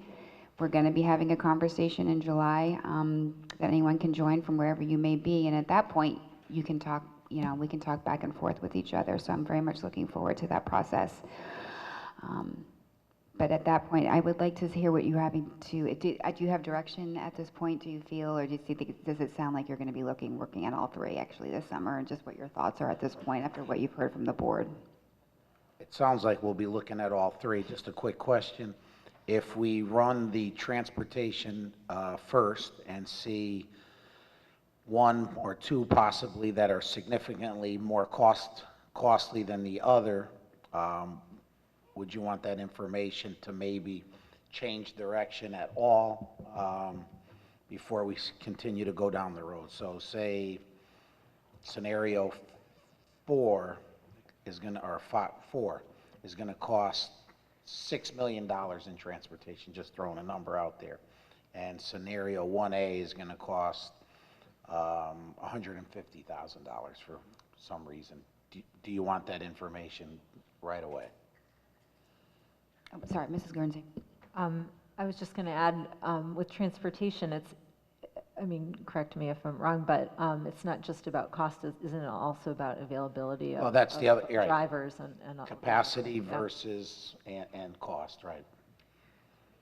Well, any information while we're on break would be great to receive in our Friday packets or whatnot, but the board wouldn't make a decision unless we came to a meeting and had a discussion on that in terms of eliminating a scenario. So I don't know how the board feels. We're going to have our community conversation July 25th, but it doesn't preclude us from actually getting an update from the superintendent at that time and talking about things at that point, if everyone would be open to that idea. Because I also heard about costs to renovating buildings. I think I'd be very hesitant to try to give an estimation on what it may cost to renovate and get Jennings up and running as an ECC, as opposed to what it's going to cost to do the full gamut of a full renovation. So those are operationals. Yeah, Yeah, those so- are operational questions. Mrs. Vitale, sorry, did you have a follow-up? Can Jennings, in your opinion, can Jennings operate as an ECC for hundreds of kids next September as it stands right now? I'd be hard to press to say yes or no, but it would be, when we talked with our working group, it was much more viable than Dwight was. That's why Dwight was eliminated. But can it be up and running in a year? I think we have to have further discussion on that. I'm afraid to try to estimate the cost, given the fact that we had a bathroom project that came in almost double than what was originally budgeted not too long ago. So I would be hard pressed to say that it would cost us $2 million and then we find out it's going to cost $5 million. And then somebody says to us, well, was it really worth doing that work for $5 million? So I think we can't really cost that out as much as, is it feasible to get it done? I think that's more of the question initially. Can we get it ready? And then from there, what's going to be the long-term cost? Yeah, the presentation did mention a feasibility study. So what is going to be entailed in that feasibility study? I think the classrooms, locations, from my understanding, there are bathrooms in the classrooms. That may not be as hard of a swap out of getting those ready from talking with facilities. So I think just getting more in depth as to if we can have it ready in essentially 12 months, 13 months. How quickly do you think you can, I mean, this scenario, given that we're talking about, I'm very sensitive to the Jennings community. I And, agree. and if we think that, you know, it's not feasible, I mean, I think that would be Right. that would be my number one question in terms of the scenarios. Is it feasible? Right. And if it's feasible, without doing a major renovation, even just to put like little bathrooms in, because, you know, there might be, you know, they're little people. Yep. What that's going to cost, how, you know, town approvals, money for it, like we don't have that right now in our budget. So I'm not really sure how it's going to happen if it gets approved. That's a great point, and to what the extent of the work is, because remember, there will be children in that building next year that we can't just work around. Right. And to renovate with children in the building, I would be 100% against that. I lived personally through a renovate with children in a building not too long ago, and it is the most difficult situation, and I would not want little children to be exposed to that. I'd like to hear from the board in terms of giving guidance to the superintendent on grandfathering. We got the information in our supplemental materials for the counts on those for each scenario. So, I mean, I'll be interested in having the superintendent run the costs for running those grandfathering scenarios that we move forward. Anyone else have information on, Mrs. Gerber? Well, I guess just one question or one comment to make is just, you know, if we're talking about tweaking plans, I would imagine that would tweak the grandfathering numbers as well. So it might be a little tricky just until we know exactly which direction things are going in. Yeah. It could obviously swing either way. You Yeah. know, it could be less. It might come or later, could but be at some more. point it'll be. No, I get that, but I just think it's kind of hard at this point. I mean, I think we've all said in one way, shape, or form that we certainly want to grandfather students. I think the extent is dependent in some part, at least, on the number of kids who are impacted. So I don't know, it's one of those chicken or the egg things. Like, I mean, at some point we have to kind of figure it out, but the numbers we get now might not be the numbers with the plan that moves forward. I think we should probably aim a little higher than what the actual numbers are. Yeah, no, that makes sense. Yeah. Mr. Asa. Yeah, I think to Mrs. Gerber's point, though, I think it might be a little premature to do that, so. Oh, yeah, absolutely. I mean, if you're asking my feedback. I'm giving them the list, yeah. If you're asking my feedback, yes, obviously that's something that I'm gonna want the analysis on, but I wouldn't waste his time on it at this moment. I would focus on the scenarios. I just didn't know if you were asking in general about the philosophy on grandfathering, in which case I was going to I'm throw my hoping to opinion hear your out there. philosophy. I haven't thought it all the way through, to be honest, and I've been thinking it more from an elementary, since we seem to be focusing on elementary school right now, and I know there will eventually have feeder issues, but I know we've gotten some emails from some people claiming that if you started in kindergarten, you should be grandfathered all the way through and see it through. Again, on paper, that sounds like a wonderful thing to do. I don't think it's logistically possible. I just don't see how that works. Like a roll-up. Yeah, I just don't see how that works. Maybe it would depend on the scale of we're talking about, how many people are moving, but at the end of the day, personally, I would feel comfortable at the elementary level doing what we do now. I believe we grandfather, if you move out of district in 5th grade, you can get grandfathered, but you need to provide your own transportation.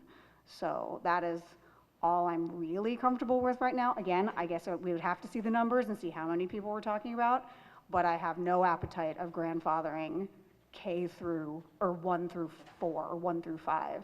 I just don't think that's logistically possible. I could be wrong, but that's just. Mrs. Guernsey.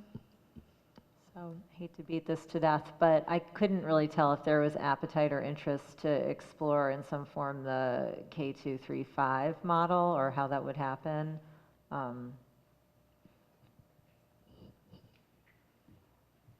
I've expressed my interest, but obviously I know there are 9 of us, so. Right, yeah, so just.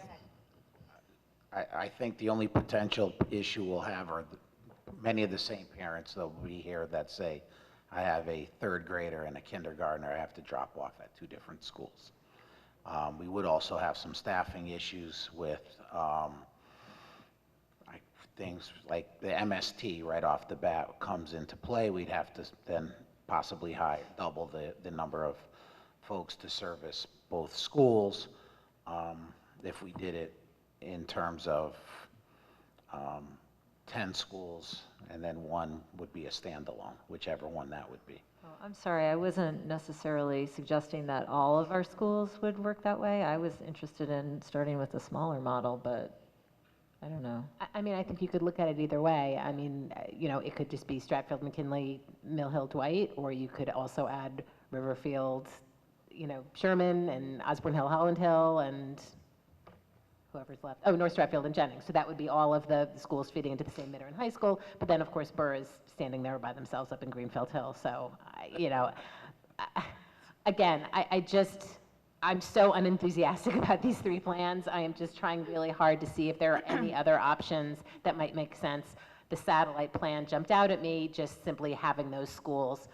It had been discussed before. I had not been enthusiastic in the least about that, but now looking at these, I'm thinking, would it hurt to look at it? But if it does hurt to look at it, then we don't have to move forward. But I did just want to put it out there that I would be interested in seeing what the impact would be. Again, knowing how we've gotten so many emails from parents talking about community. Again, this is not going to be cutting a community in half. This is going to be expanding a community. Completely acknowledging the concerns about families being split if you have K through 2 and a 3 through 5. But knowing that at the end of the day, the whole community will be together and moving on to middle school together. So that was why I brought it up. Mr. Peterson. I don't want to sound dismissive when I say this. I simply don't think we have the time. Revisiting our charge, it took us many meetings to put that together, many, many meetings. we have 4 months ahead of us. Back when this came up in I think it was 2018, you know, I went to talk to the Jennings PTA at the time with Tony Jones. I thought it was an intriguing idea. I thought it was an intriguing long-term idea. I know some towns do it, and it's been successful for them. I simply don't see how we're going to meet the timetable that we agreed to with the state if we relitigate the charge at this point. And I will say, I am not enthusiastic about any of these plans either. I kind of think we have to make one of them work. And that's where I stand. I mean, like you guys all know, I am no opponent to having more meetings. If more meetings will make that happen, I guess I would be in favor of that. I don't see, and maybe this is a question for the chair. I mean, how do we operationally, is that a reasonable scenario? And I think we kind of owe it to the public to address that point. You know, I think we're kind of leaving this tone out there that like there's an option that we might be able to postpone this and explore a completely different option, and is that realistic at this point? I don't know how long it would take to run another scenario by SLAM. I think that they departed for the evening. I don't know if you got any information on them. We also need to consider our budget and get an update on if we might need additional funding as well at this point. Again, I just, you know, I want to say, you know, I saw Alex Durrell in here earlier. In March 2022, when we had our town hall, he came up and asked, where are we with this? And I said at the time, I really wanted to have a long time to do redistricting. I don't want to do it now if we have to do it very quickly in post-COVID time. You know, and yet here we are, our hand has been forced by the state. This is the situation that we find ourselves in. And I don't like it either, but these are the strictures under which we're being asked to operate. And I hope that we can find some consensus on this board. I respect everything that everyone said. I didn't hear anything that I absolutely disagreed with. But we have a timetable and expectations by the state. To be clear what you're asking me, are you asking me if we're going to schedule a whole bunch of meetings in the summer to come up with a new charge to get a slew of new scenarios done that took 6 months to create? If that's basically what members of this If board are the asking board would for, like to make I'm a little frustrated given the amount of time that we have. I would love to have time to explore that option. We won't make our deadline, obviously. I don't think that we have that option. So, okay. Sorry, Mrs. Maxon Canelli. I guess the reason that I would be still interested possibly in pursuing that is I would be curious, knowing what we have looked at as scenarios, if our constituents, if our public came back and said, we are intrigued by this idea. I mean, what was, I wrote the quote down, you know, what was it? This is, you know, this is why, this is great. You know, something that people could get behind. I'd be curious, if we get a whole bunch of emails in the next week saying, that is something we would be open to as a community, and we reject it out of hand right here tonight, I think that would be a shame. I will say that would not have instinctively gone with, let's just do it to 4 schools, because when Dr. Jones brought forward her plan, the board was absolutely united, and this isn't something to do and pick on, and that was the phrase we used, on 2 schools. If we're doing this as a district. Now, we'll figure out the thing with the odd number. But if that's, I understand that causes you anguish, Mrs. Jacobson, but it doesn't cause me anguish, but we just need I don't think you realize what your facial expression just did. I'm trying to think about when everyone's gonna clear their summer calendars. Except it wouldn't be clearing our summer calendars, because if we ended up being interested in this idea, then it would be something I assume that we're sending to SLAM in terms of running what would these numbers be and how would this work. And then where the meetings come in are the fall and having to move very quickly. It's not that I'm in favor of that, but again, if our public was intrigued, how do we, I know, I hate being pushed by the state with this timeline, and I respect the position that you are in this chair, just to be clear about that. But if this ends up being something that is an appealing option, how do we reject that tonight? Mr. Testa. So I did ask the question on what would be the timeline and possible cost of this. The response was that since this was not contained in the prior charge or scope of work, they'll need a clear directive from the board on what specifically to look at. From their experience, the feasibility of successfully pairing schools becomes a facility analysis exercise as much as a demographic.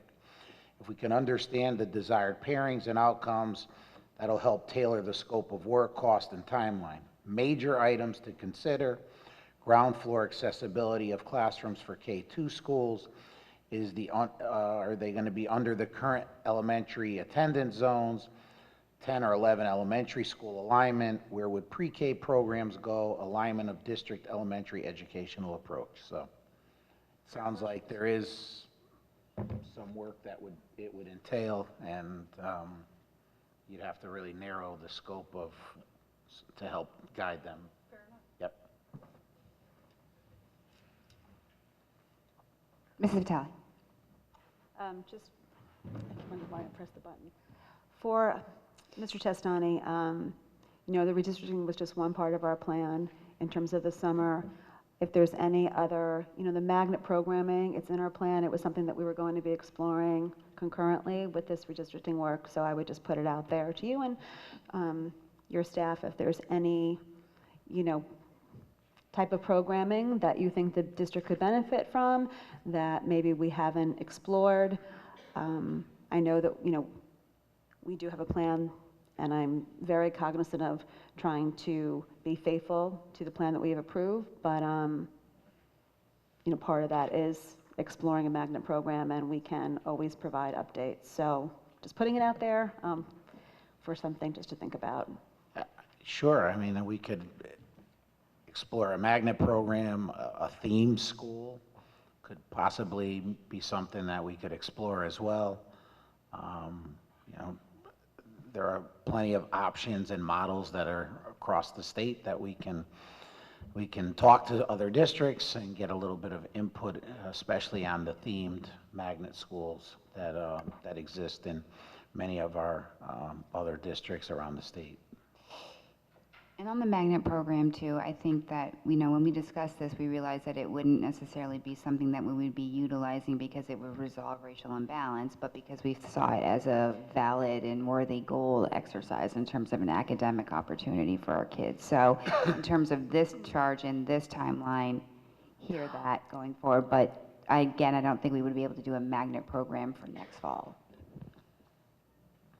Usually those take some sort of investment or training and new curriculum. I think it probably depends on what it is, which is why we just put it out to Mr. Testani and to Mr. Ace's point in terms of if, you know, even in the short term, it moves the needle. It might be a show that we are acting in good faith, not to set false expectations for the public at all, because past boards have explored this. Past superintendents have explored it, and we really have not gotten anywhere, but appreciate that we have a new superintendent who comes from, you know, a different district and maybe has tried different things. So summer is a time that you potentially... I have some potential ideas I think that could work very nicely. And we have the staff at central office that I think also has some really creative ideas that we've talked about as well, that we could expand upon. And it just seems that summer might be a time, being that, you know, you don't have a full population of kids in the district, that it might be something in terms of direction for staff for summer work. While not directly related to redistricting, does impact our plan.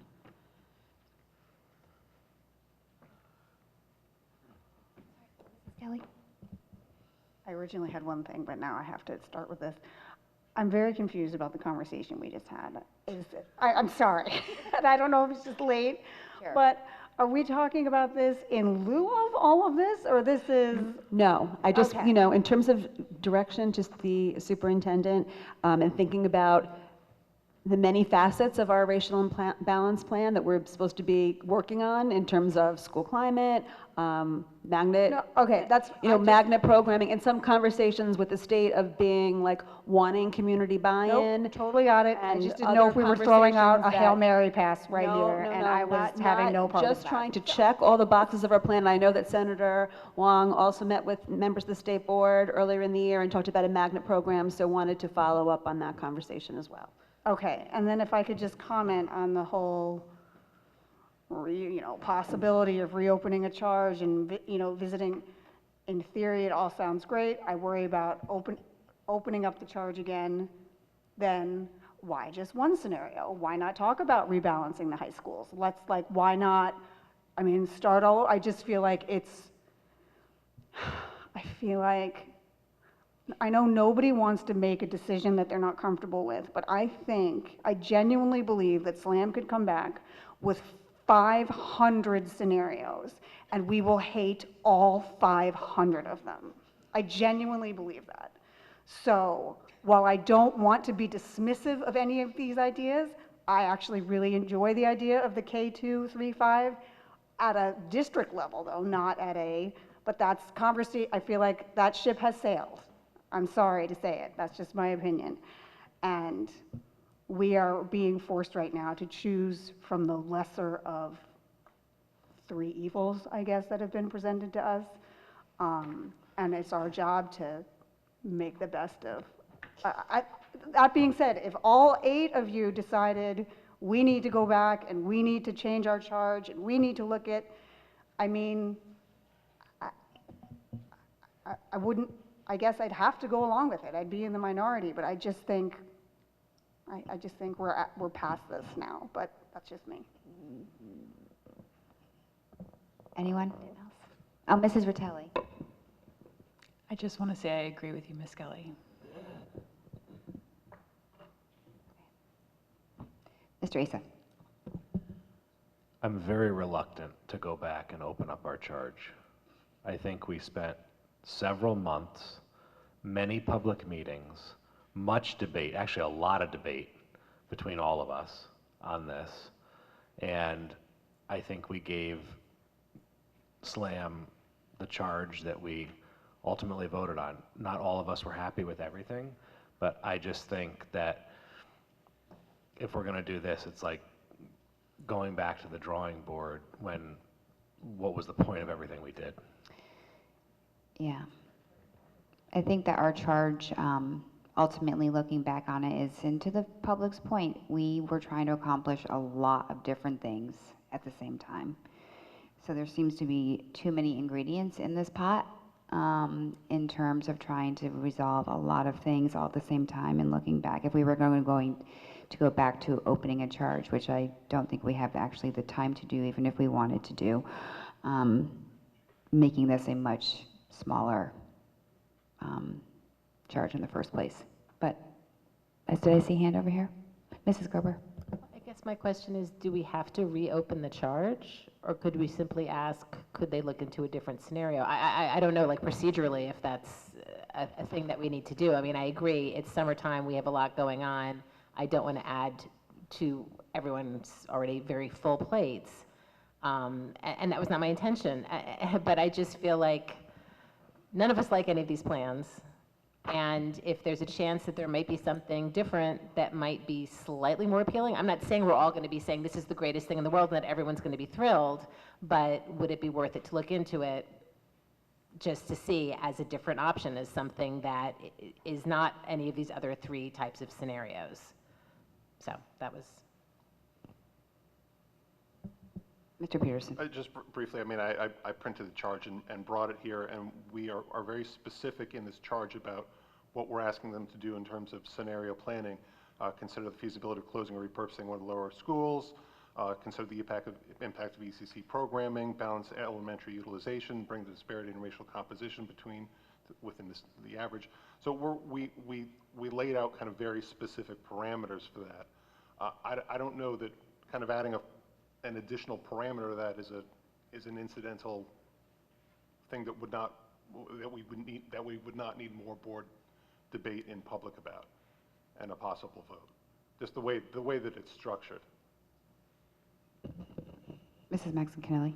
I just feel the need to point out that SLAM did things that we deliberately told them not to. They factored things in that this board explicitly and deliberately, with intent, after discussion, did not charge them with. There is a degree to which they did not do the job that we asked them to do. And to now say we must inherit the 3 things they created that we didn't ask them to do, not the points that Mr. Peterson mentioned, but they went above and beyond what we asked them to do, inappropriately so. And it has left us in this position where there's essentially their answer to me was, well, we did it because we thought it was what was best. And my response to that is not what we asked you to do. And I have a real problem with that. I also agree with Mrs. Gerber that it wouldn't have to involve changing the scenarios to possibly change the charge to possibly ask for a different scenario. And I understand the pressure you're feeling of the timeline, and I just can't help but say, but this is too important to not figure out a way to get it done in a way that we are not, we are so all over the map with these 3 scenarios.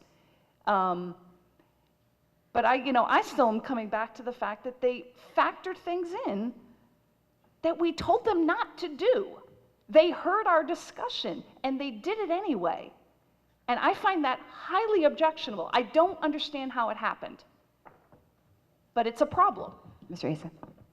I just want to go back to when we were having this charge discussion and debates. I think, Mrs. Canale, correct me if I'm wrong, you were on board with the idea of not making the charge so direct and so stringent that it would handcuff them. Okay, but hold on.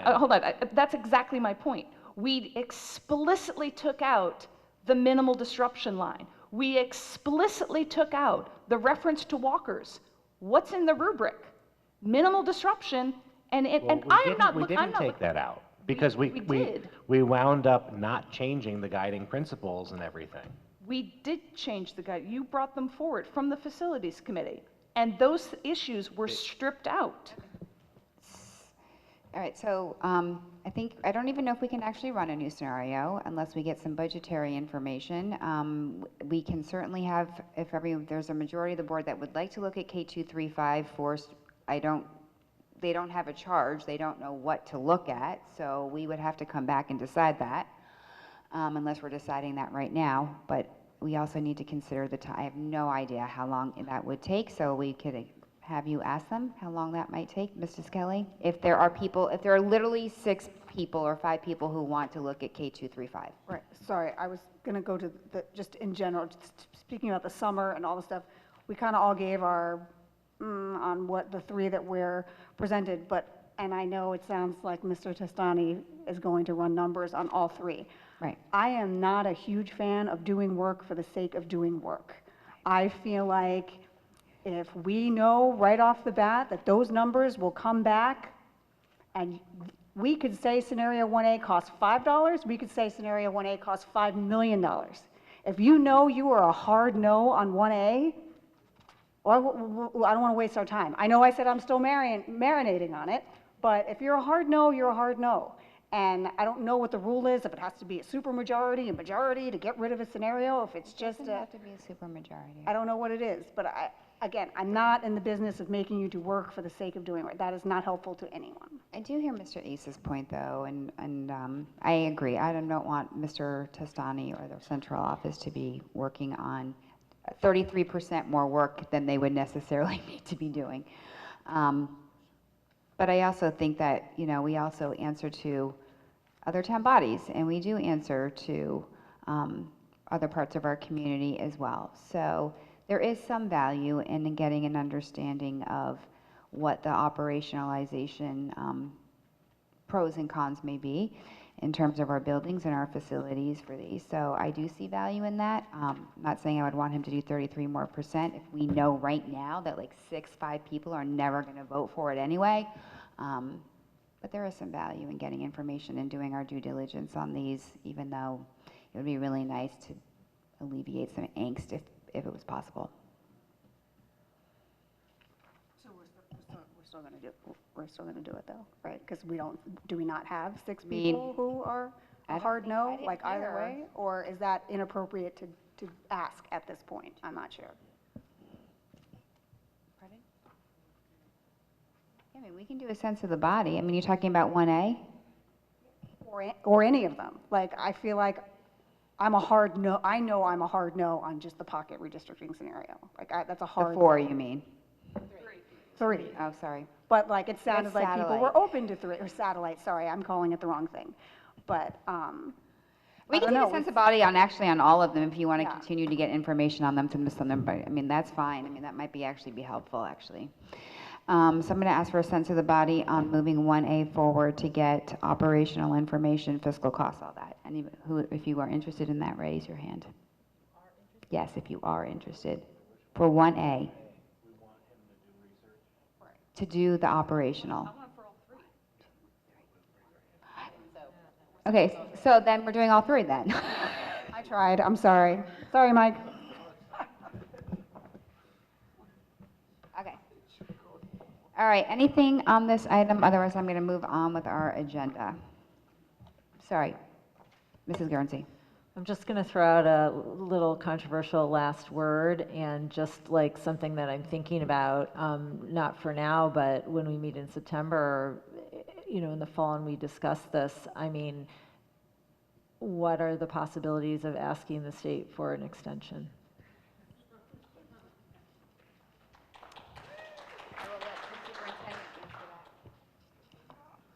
I'll ask tomorrow if you'd like.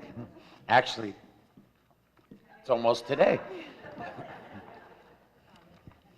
I'm sorry, the reason that I'm asking is that I'm hearing a lot of concern about kind of like doing it right, and, I can't repeat enough times how concerned I was about the timeline, so that just is naturally my next question.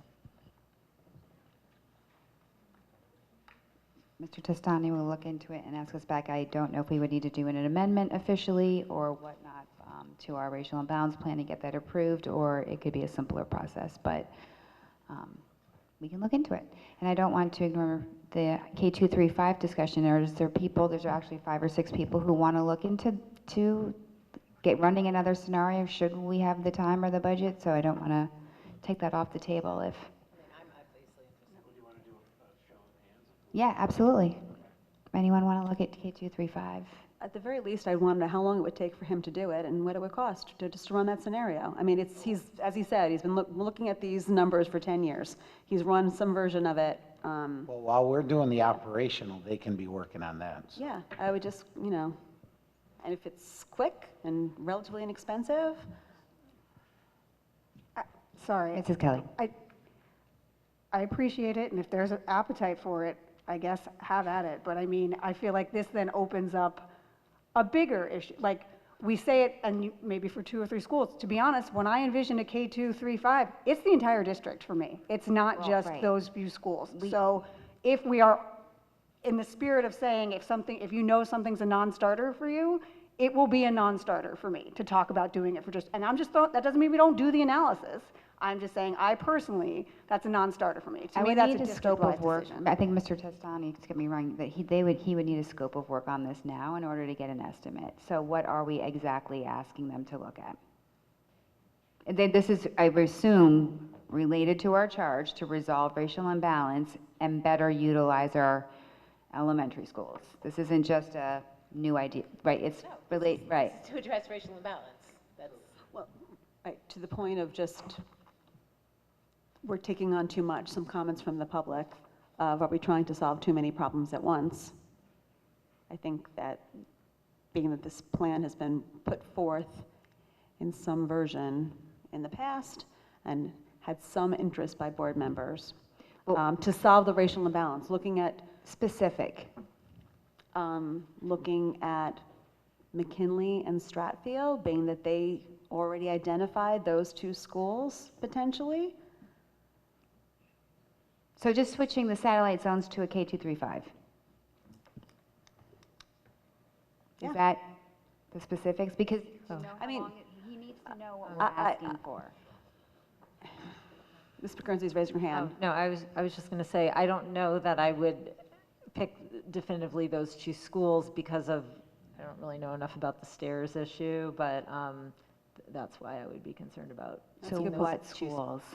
Well, I don't know. I don't have any research on that, so. Well, we're resolving racial imbalance, so which schools would you like to look at?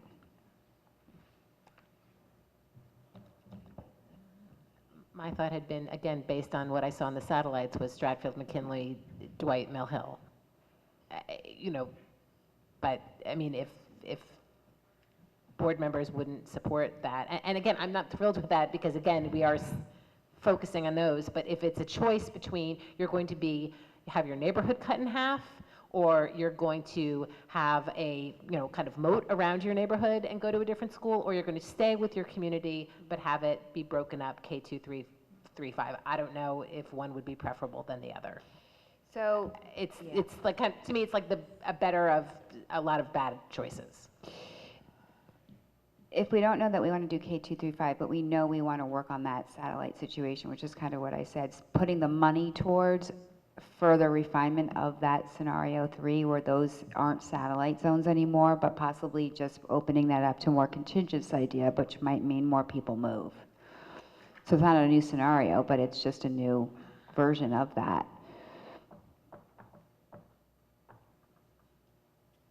In the iterative process, Mrs. Guernsey.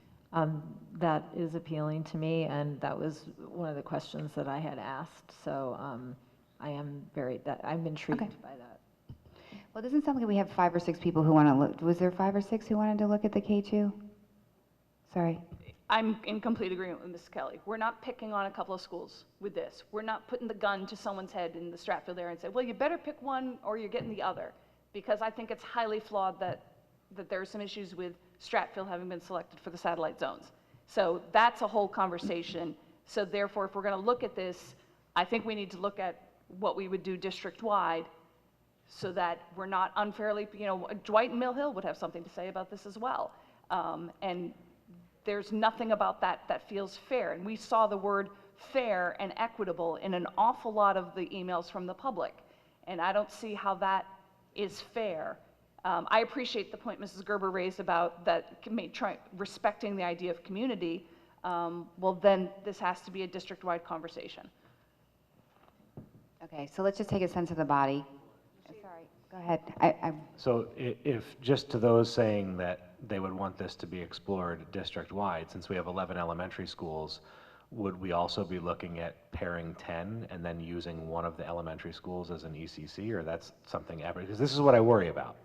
I worry about us going down this road and then it opening up, well, what about the 11th school? Maybe that 11th school, maybe it can be repurposed as and now, so because of that, I'm against this.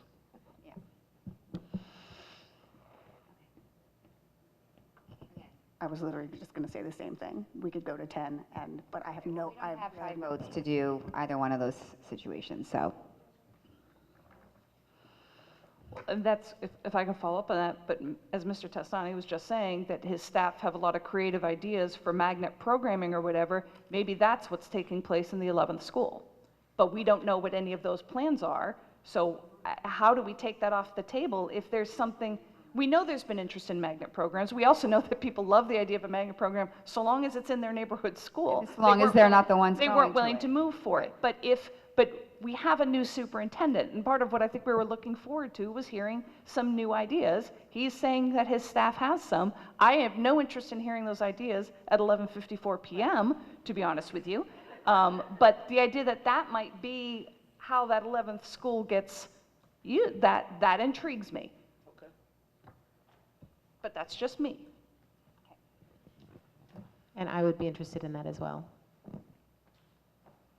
Great. All right, can we go on to the next item? So just to follow up, Mr. Testani is going to send us a Google Doc, just like we had for SLAM, so we can put any operational questions into that by scenario as well. That might be helpful, right? Tomorrow, today. I promise before sunrise. Okay. Oh, no. It's gonna be late afternoon, late morning. Meg needs a break tomorrow morning. All right. Approval of Superintendent of Schools contract. Recommended motion that the Fairfield Board of Education hereby elects Michael J. Testani as the Superintendent of Schools and hereby approves the contract between the board and Mr. Testani for the period of July 1, 2023 to June 30, 2026. The board further delegates to the chair the authority to execute the contract on behalf of the board. The board's approval of the contract is contingent upon Superintendent Michael J. Testani signing the contract within 1 week. Can I get a motion, please? Mr. Peterson, and can I get a second, Mrs. Vitale? We do not discuss contracts, nor is there public comment. Mrs. Gerber? Yes, I'd like to make an amendment to the motion. Okay. You want to read the motion? You want to read your amendment? Sure. I didn't know if someone was going to second it first, but okay. So this would be to amend the motion by inserting the following after, quote, to June 30th, 2026. So following that, it would read, and that the Fairfield Board of Ed set the superintendent's base salary for 23-24 at a 2.25% increase over the 22-23 base salary. Can I get a second? Second for the motion? Oh, sorry. Mr. Asa. I didn't. Okay, all right. All in favor, back to the board. Oh, sorry, Mrs. Mexican. Sorry, may I make a friendly amendment that it's then becomes a comma after 2026? Because that was not a complete sentence. All in favor of Mrs. Kennelly's amendment to her amendment? Yes. Back to the amendment. Mrs. Gerber's amendment, all in favor? Back to the main motion as amended, all in favor?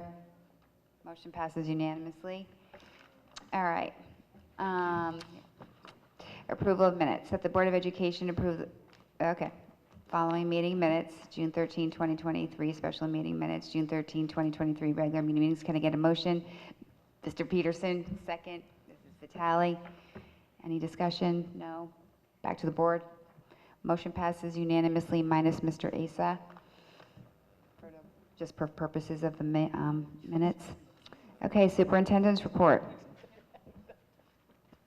Just one thing, one item. I know that most people have left, but I will have from my office a survey on the redistricting.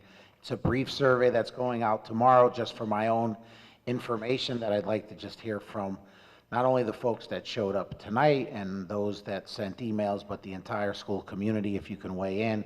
It's just a few questions.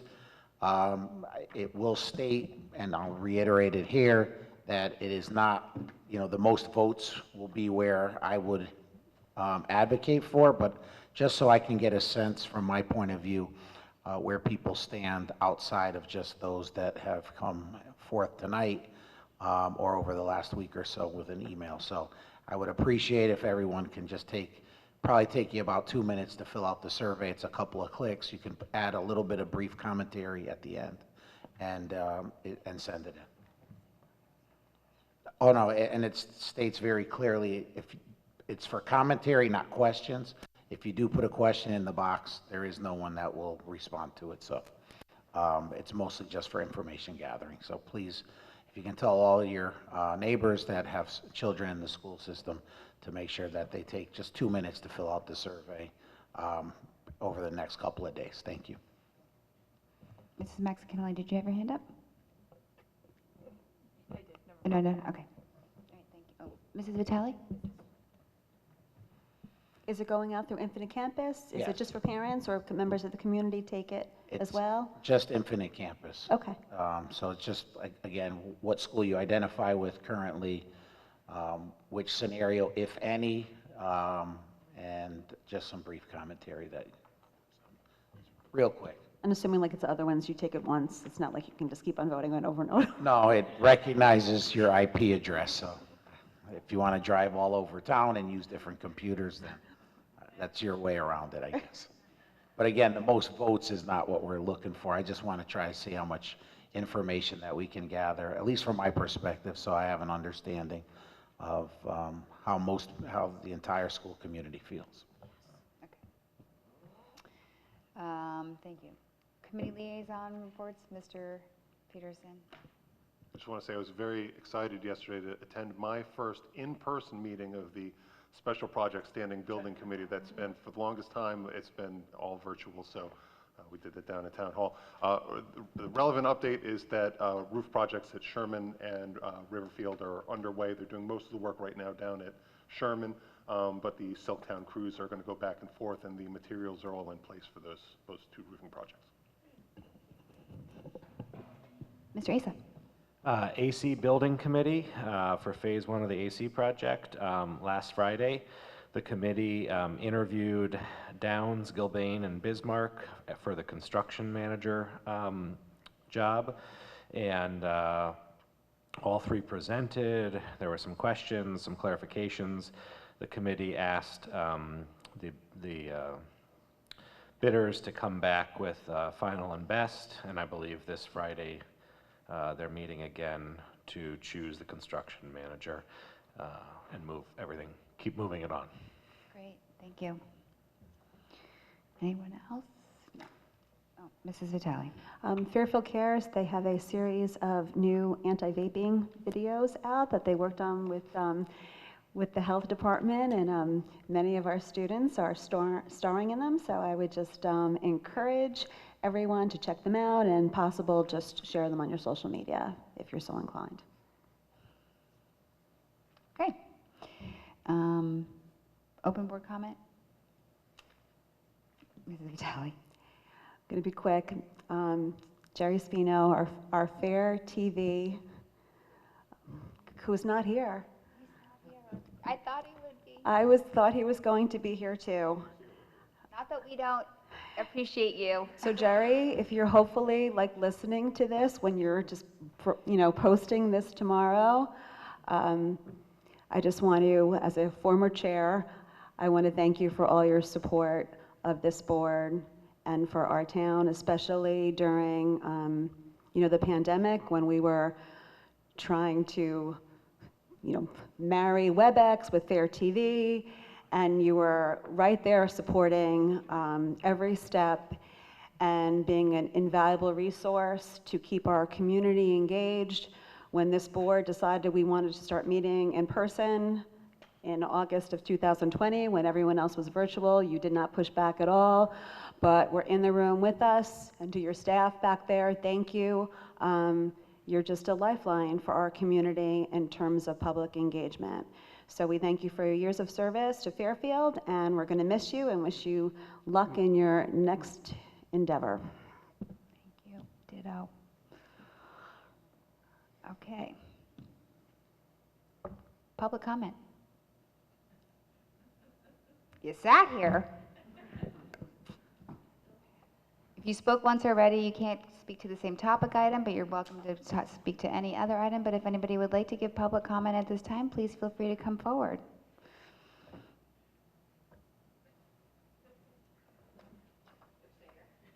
Over on the microphone, if you could just do your, say your name and your address, please. I think there's a little sign in over there. Okay.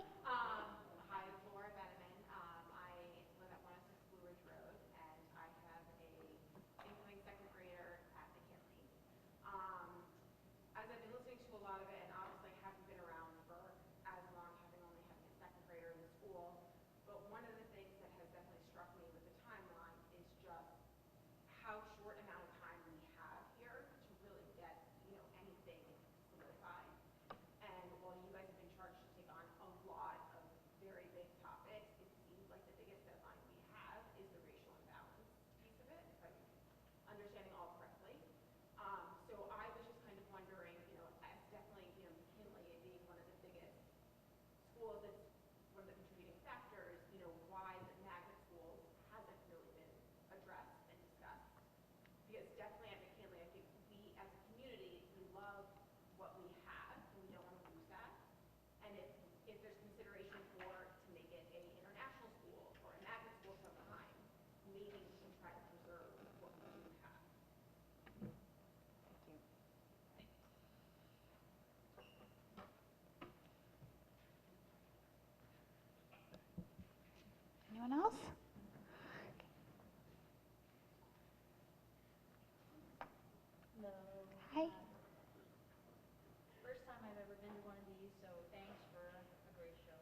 time. I live at 320 Palomar Drive. I have no children currently in school. My first will be entering the year after this takes effect. And so living, 1,000 feet from Jennings for the last 15 years, it goes down a little harder. I think the thing that I'd like to just express, one is appreciation. I understand this is a very difficult thing, and that this is being required by the state, and that you've all been spending a lot of time on this, so thank you. I do want to observe that in the open comment on the board, you collectively spent about 75% of the time talking about ECC and not about the core issue, which is the racial imbalance. And so that concerns me. So I do think that there is one primary job that I'd like to see prioritized in future discussions, and that is that we keep that at the front, the forefront.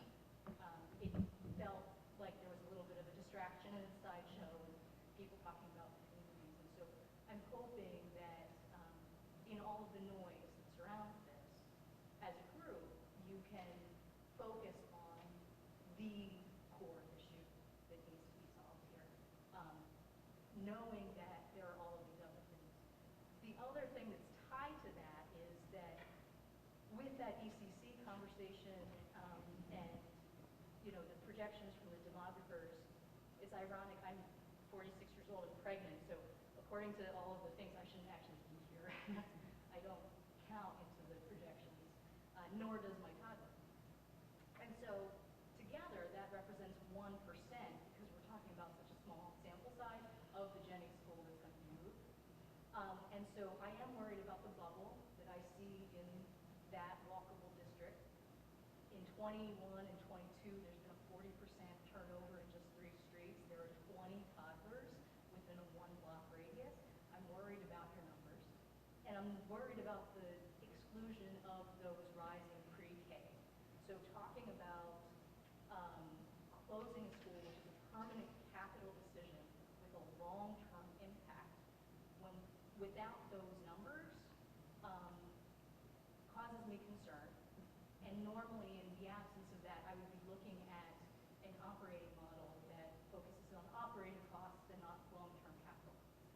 And so those are the 2 things that I ask, is as you refine these things, please get better census data, and I would be more than willing to go door to door to help with that effort if you would like. So thank you very much for all of your time. Thank you.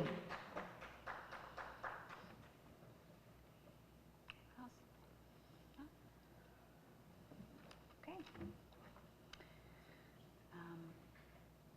We don't need to do 12 because we've taken care of that point of business this evening, so I will skip over that. And before we adjourn, I just want to thank everyone so much for coming out, staying with us this evening, being with us, and know that we have many more of these to come, so rest up, and please continue to email us and come to our meetings and share your thoughts and feelings with us. And with that, I will take a motion to adjourn. Mr. Asa, seconded by Mrs. Ritelli.